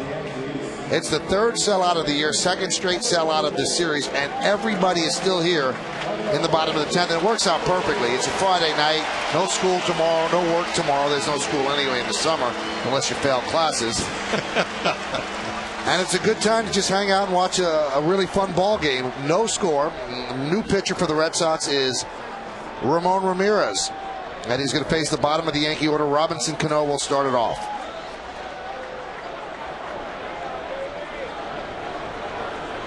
And the pitch. Fastball low and away, 1-0. All of the Red Sox hurlers, they can throw. They've got some hair on the fastball. Last time Ramirez faced the Yankees, you see his numbers for the season. It was on June 10th. He pitched 2/3 of an inning, 3 hits, 2 runs, 2 home runs. Count 2-0.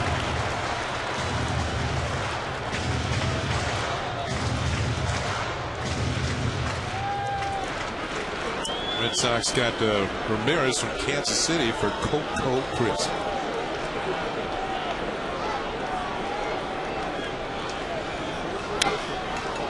Foul back. Now remember, on deck for the Yankees is not Nick Swisher. It's Jerry Hairston Jr., who they brought in to play defense in right field.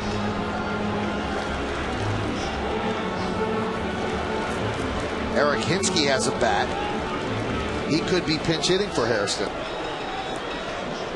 because there's nobody else in the lineup he's going to be pinch hitting for.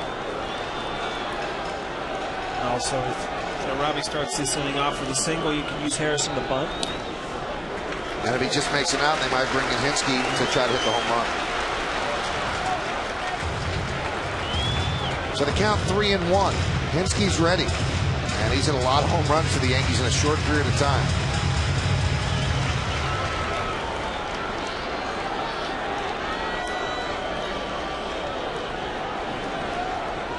Ramirez deals the 3-1. And the count 3-2. Kind of a funny delivery, like he's falling off and throwing not across his body, but away from his body. He falls off to the first base side and ends up throwing outside, which, you're right, a strange delivery. So his foot all the way on the end of the rubber towards first base.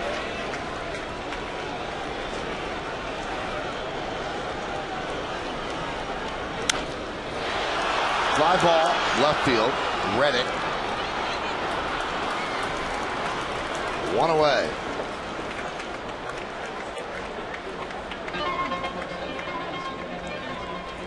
So now, with Cano flying out, they're going to go to Eric Hinsky.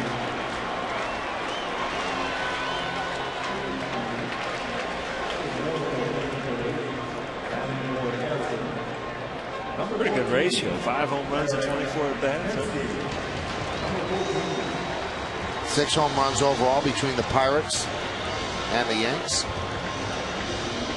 How about 7 hits and 5 home runs? Pretty good ratio. That's Ruthian.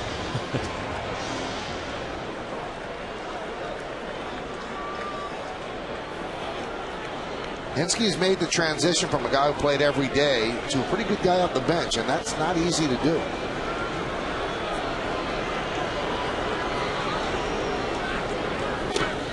Like when we were in Florida in interleague play, remember when the Yankees had to send up Brett Gardner as a pinch hitter? And he did hit a triple. The Yankees ended up losing by 1 run, but General Manager Brian Cashman said, well, he needs some more firepower off the bench. And there is Brett Gardner, along with that broken thumb. He went out and got Hinsky from Pittsburgh.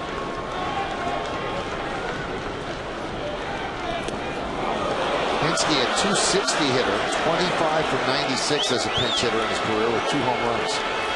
Just looking at that 96 pinch, that's a lot of pinch hits for a guy that was pinch hit at bats. Was playing, See, A.J. Burnett, like his counterpart Josh Beckett, also wanting to watch this game, see how it ends, and he has to do it because he's the guy who delivers the pie.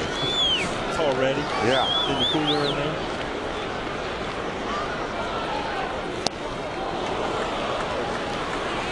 Count 2-1.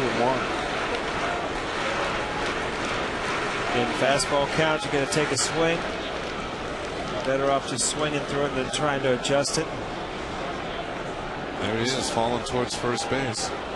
One swing to get loose and two to produce. Right. Yeah.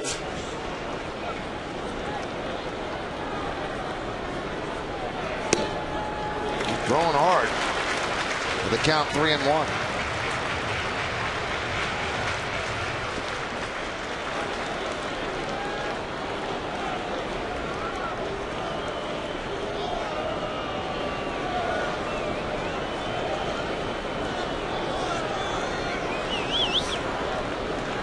And the 3-1.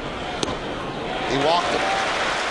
So a pinch hit walk for Eric Hinsky, and now the Yankees have the winning run on base. And that'll bring up Melky Cabrera. He's been in these situations before. The Yankees have 9 walk-off wins, 3 of them thanks to Melky Cabrera.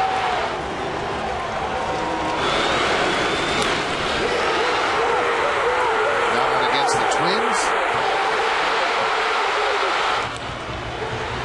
And that one against the Phillies.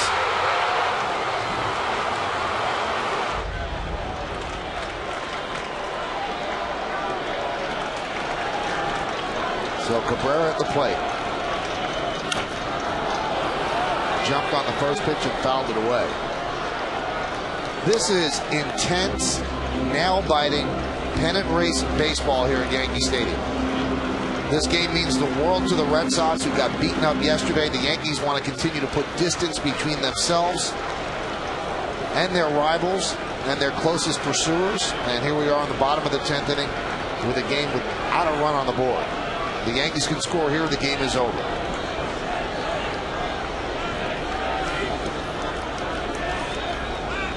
And the 0-1. That one gets away from Varitek. Now the winning run has moved into scoring position. That was a very wild pitch. The target's almost to the middle. You can see that ball bounce up.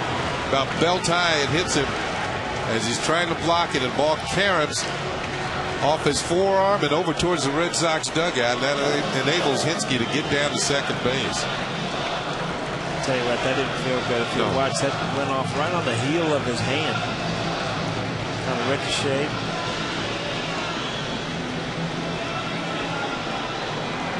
These guys are smiling. They must have a good fit in the ball there. Dick Swisher telling Hinsky to get a bigger lead out there. Secondary lead makes it easier to score. Outfielders moved in.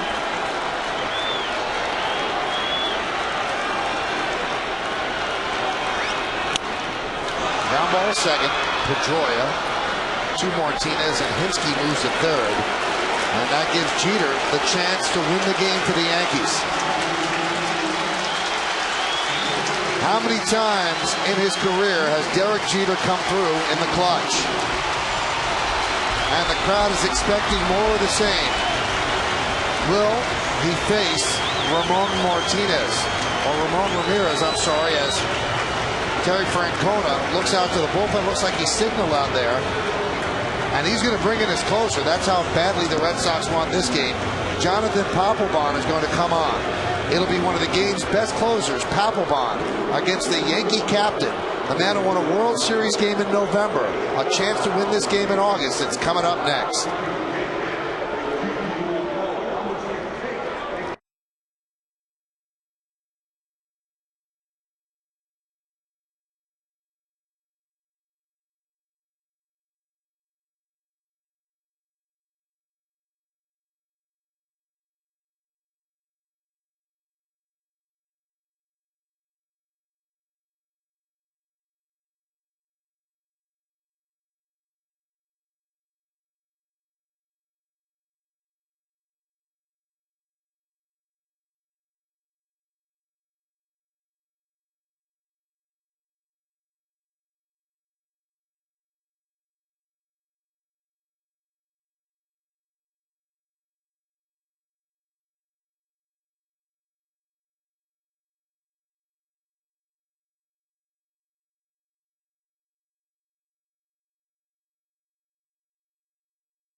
Has 4 World Series rings.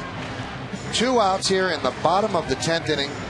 On third base is Eric Hinske. That's the winning run. You see the numbers on Papelbon. 1-1, 1.96. 48 strikeouts in 46 innings. 40 hits and 20 walks. The crowd is kind of torn between holding its breath and just trying to exhort Jeter on to great things. Jeter 3 for 13 lifetime against Papelbon. It's been that sort of game. It's hard to cheer for pitching other than a strikeout, but the pitchers that have come in one after the other, starting with the starters Burnett and Beckett, they've given you something to appreciate. Every single out seems big. And as I said earlier, nail-biting time. Big game, pennant race, Yankees, Red Sox. You really can't draw it up much better than this. Papelbon comes into the ball game with a powered fastball, tremendous splitter, one of the best closers in the game, an all-star. Pretty good resume. Huh? Pretty good matchup right here.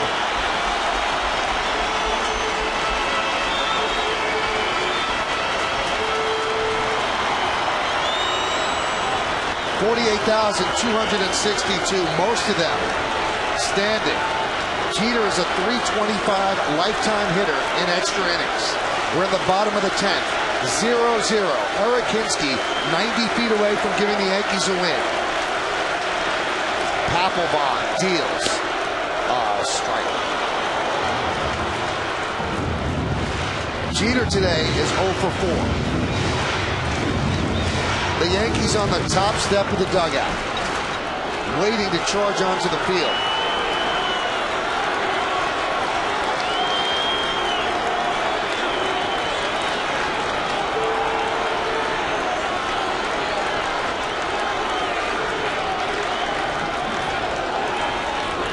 The 0-1. Foul back. Powerful fastball by Papelbon. All up in the zone, but again, it's not your average fastball. Jeter had a good swing at it. He's trying to shoot it to right.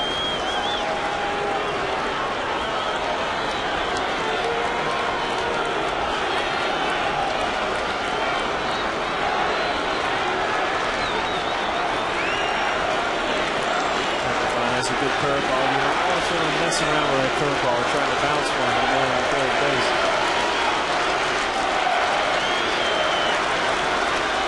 2 outs, runner on third, 0-2 count to the captain. Papelbon deals. Lays off a high fastball, tried to go up the ladder. Yeah, tried to make him start the bat and go around too far. You see Mariano do that many a time.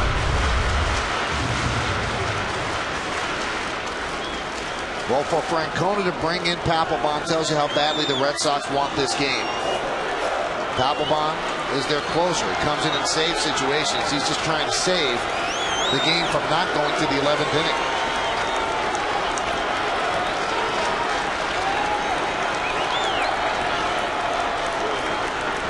And the 1-2. Fights it off and fouls it off.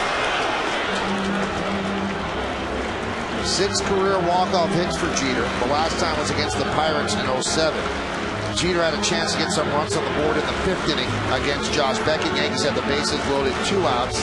Jeter jumped on the first pitch and dribbled it slowly to Youkilis at third.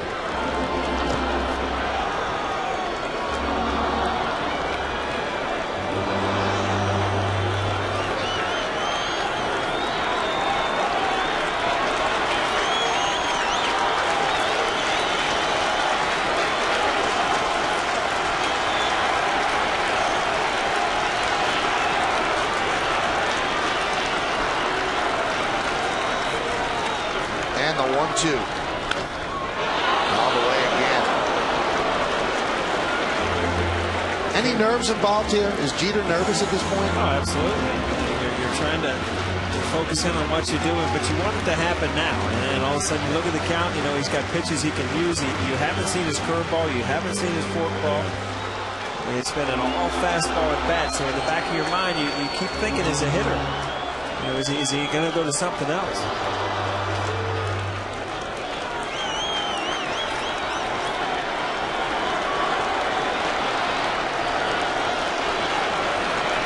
The nervousness is palpable here at the stadium. Everybody on the edge of their seats or standing, waiting, hoping, trying to will a base hit off the bat of Jeter.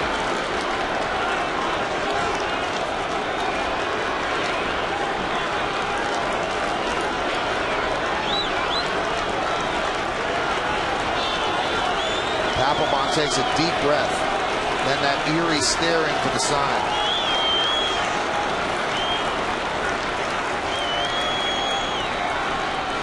And the 1-2.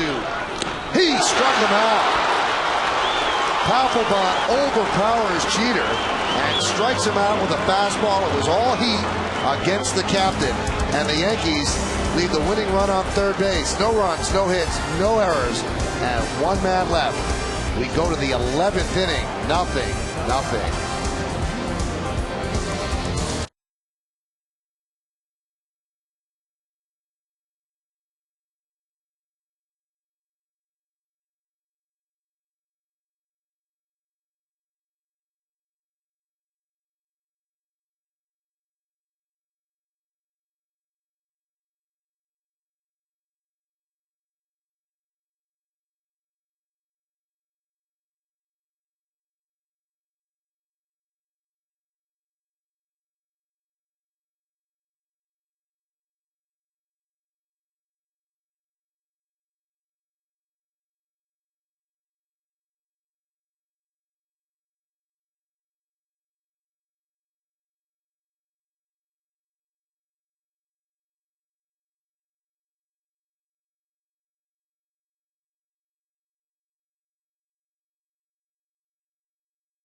Paul, let's take a look at how he did it. Well, it's very consistent. He went with nothing but fastballs. Got ahead early. He's trying to see something. Well, next thing you know, it's in the back of your head. Is he going to go to something else? But he didn't. He stayed with his fastball. Jeet fought off a couple. All of a sudden, he couldn't catch up to the last one. 96-mile-an-hour strikeout.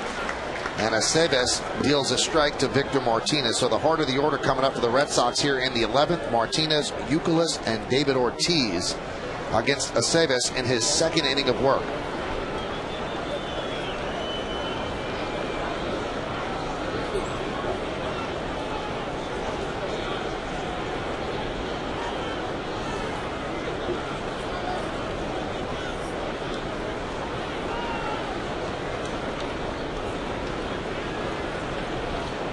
The 0-1. You're seeing a lot of swings where guys aren't looking to just hit the ball in the gap and start a rally. It seems like everybody's walking up to that plate is trying to launch one, and then all of a sudden, you're cutting your at-bats down to really one pitch because you're digging yourself a hole.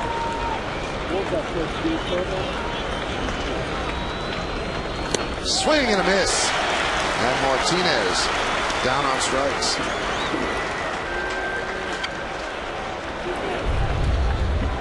Paul is right. You start thinking about home runs, and all of a sudden you're swinging too hard, you're pulling out, or you're trying to do too much. Your swing actually gets longer. Here's Youkilis. Walked twice, struck out twice. So a no contact night for the cleanup hitter for the Red Sox. There's a strike. The newfangled scoreboard. This scoreboard in center field is probably the best scoreboard in the world. They still don't have enough room for more than 11 innings or more than 10. So they wipe it all clean. And they're set up for 20, Paul. I know that excites you. 20? If we're going to play 20, we better order another pizza. Popped up. Cano in front of Hinsky makes the play. 2 away. Tell you what, at this stage, you might be ordering breakfast.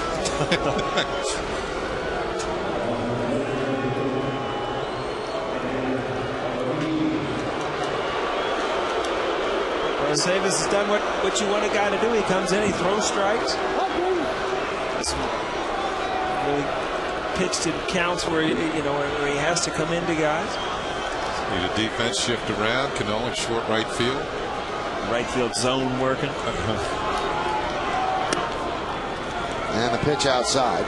Ortiz singled off Mariano in the 9th inning, and that broke an 0 for 19 slide for David Ortiz. The funny thing about this defense, if you look at Johnny Damon's, Johnny Damon's playing all the way over on the line, so they're giving him the total left field gap. Ground ball and a fair ball. Grabbed there by Teixeira. He beats Ortiz to the bag.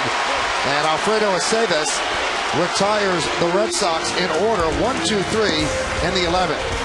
Hey, playing no doubles defense, that's exactly what that stopped as Teixeira fields a hard ground ball and steps on the bag. We go to the bottom of the 11th, and Damon will start it off.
We go to the bottom of the 11th inning. Still no score. Zeros across. 0-3-0 for the Red Sox. 0-5-1 for the Yankees. Each team has had opportunities to push across a run, but the pitching has stepped up and stopped that from happening. Now the Yankees will send up 2, 3, and 4 against the Red Sox closer, Jonathan Papelbon. Papelbon struck out Jeter with the winning run at third base in the bottom of the 10th inning. Now this will be his first full inning of work. Damon, Teixeira, and Alex Rodriguez. Damon, 5 home runs against the Red Sox. Only Babe Ruth has ever hit more home runs as a former Red Sox against his old team. And Babe Ruth hit 11 against the Red Sox in 1927. That was the year that he hit 60, and he was part of Murderers Row. So Damon 0 for 4 so far tonight. 2 strikeouts looking, foul ball to third, and a fly ball to left. Yankees have been unable to turn around fastballs tonight. These are real big league fastballs, though. And they're going to see more of it in this inning.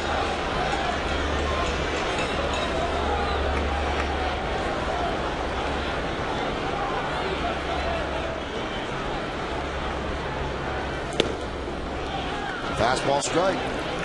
Now the Red Sox have used Okajima, Bard, Ramon Ramirez, and now Jonathan Papelbon. So they have 3 pitchers left in their bullpen: Matty Del Carmen, Saito, and Tozawa.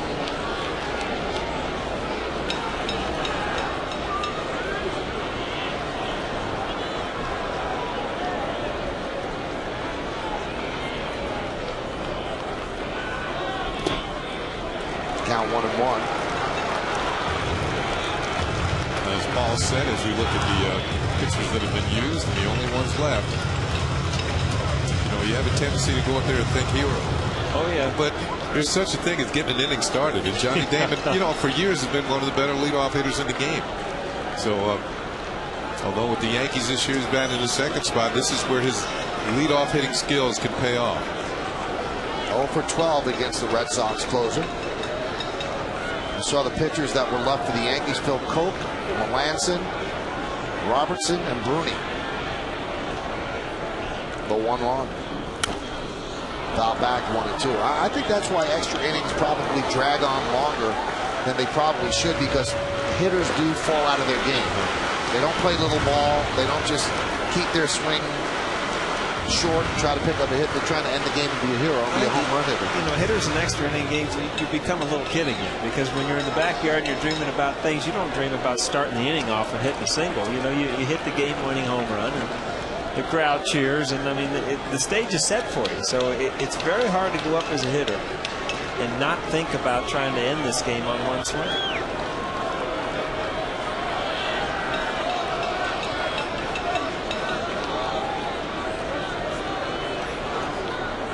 The 1-2. Grounded to second. Pedroia will get Damon. One away.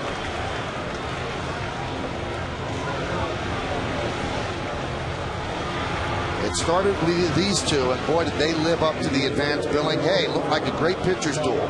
Sometimes it does, and it doesn't live up. It fizzles out. It didn't tonight. Beckett on the left, Burnett on the right. They were both brilliant. Beckett went 7. Burnett, his buddy, former Marlins teammate, went 7 2/3. Obviously, neither allowed a run, and A.J. Burnett allowed just 1 hit. Here's Mark Teixeira. He's 0 for 4.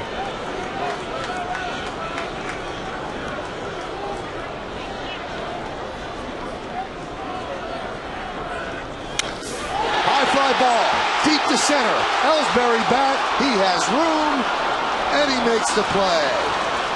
2 down. As we have seen, you really got to score one to get it out of center field here. And he had to reach for it just enough. Couldn't get his real ace swing into it. Had a good sound right off the bat, but there was something about it that didn't carry. Like, I mean, just when Teixeira gets a hold of one, it'll continue to go. And the Yankees are ready to celebrate, but not to be. So now here's Alex Rodriguez. Alex picked up a single in the 9th inning. He's 1 for 4, 70 at bats without a home run, and that is a career high for him. He's stuck at 19. He's stuck at 572 on his career, 1 behind Harmon Killebrew on the all-time home run list. He get a lot off his plate with 1 swing.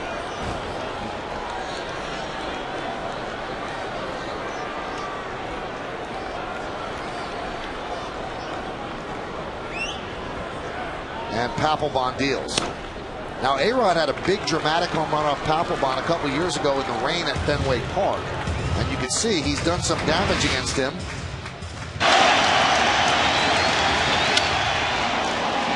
This was June of '07. And it was into the bullpen, and the Yankees ended up winning that game. A big home run for Alex Rodriguez. Is it like rain every night in Fenway? Every highlight you see in Fenway Park since 1950 is everything's all wet. Line foul.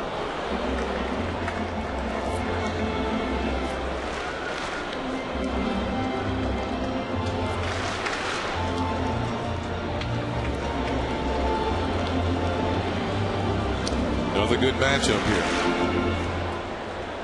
Power closer, power hitter. There hadn't been too many good matchups for the hitters tonight. No.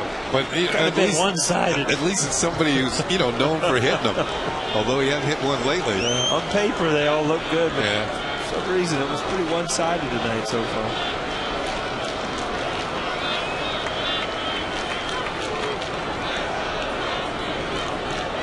The 1-1. 1-2.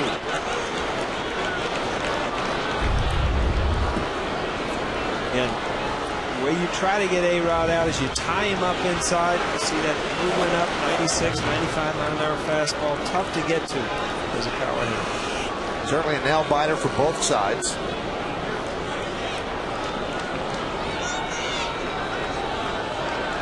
Everyone locked into every pitch, every swing, every at bat.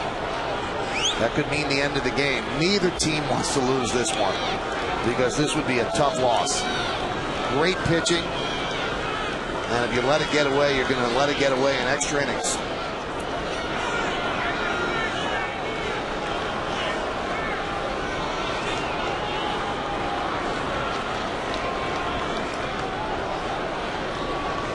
1-2. The Yankees this year are 4-3 in extra inning games, and the Red Sox are 4-5 in extra inning games. No one warming in the Yankee bullpen, so if there is a 12th inning, it'll be Aceves in his 3rd inning of work. He doesn't seem too concerned. Zona going in. It's a zen moment for him.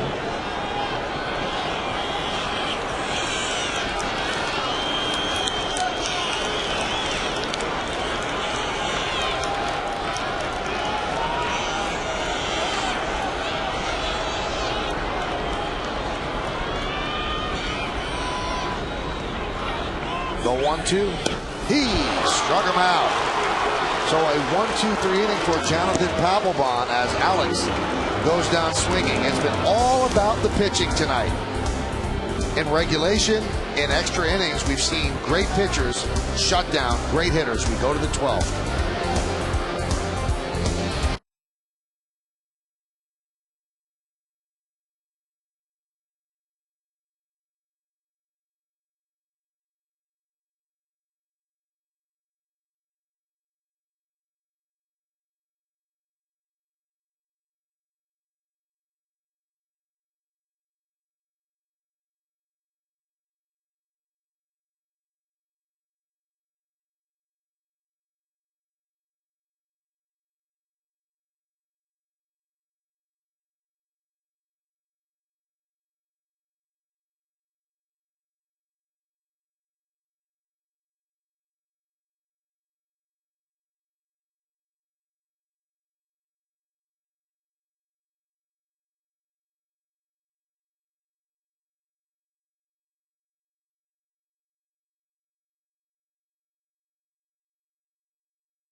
Zeros.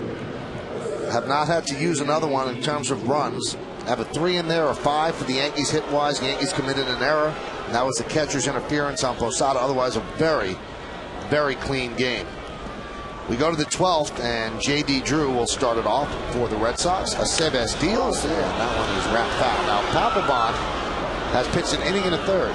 Significant? Well, it's the first time he's pitched more than 1 inning since May 4th, when he actually went 2 innings to pick up the save against the Yankees here at Yankee Stadium. Count 0-2.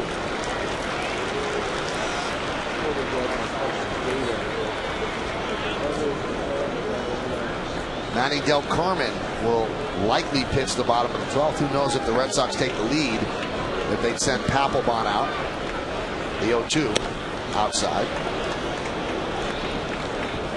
Now in Aceves, he's an all-purpose guy for Girardi. He could pitch just the 8th inning and be that guy, or he could give them some length, which he's giving them right now. This is his 3rd inning of work. He came in to start in the 10th. And he strikes out Drew on a changeup. That was well set up, too. And 2 pitches inside that he fouled off. Fastball away, and then he looked like he was going to another fastball away, but it's a change. And it had good movement, too. You can see by the result of the swing how far out in front Drew was.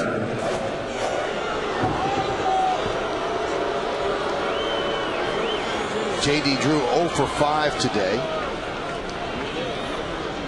And that's going to bring up Jason Varitek, who's 0 for 4.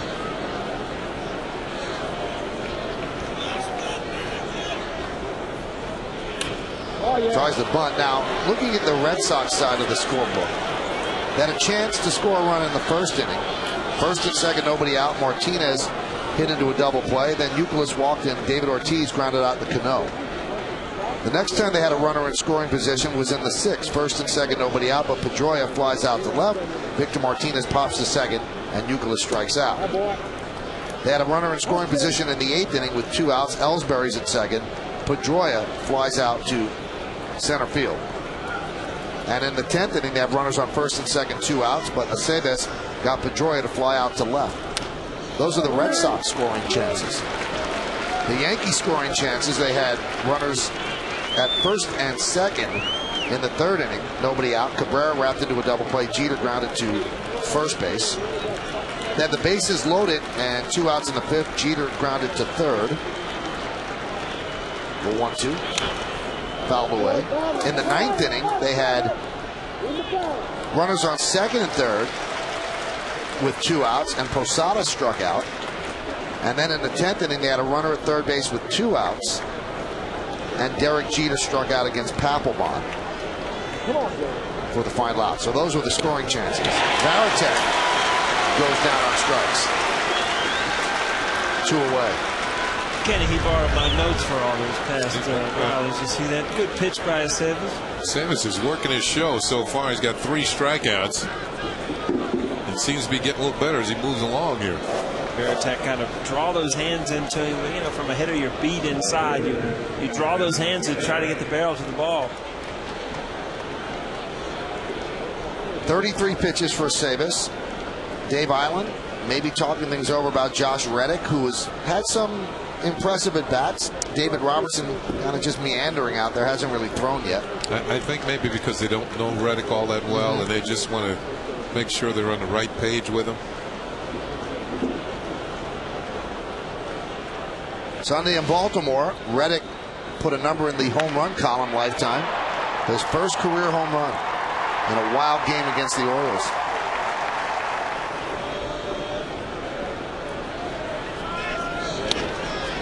And the fastball is outside. 1-0. This is the first time since July 9th that Aceves has thrown more than 2 innings.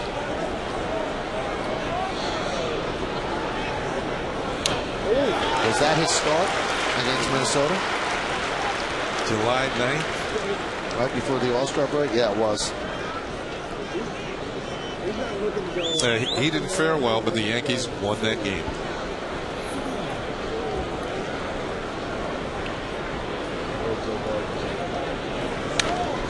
Check out the bottom of the brim. That's fine. I was just noticing, unless he's got a lot of writing under it. He's got a lot of funky stuff, like little electric currents and things like that. Looks like it's painted in whiteout. And he's got some pinstripes that he painted in there. But every Yankee hat does not have that. That's a Dennis Rodman coming out in there.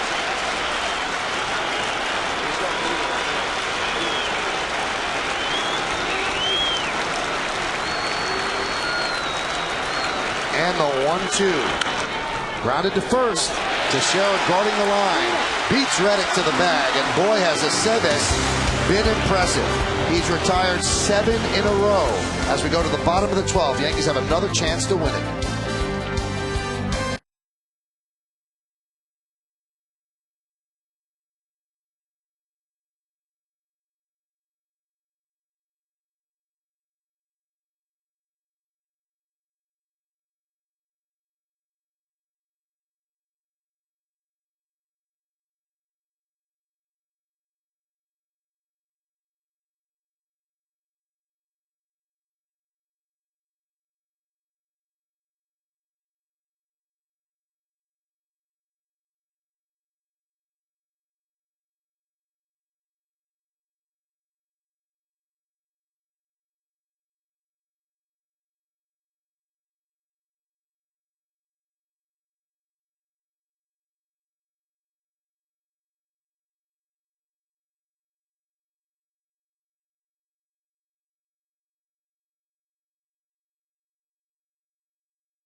the starters, the relievers.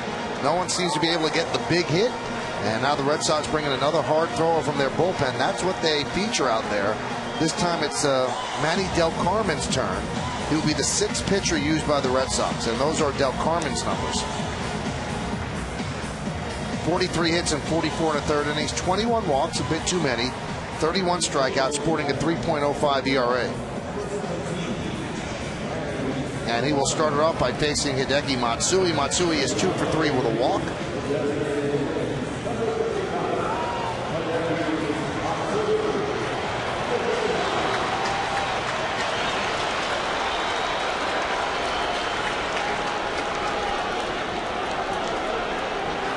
So Matsui digs in.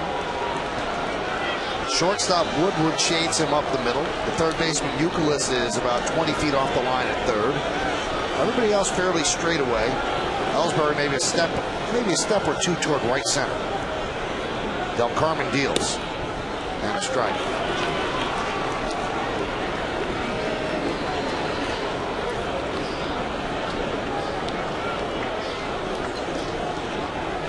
Ryan Bruni beginning to throw for the Yankees as Joe does not want to abuse Aceves, although he's pitching beautifully. And this is an unbelievable battle here at the stadium. Somebody's going to get knocked out there quick.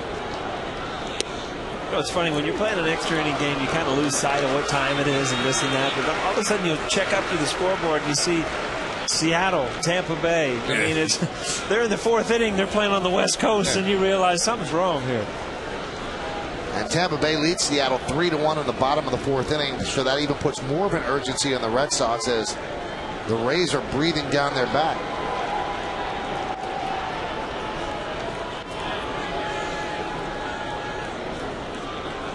The 0-2 outside.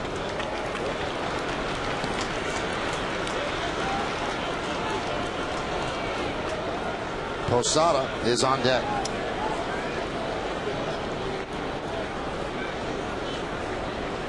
Well, the game is well over 4 hours old, and I'd say maybe 3,000–4,000 people at the most have left this ballpark.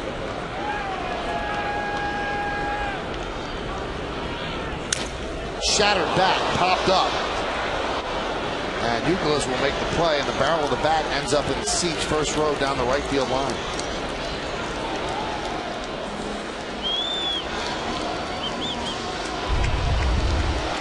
Get another look at it, and it was a fastball. It's kind of tailing back towards the inner third of the plate. Matsui kind of swung, closed his eyes. There's the barrel of the bat. Thankfully, nobody's hurt. Matsui was left with the handle. Look at that. That guy's T-shirt really speaks volumes. I mean, if you're a Knicks fan, you're a Ranger fan. If you're a Ranger fan, you're a Giant fan. If you're a Giant fan, you're usually a Yankee fan. That's the way it works in New York. Here's Posada.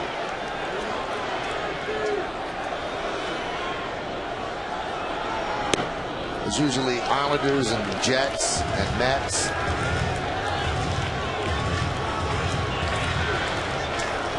I got to go to Long Island tomorrow. Long Island's like Mets territory. Right? Pretty much, yeah. You're not going to be greeted warmly. Should I get an escort down there? I think it'd be a good idea. I know a lot of Yankee fans in Smithtown. All right, just checking. That's where Frank Catalanato was born. Yeah, Frankie C. Now with the Milwaukee Brewers.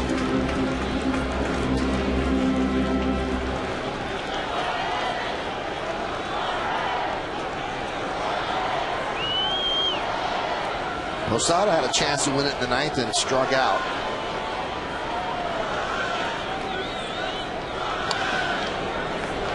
And the 1-1. 2-1.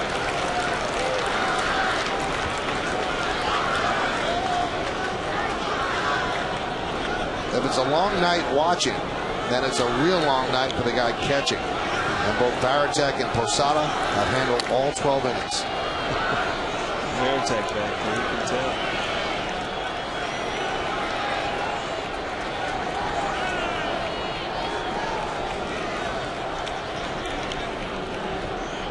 The 2-1.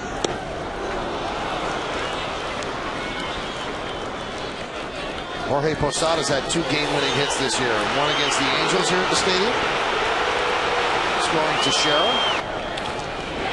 And against the Blue Jays. Scoring Alex Rodriguez.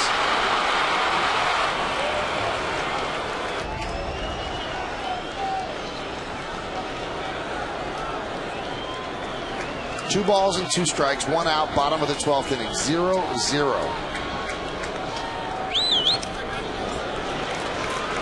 And the count goes full with 3-2. So Delgarmin does not throw as many fastballs as the other guys coming out of the pen. He's going to throw breaking balls. He's going to work around 91, 92.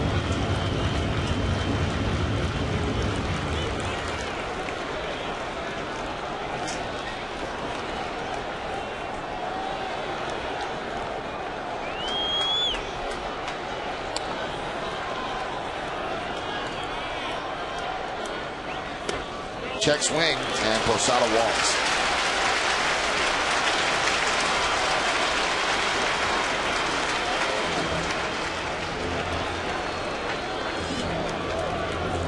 Delgarmin is living the dream. Every little kid's dream. Born in Boston. Big Red Sox fan, and here he is pitching for, as they call him, the hometown team.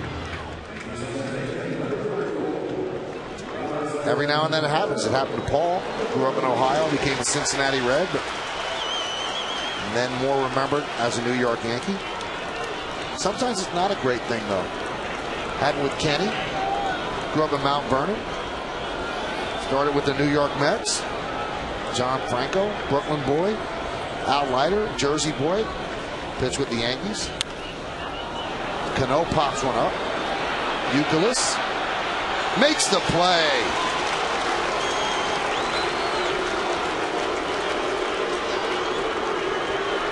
Boy, Youkilis. He stayed with it.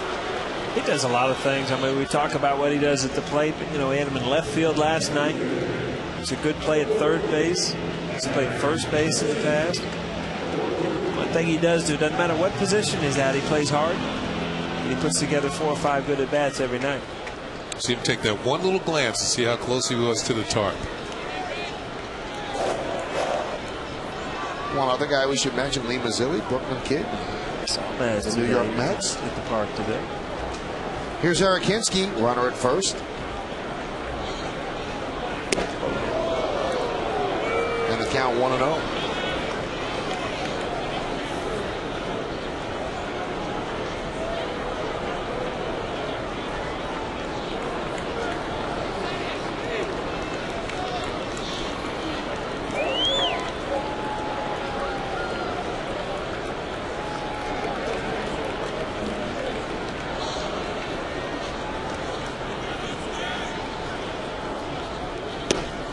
Count 2-0.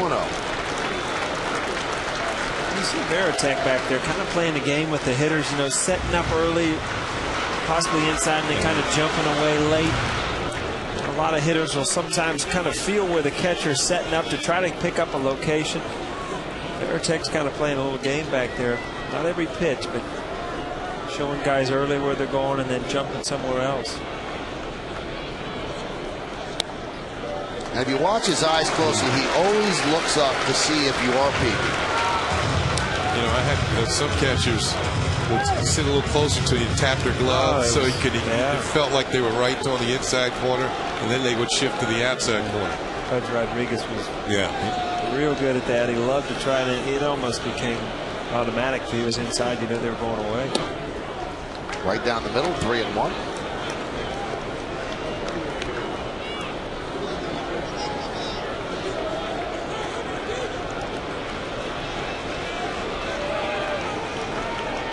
Hinsky pinch hit in the 10th inning and worked the pinch hit walk. Nick Swisher started in this spot in the lineup, number 8. Hairston took over for defense, and then Hinsky pinch hit for Hairston. The 3-1. Grounded foul. 12th inning of a game. No one wants to make the bad pitch. No one wants to boot the ball. Everybody wants to be the hero. But as each inning mounts, so does the pressure. This might be one of those games that years from now people will say that we were at that game. Remember that game? And each succeeding year, be 5,000 more people added to the crowd. Runner goes on 3-2 and 2 outs. And Hinske works another walk. And now Melky Cabrera, we've talked so much today about how he has been so clutch for this team, especially in late inning pressure situations when the game is on the line, and that is certainly the case right here. Posada's at second, Hinske is at first, and Melky is at the plate. Now, one thing that the Yankees have to deal with, they don't want to take him out because it's a close game. Posada might not score on a single. You have another catcher in the dugout, that's Jose Molina. You have a pinch runner, Ramiro Pena, but they'll take their chances with Posada at second base.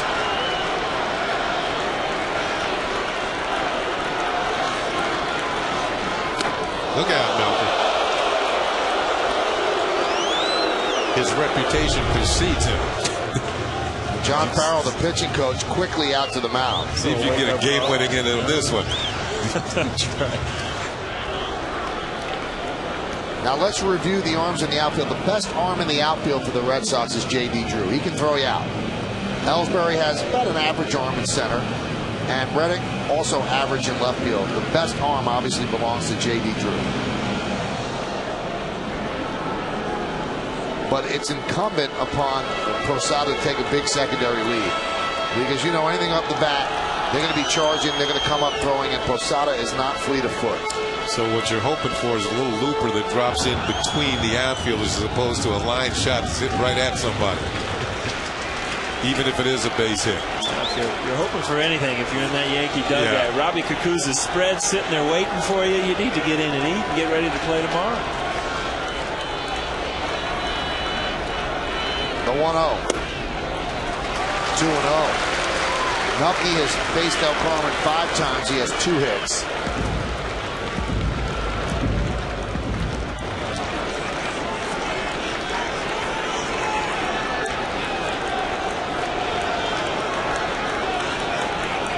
Game on the line again. A constant series of game on the line moments. Now the count 3-0. There's a man who started it all through the first pitch in this game. That's A.J. Burnett. Derek's had a couple of chances to win this one. He has not been able to do it. Del Carmen 1 pitch away from loading the bases.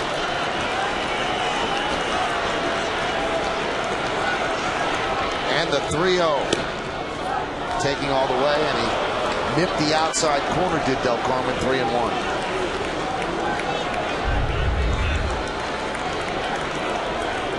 And just nipped it. And probably did nip it.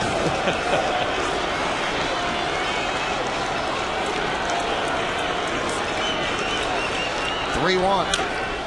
Popped up. Pedroia is there, and he'll put it away for the final out of the 12th inning. 2 walks wasted by the Yankees. No runs, no hits, no errors, and 2 men left. You're feeling lucky? We go to the 13th next.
Well, thank you, Bob. Here we go to the top of the 13th. A new pitcher for the Yankees, their 5th pitcher, Brian Bruni.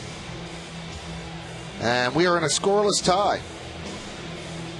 Boy, each team has had opportunities, and the Yankees have certainly had opportunities in extra innings, and they have not been able to get that big hit. Now they're taking a chance going to Bruni, because obviously Bruni hasn't pitched well. You see his numbers, they're not great. A 6.10 ERA, can strike people out, obviously. 25 and 20 in 2/3 innings. And although Aceves was pitching great, you can't abuse him because you need him down the line.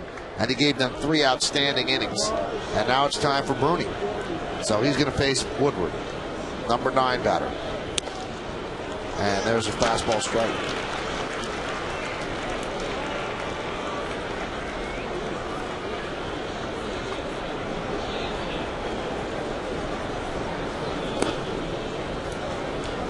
Count 1-1. It'll be Woodward, Ellsbury, and Pedroia.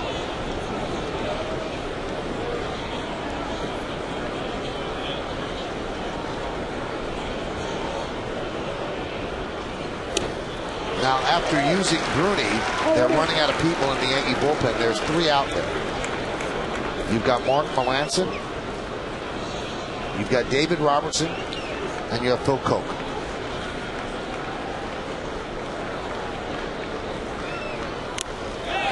Swung on and foul tipped into the glove of Posada, 1 away.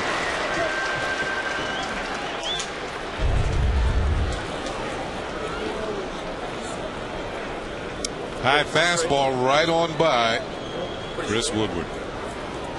Now, Bruni has had a lot of success against the Red Sox in his career. In 17 games, he's 2-0 with a 1.62 ERA. Kenny just told me, go ahead and explain that pitch. It's just another guy can't catch up to a fastball tonight. It's just, Ellsbury pops it up. Posada will make the play, 2 away. There's another one. this looks like one of those Little League World Series games where the pitchers are just outmatching the hitters. You know, the guys that just come in and you got no chance.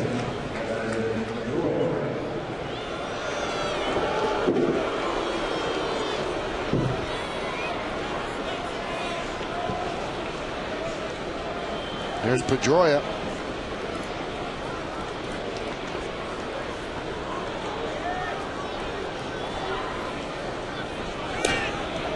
There's a strike.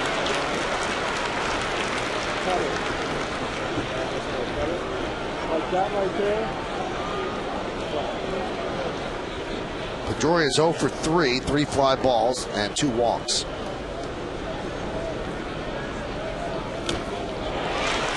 And Bruni's dealing tonight. That fastball was 96 miles an hour.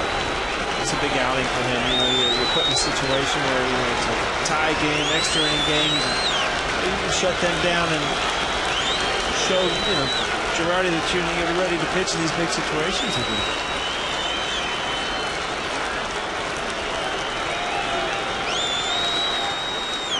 Burnett, Hughes, Rivera, Aceves, now Bruni.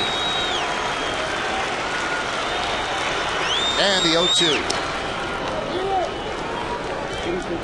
He is letting it fly tonight. He's been on the DL twice with elbow problems. And although Girardi said he's not hurt, there is sometimes a lack of command.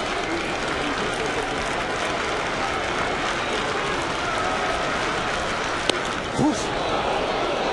That's a giddy up on it. You start diving out to get that outside fastball and they run them in on you.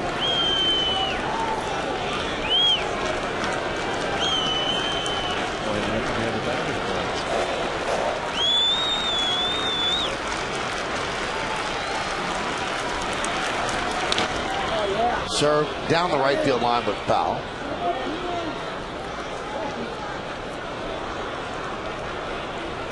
Boy, when they brought you that Hard Rock hamburger, that was a long time ago. You know what? You should have kept your extra one. That's what you should have done. You stuck your nose up at that. You're going to wait a while. Would have had something to snack on. People here at the Hard Rock at Yankee Stadium, very nice. Brought us up some food. Promised us T-shirts too. Yeah, we haven't gotten those yet. Here we come. All right. It's the 13th inning, Paul. What are they waiting for? We're looking at the scoreboard. They're confused. I think we're playing 20.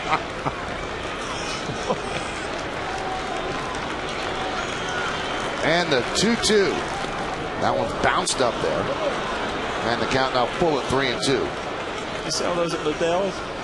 No? I don't think so. Pick one of those up at Modell's with your gift certificate. Bernie was 0-2 on Pedroia. Now it's full.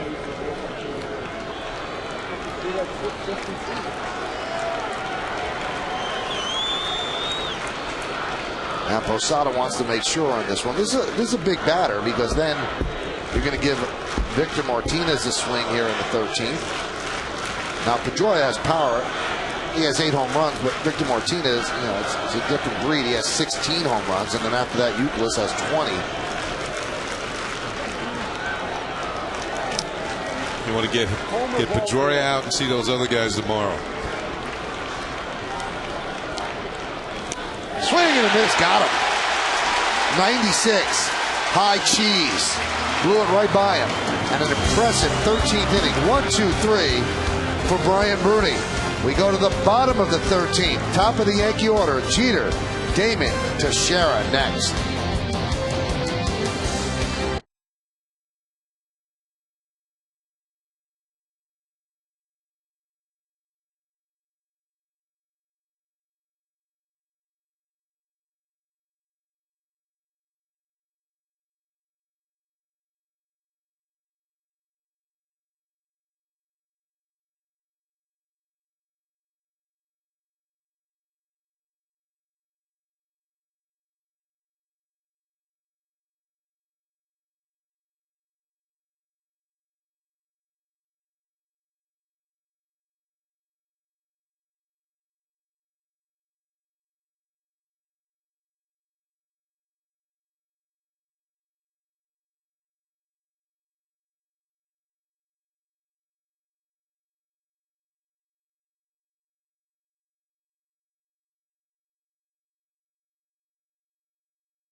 As voted on by you, the fans, and the three of us here in the booth. And this one was kind of a layup for the players of the game. Well, let's see. We'll start with Josh Beckett, who was just wonderful for the Red Sox tonight. 7 innings, no runs, 4 hits, 7 strikeouts, and 2 walks. But he wasn't alone. On the other side of the ledger, A.J. Burnett, who started for the Yankees. 7 2/3 innings, no runs, just 1 hit, and 6 strikeouts for A.J. Burnett. They are the Cole Chevy players of the game. And AJ and Josh are spectators now here in the bottom of the 13th. Derek Jeter will start it off. And Takashi Saito, the new pitcher for the Red Sox, their 7th pitcher. Saito deals a breaking ball. Now, if you're wondering, well, what's the longest 1-0 game ever? It was a taxing day, April 15th, 1968. Mets beat the Astros 1-0, and it took them 24 innings to do it. You ready for that, Paul? Yeah. At the Astrodome. At the Dome. BO1. I got to figure, though, these everyday players in the last 2 days, I mean, you're going almost 9 hours of baseball in the last couple of days. I mean, your body, it's funny how you train to play games and your body starts realizing that something's a little different. You know, you've been out on the field, you've been on your feet. Got to come back. You got a day game tomorrow. Later day game. 4 o'clock start, the 1-1. And for those that are wondering, there's going to be a Yes pregame show at 3:30, and they see Saito's numbers. And then after the final out on Fox, that's where the game's going to be. It's a nationally televised game. Come right back to Yes, and we have the WB Mason postgame show And we'll break it down, everything that happens, and Kimberly Jones will have all the interviews as well.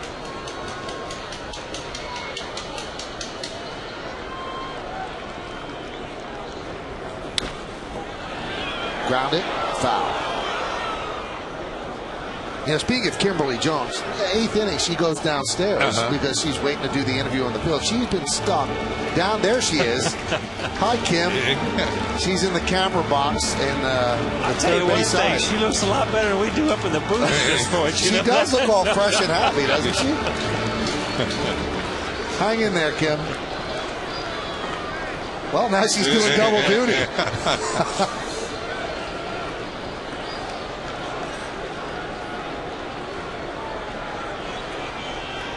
2-2 count on Jeter. And Saito deals. 3-2. The longest, the press, man. A lot of deadlines being missed right now. It was funny. I just walked through there, and some of the press have left. And I looked up, and my kids are sitting there. I got a couple of them taking over the press seats. Got new jobs. That's right.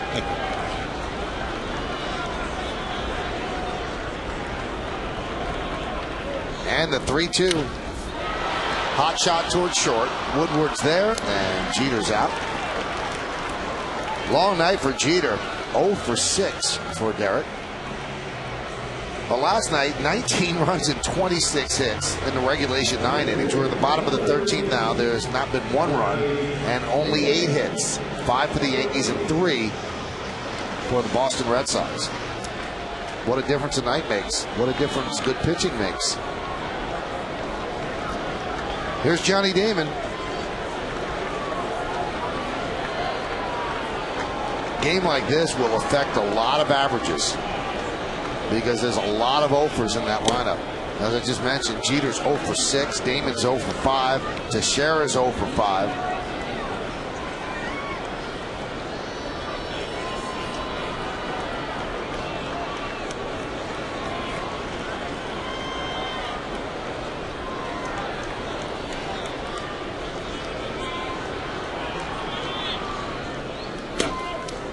Longest 1-0 game I ever broadcast was a 1-0 game between the Dodgers and the Montreal Expos. 22 innings.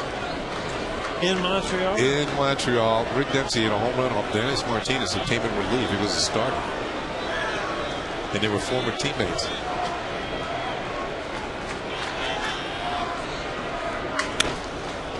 Popped up. Euclid. And there were 2 outs.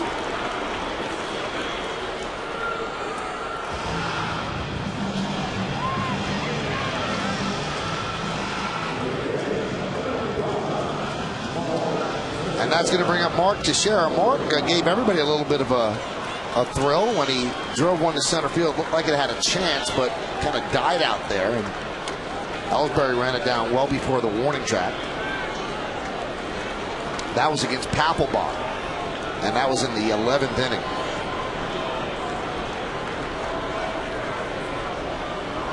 Saito deals. Different pitcher than what the Yankees have been looking at. He throws some fastballs, but certainly not 95, 96. There's Junichi Tazawa, who was just called up today.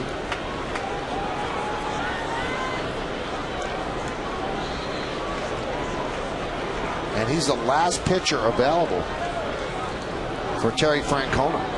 The last one. They've used Papelbon, Saito, Ramirez, Del Carmen, Bard, and Okajima. Now, Tazawa was a starter in Pawtucket, so he's in there, and they're going to say, you pitch until it's over. He's going to give them length. The 1-1. That was it. That had a pretty good break to it, but it was towards the middle of the plate, and you can see that Teixeira had a good swing at this one. This is a Baritecker. He's happy when the ball hits his glove because, you know, he got away with when that ball hung out over the plate.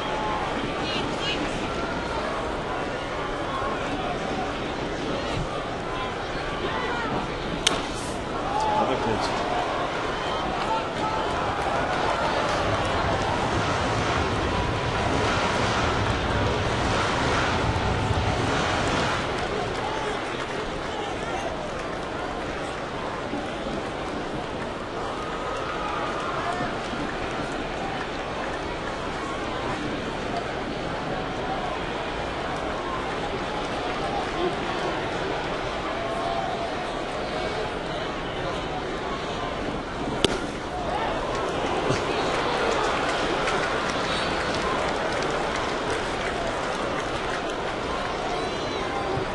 might be one of those games, Michael, to make Yankee Classics where they can only make it one way. Yeah, they're undefeated on Yankee Classic. That's right.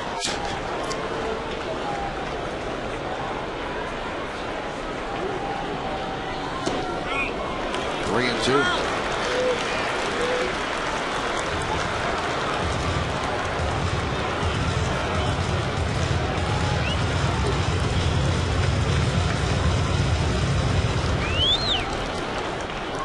You know, Michael, we're 5 till 12. You got to get another weather report here at midnight. And a UV index. That's right, and I guarantee it's low at this point.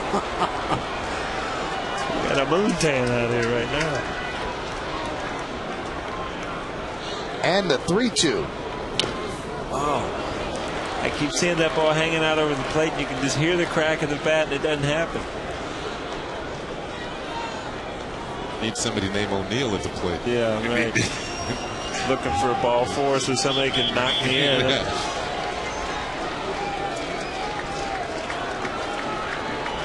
4 extra inning home runs in your career. Yeah.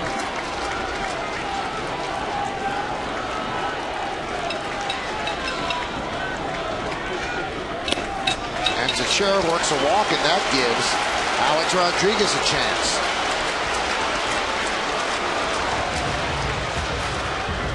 Once again, Alex has been sitting on 19 home runs for 71 at-bats, and that is the longest homerless streak of his career in one season. Now with Saito, he does not have to worry about being overpowered by a fastball, but Saito's pitches move for sure. Teixeira's at first. He's going to be held there by Victor Martinez. Most of the right side of the infield open as Pedroia shades up the middle.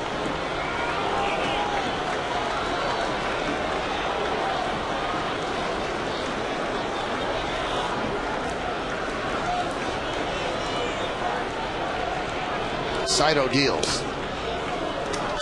Fastball outside, 1-0. Tell you what, if Reddick was any deeper in left field, he'd need a ticket. He is way back there. Nothing is. If it goes over his head, this game is over.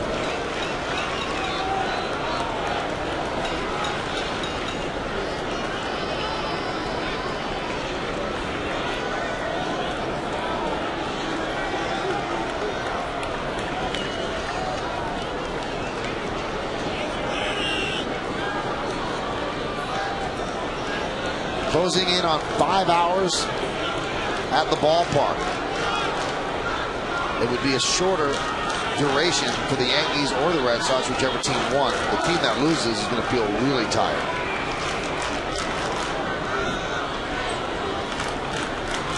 The 1-0. Check swing and a breaking ball. 2-0.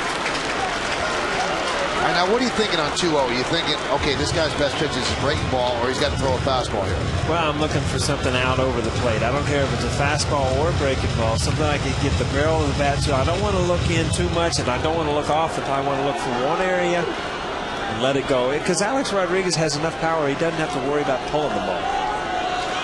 He's already seen a couple of breaking balls, so you think fastball, you've already seen the breaking ball, you react to it.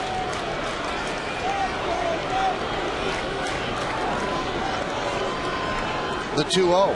There's another breaking ball. See? Turn him loose.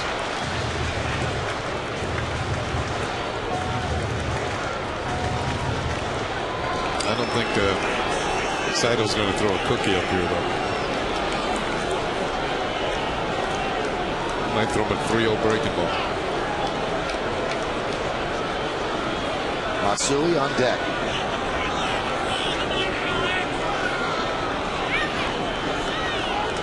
Rio. He turned him loose. And so did Saito with a 93-mile-an-hour fastball. Not a straight fastball either. You see that ball has some run on it. Good swing by Alex. So, you know, if you're 3-0, it's home run or nothing. You don't want to pop up or ground out. Try to hit the ball out of the park. When you get back in the same, 3-1, you're still going to look for a good pitch.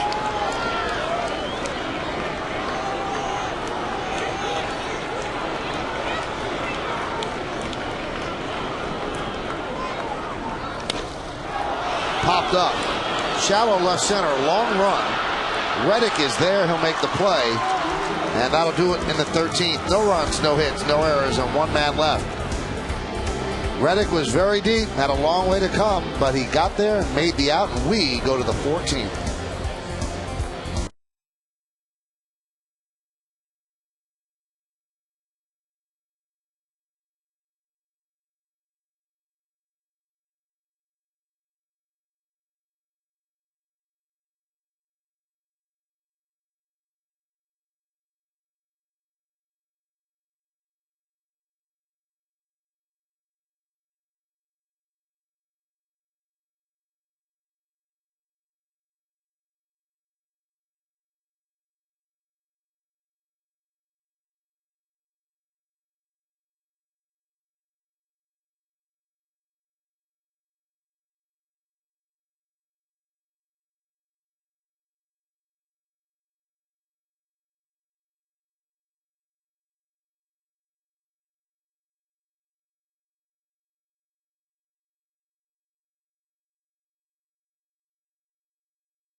All of that adds up to 0-0 as we go to the 14th inning here at the stadium in a classic nail-biter between the Yankees and the Red Sox.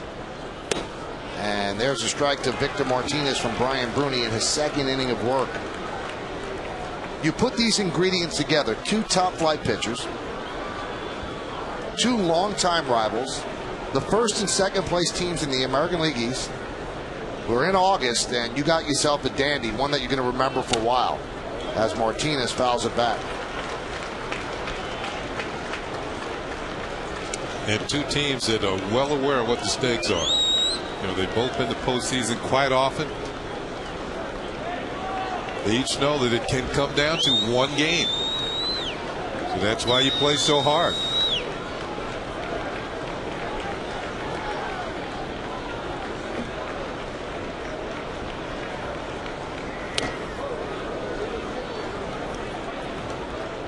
I've been on a team that lost the division by one game. That's not fun. The whole offseason, you went through all those games you could have won. Oh, my goodness. Tell you what, it made us tougher than that year, though, we won the World Series.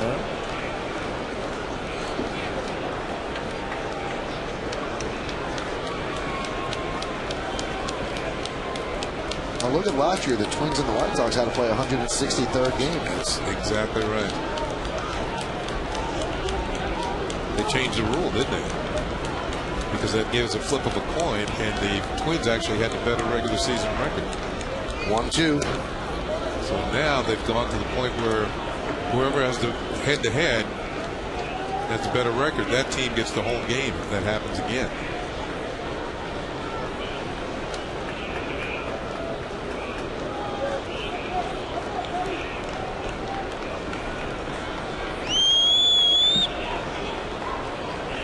Martinez 0 for 5 tonight.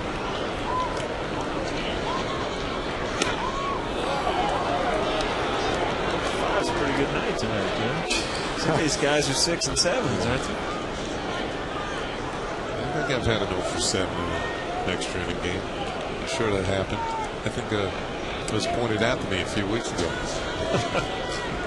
By Michael? No, it wasn't that's usually Michael. the stats that he can tell you. 3-2. Grounded foul. Well, the longest scoreless game between the Yankees and the Red Sox since September 24th of 1969. The Red Sox won 1-0 in 14 innings. That was at Fenway. So we're in the 14th inning right now, so that matches that one. Didn't go that many innings in Boston. Now scoring a run at Fenway Park. It's more amazing than this, right?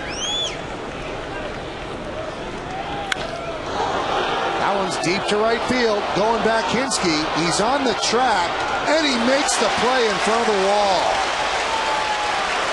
Wow, that looked like 1-0 when it left the bat. Ball's not carrying. And you got to see where he hits this on the bat. It looks like it just got in on the label a little bit. But you see those big eyes just wondering if he got enough of it.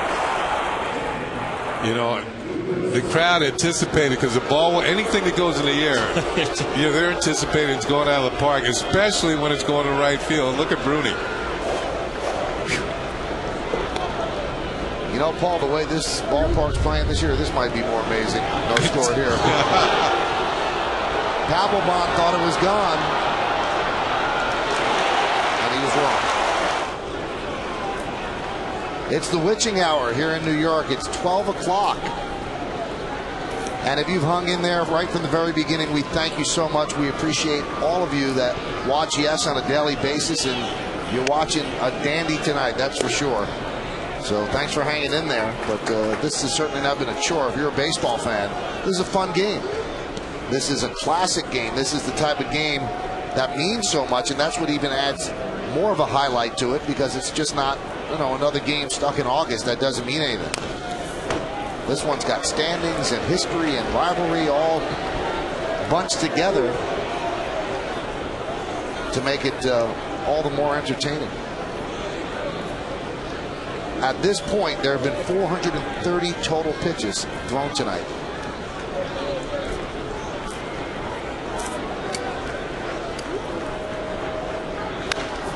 That one is lined into left center field. It's going to be a base hit.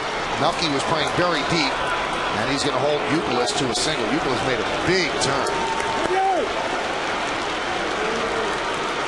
Why do you play no doubles late in the game? You see why. Melky's got a better route to the ball. I mean, this is a sure double early in the game when the outfielder's playing normal depth. This is the Red Sox first hit since the 10th inning. Melky gets a good jump, and again, you play 4 or 5 steps deeper, you can cut that ball off before it gets to the wall. Make a good throw. Well, Bernie's gotten hit hard twice now after a very strong 13th inning. Here's David Ortiz. And Bernie's still throwing hard, though, at 95 miles an hour on that pitch. Ortiz picked up a single against Rivera in the 9th inning. He's 1 for 5.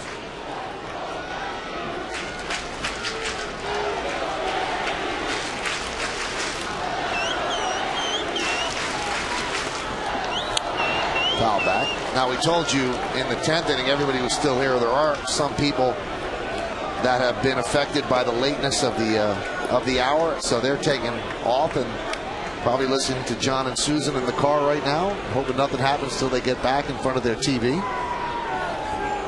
Some pockets in the upper deck starting to empty out. And even if you don't have work, and if you have kids with you, it's late. Pitch is high.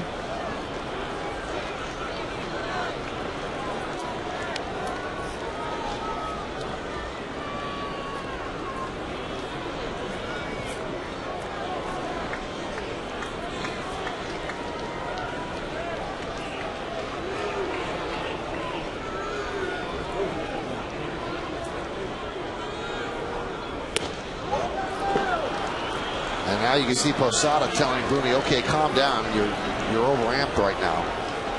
And the count 3-1.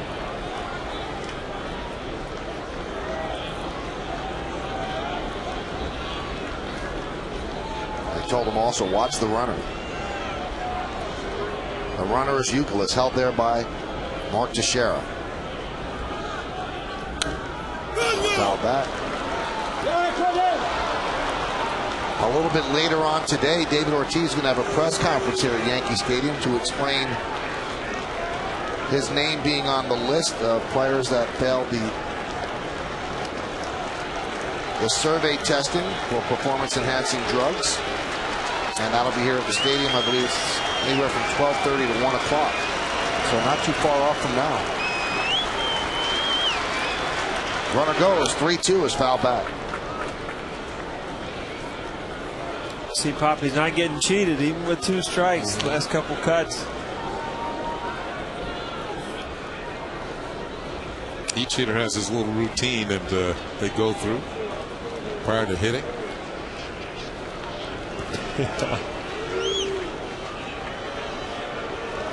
Good bat sitting on the bench there, Mike Lowe. You know how many kids in Boston now spitting their hands in the Little League because of David Ortiz?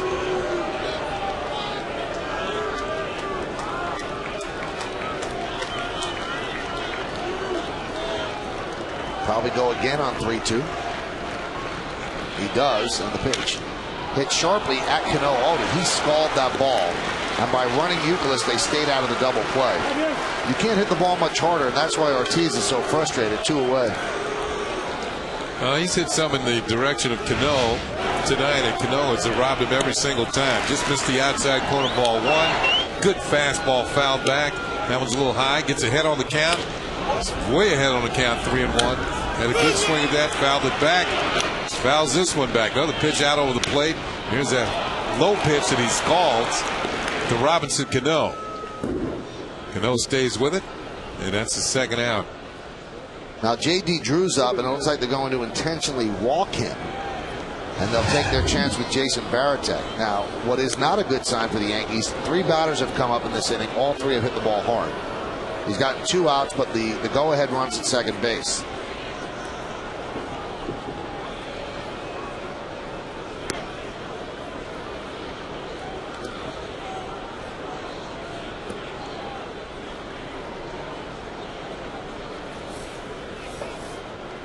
And Girardi and Island going over matchups.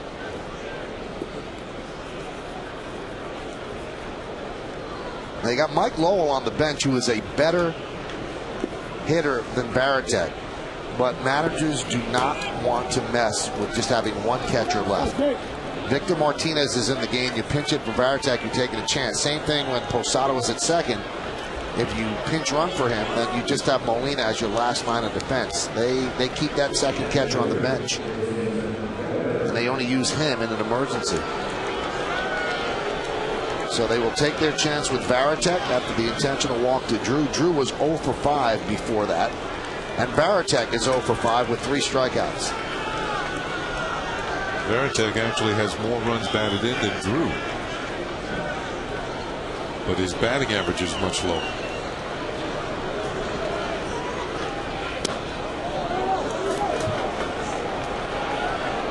Count 1-0.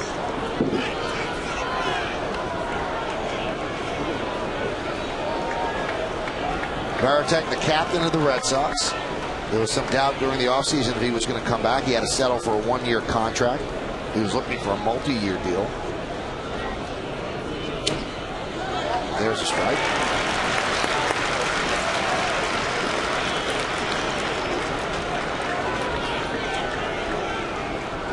Like Varitek's kind of in between everything. You know, he's ahead of the off-speed stuff, and it doesn't seem like he trusts himself to be quick enough on the fastball in. 1-1 away. Brody is at 37 pitches right now. That's the most he's thrown all year. Remember, he has been on the disabled list twice with an elbow issue. So the Yankees are trying to get him through this inning. If there is a 15th, they'll have to find somebody else out there. As I said, Melanson is out there, Koch is out there, and Robertson's out there. And all 3 of them pitched yesterday.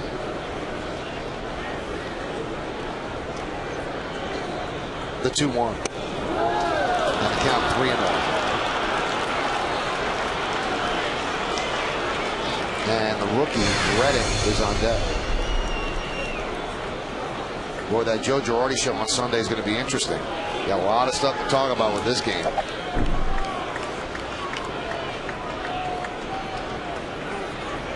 And the 3-1. Grounded to second. Cano makes the play. And we go to the bottom of the 14th. So the Yankees Used the right strategy walking Drew. No runs a hit, no errors, and 2 men left.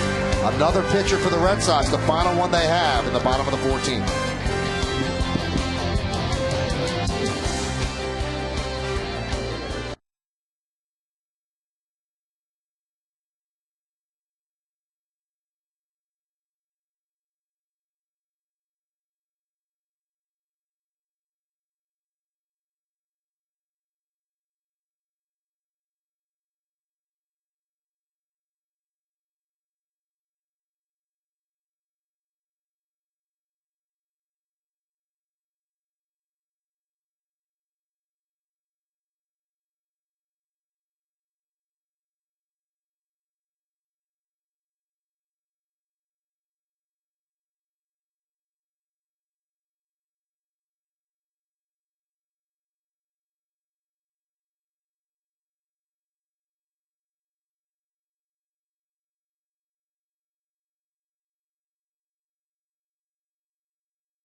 That's exactly what Tazawa is doing now. Leading off for the Yankees is Hideki Matsui. Now, we showed you earlier Tazawa bowing to Matsui. Matsui is Tazawa's hero. So now he gets to face his hero, and his hero wants to make his Major League debut a miserable one. And there is the bow. And they get a picture together. Sign of respect. How ironic is this? Tazawa's just 23 years old. Usually, what has happened is signing free agents from Japan. They are experienced veterans, and they sign contracts after being, I think you have to be in the Japanese league 10 years before you become a free agent, or you have to be posted, as Matsusaka was. But I think they signed Tazawa as a free agent. A big moment for him. The Yankees will try to end it here in the bottom of the 14th. There is no score. And the pitch is low, 1-0.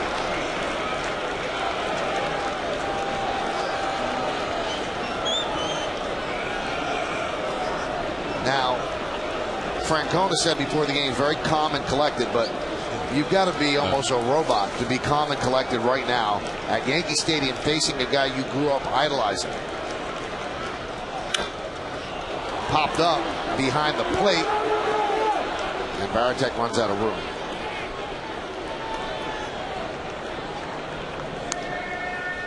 Well, he's got to grow up fast.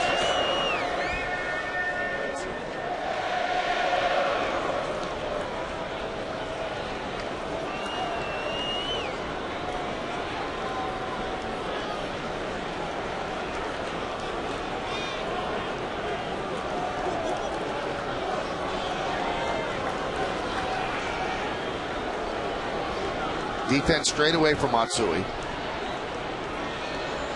And Tazawa deals. Line drive, center field. It hangs up there. He hit it too hard. Ellsbury makes the play. He hit that one right on the screws. Now, what I'm a little bit surprised at, as we see Matsui take a low pitch and drive it, there's nobody up in the Yankee bullpen. And Bruni has thrown more pitches than he has all year, and that was an exhale there. Wow, got him out. You see that sigh of relief? That works in every language. You know, that doesn't matter what language you speak, it still works. Phil Coke starting to stretch. Tazawa's given up 8 home runs and 109 in the third innings this season in the minors, splitting between AA and AAA. There's Posada. Now for the Yankees, they're at a disadvantage. They've not seen this guy. Obviously they have scouting reports, but unless you experience Tazawa, you really don't know exactly what he's throwing. You could say, well, he throws a breaking ball, fastball, but you got to see the movement on the pitch.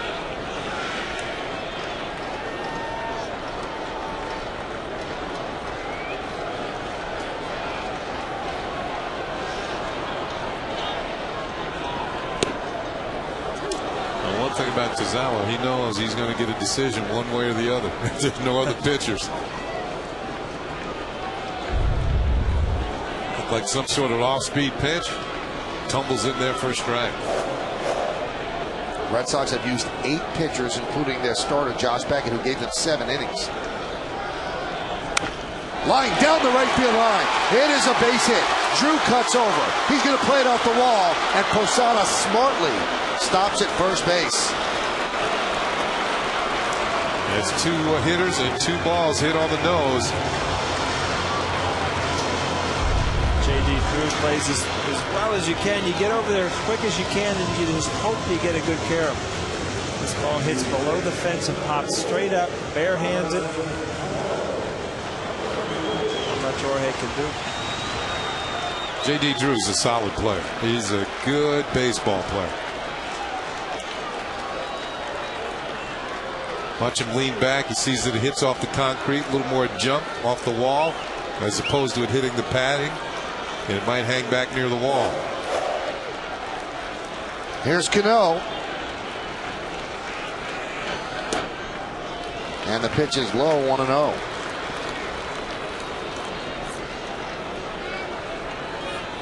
Now Phil Coke beginning to throw in the Yankee bullpen.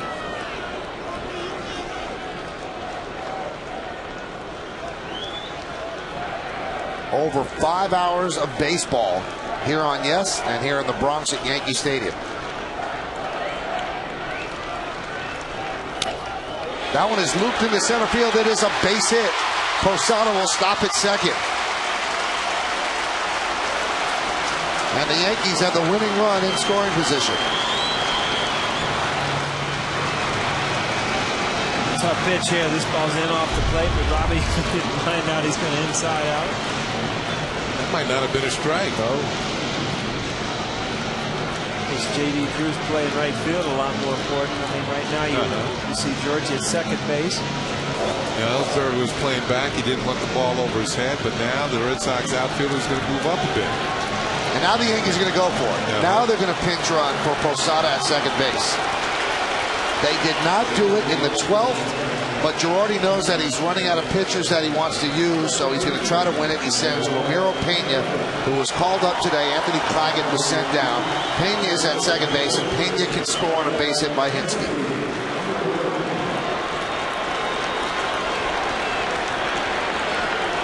So a bit of a gamble for Girardi, as he will have to use his final catcher if the Yankees don't win.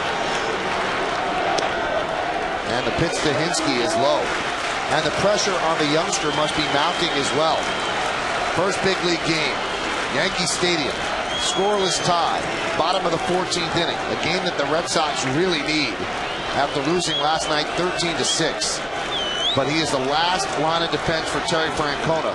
He's used every pitcher he has. The 1-0, 2-0.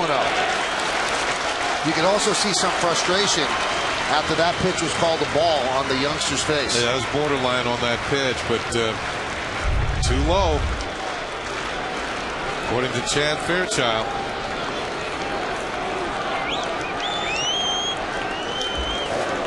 I'll go with low.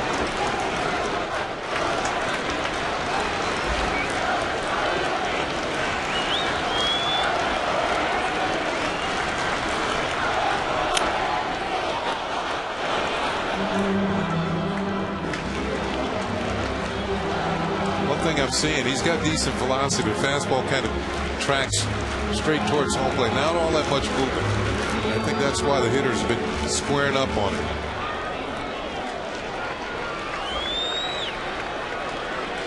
I think he has a decent breaking ball, but he he doesn't throw it early in the count. He throws it when he gets ahead in the count, and gets in these situations where he can't use it. He has to go straight to his fastball.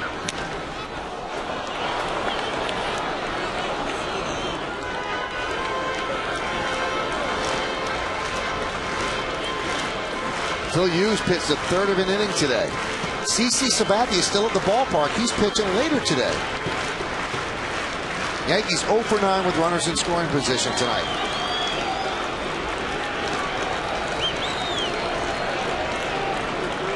All the Yankees on the top step of the dugout, leaning forward. Most of the Red Sox, most of them are out on the field, but the other ones are leaning forward as well on the top step. Line drive, right field, cutting over is Drew. And he makes the play. What a play by J.D. Drew. He saved the game for the Red Sox. Hinsky can't believe it.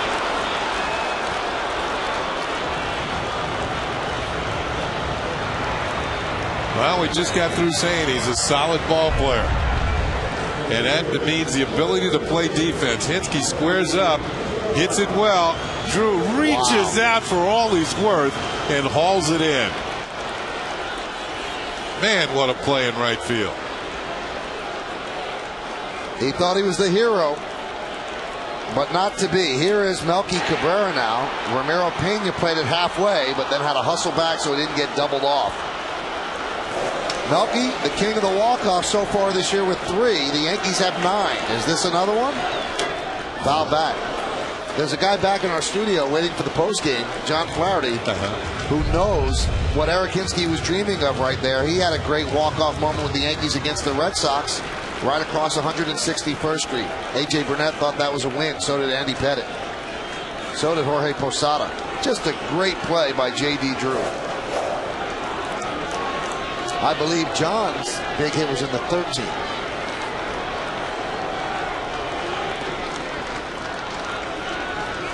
And the 0-1. 1-1. Now David Robertson has joined Phil Coke throwing out in the bullpen.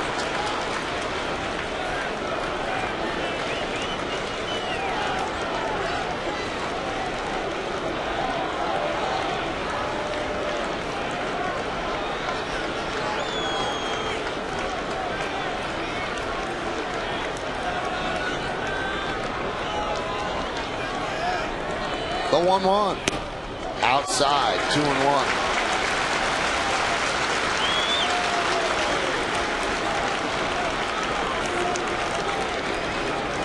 Derek Jeter's on deck if Melky could reach without bringing in the run. Bottom of the 14th, 0-0. Hinsky with a bid to be the hero, foiled by a great play, J.D. Drew. And that one's fouled away. 2 balls, 2 strikes, 2 outs, 2 on. We just experienced the second 7th inning stretch here at the stadium. And Hinsky still can't believe it. A lot of smiles on the Yankee bench because when you're up and the game's scoreless, there's not that much pressure. But when you're on the field and your pitcher's on the mound, that's when it gets a little more tense. Right now it's the Red Sox who are in nail-biting mode. Not too many smiles on that bench, just looking for one more out to force the 15th inning. The 2-2. Now it's full. That's going to release the runners, gives the Yankees an advantage. Pena, who has good speed, will be running on the 3-2 and 2 outs, and Jeter's on deck.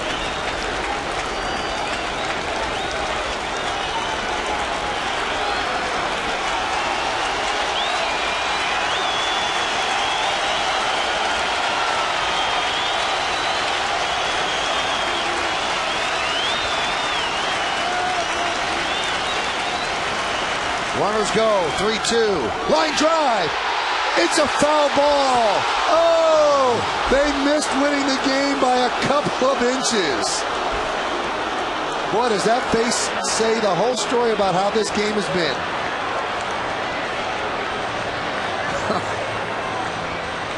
Whew. How close was it? Melky with a rocket down the line. Wow.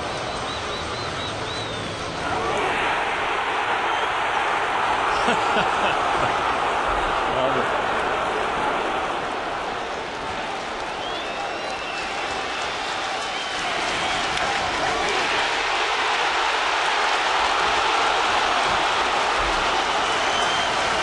Runners go, 3-2, foul back. Couple of close calls this inning.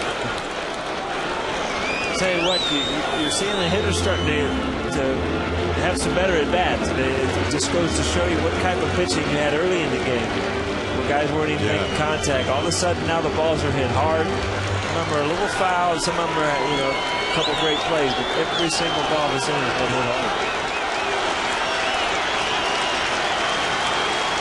J.D. Drew saved the game. Java trying to spur on the crowd. Runners go. Check swing. Did he go? Yes, he did. So Melky Cabrera strikes out after missing by about an inch of winning the game. In fact, 2 instances of an inch making a difference. Eric Hinsky hits a bullet. It was going to win the game, but J.D. Drew won full extension to haul it in. We go to the 15th.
Each inning, it gets a little more tense, a little more thrilling. Yankees had 2 opportunities to win it, but the game of inches went against them as the clock is approaching 12:30 Eastern Time here in New York City.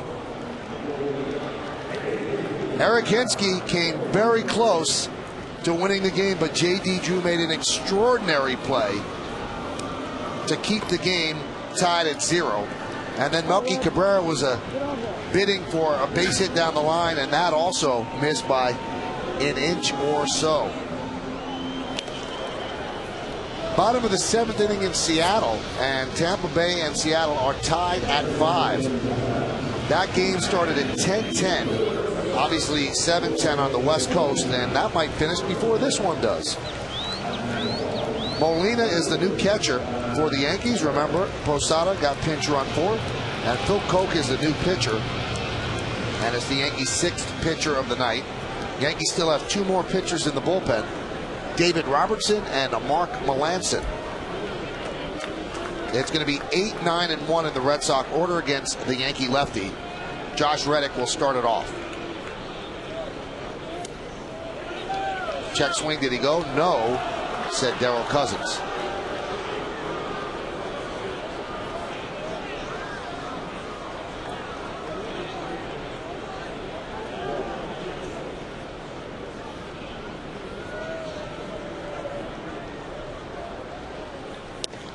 There's a strike from Koch, and it's 1-1. Yeah, you made the point that CC's still here, and you know what he's thinking. You can sleep in November. That's stay here with your teammates, hang in there all the way. Straight when it's away.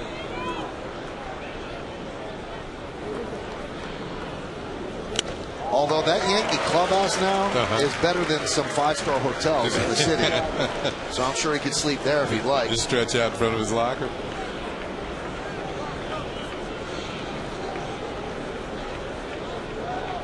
know how you raid the refrigerator at home late at night? I just raided the Yes refrigerator over here for a yogurt snack. Josh Reddick down looking. And he is 0 for 6. Bill Koch will dot the outside corner to knees. There's no doubt about that one.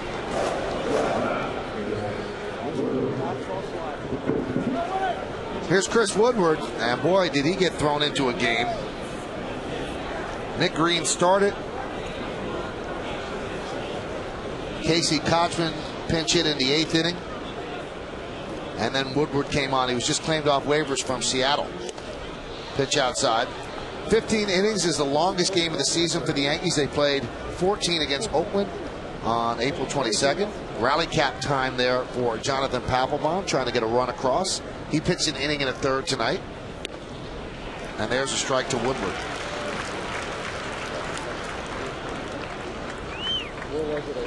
A.J. Burnett started, was brilliant, gave up just 1 hit, 7 2/3. Phil Hughes a third of an inning. Rivera an inning. Alfredo Aceves 3 innings. Bruni 2 innings, and Al Koch. Pitch outside.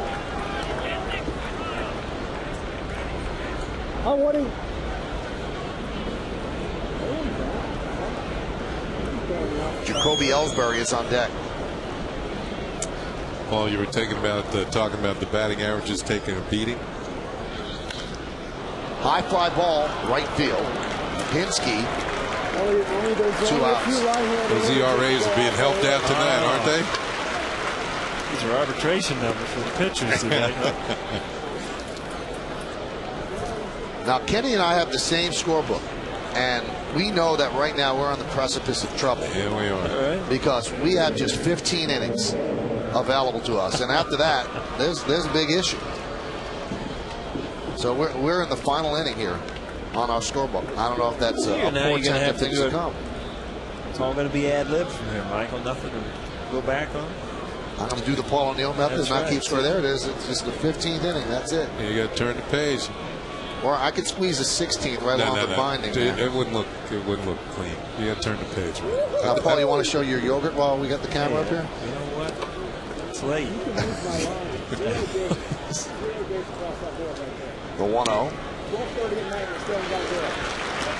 And there's Paul preparing. There we go. Caught right in the act, huh? What kind is that, peach? Did you look at the expiration date? You know date? what? At this point, it doesn't matter what it is. That might have been fresh at the beginning of the game. That's right. Looks a little lumpy. The 1-1. Foul back, 1-2.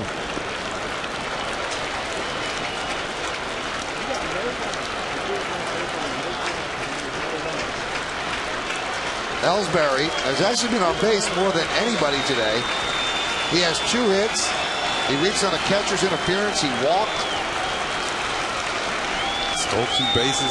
Yeah, he's had an active night and a scoreless game. He's 2 for 5. And the pitch. Grounded softly towards second. You have to hurry with Ellsbury, and the Yankees make the play. So Phil Koch works a 1-2-3 inning. Paul O'Neill digs into his yogurt. We go to the bottom of the 15th. Top of the Yankee order. Jeter, Damon, and Teixeira. Can they end it?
Steiner Collectibles at 800-759-SCORE. There are many unique items which are the perfect addition to any Yankee fans collection.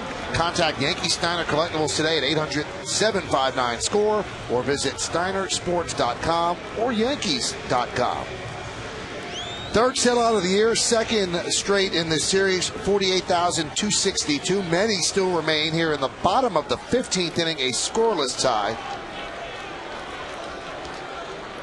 And now Derek Jeter will start it off against Tazawa. It's the longest game the Yankees have played innings-wise since June 1st, 2003, when the Yankees beat the Tigers 10-9, and that was 17 innings long. Pitch outside to Jeter.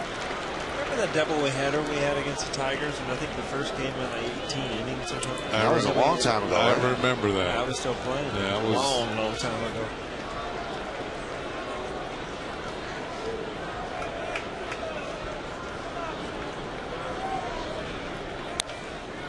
Breaking ball, and Jeter's too quick and pulls it foul.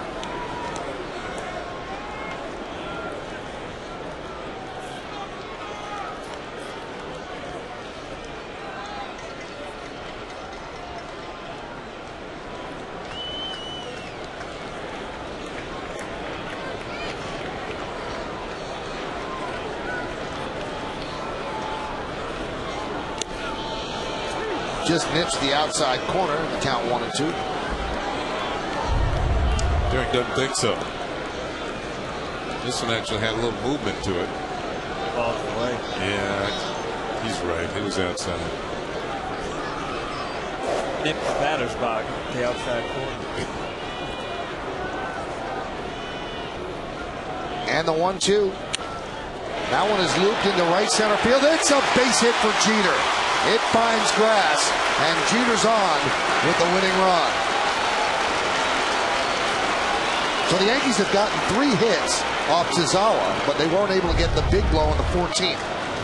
He wanted to come inside with one and watch Jeter just turn his hips out, get that right arm close to the body so he get just enough bat on it to get it over the head of Pedroia and drop it into right center for a base hit. Jeter's now 1 for 7 on the night. Here's Johnny Damon. He's 0 for 6. Will Jeter be going? They're expecting a bunt. Youkilis is in at third on the grass. And Johnny with a drag bunt. And it's a foul ball. And that's the way he's bunting. It's obviously not a drag bunt. He's trying to sacrifice. But remember, if you sacrifice, you're losing Teixeira's bat. So you're putting the game in the hands of Alex Rodriguez, and that's obviously what Girardi's willing to do. Well, he's number 4 hitter for a reason.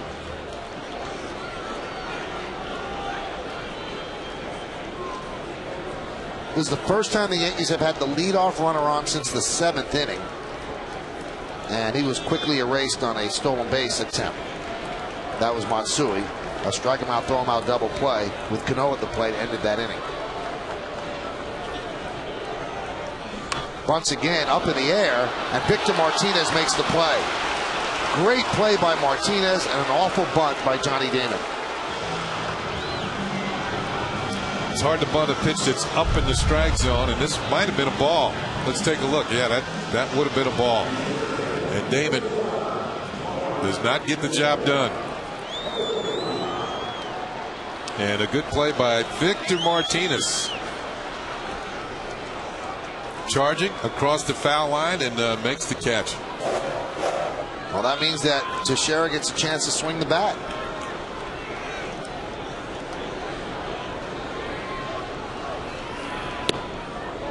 And there's a strike. First big league game for Junichi Tazawa. Rookie out of Japan.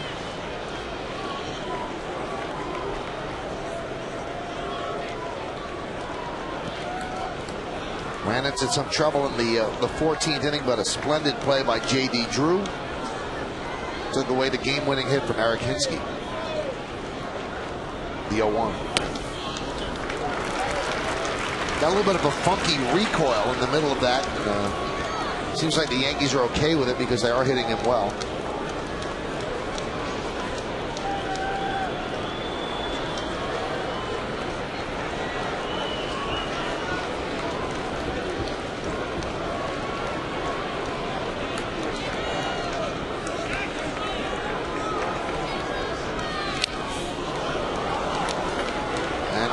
now 1-2.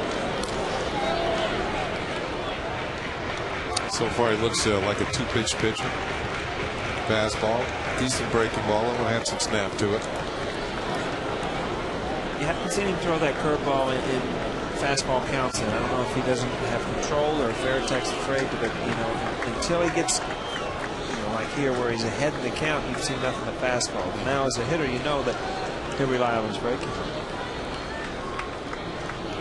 The 1-2. He struck him out on a fastball upstairs. 2 away here in the 15th, and that's going to bring up Alex Rodriguez. This ball out of the zone. Sometimes, you're over anxious in these situations.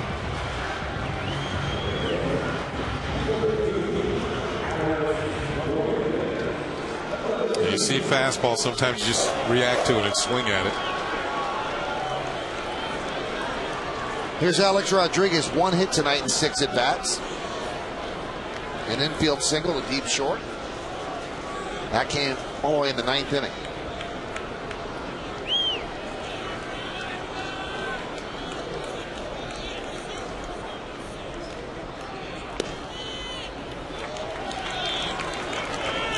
Now 1-0.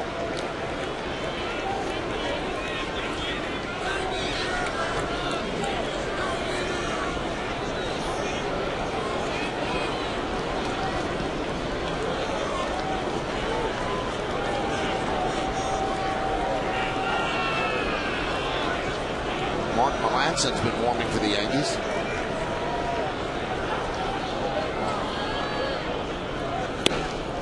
There's a strike. On count 1-1. Yankees have left 12 runners on base in this game.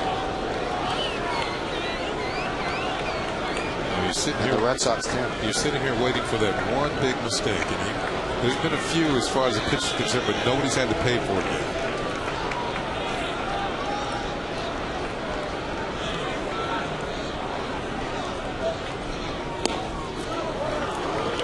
Caught a lot more fastballs this inning than he did last inning. It's been consistently around 92, 93.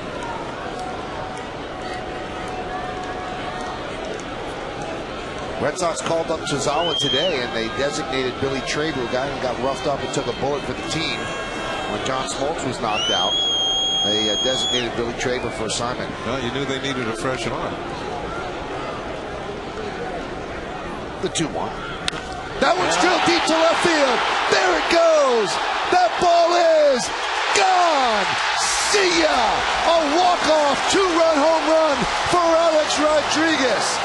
And a long night's journey into day is over as the Yankees beat the Red Sox 2-0 in a classic here at Yankee Stadium.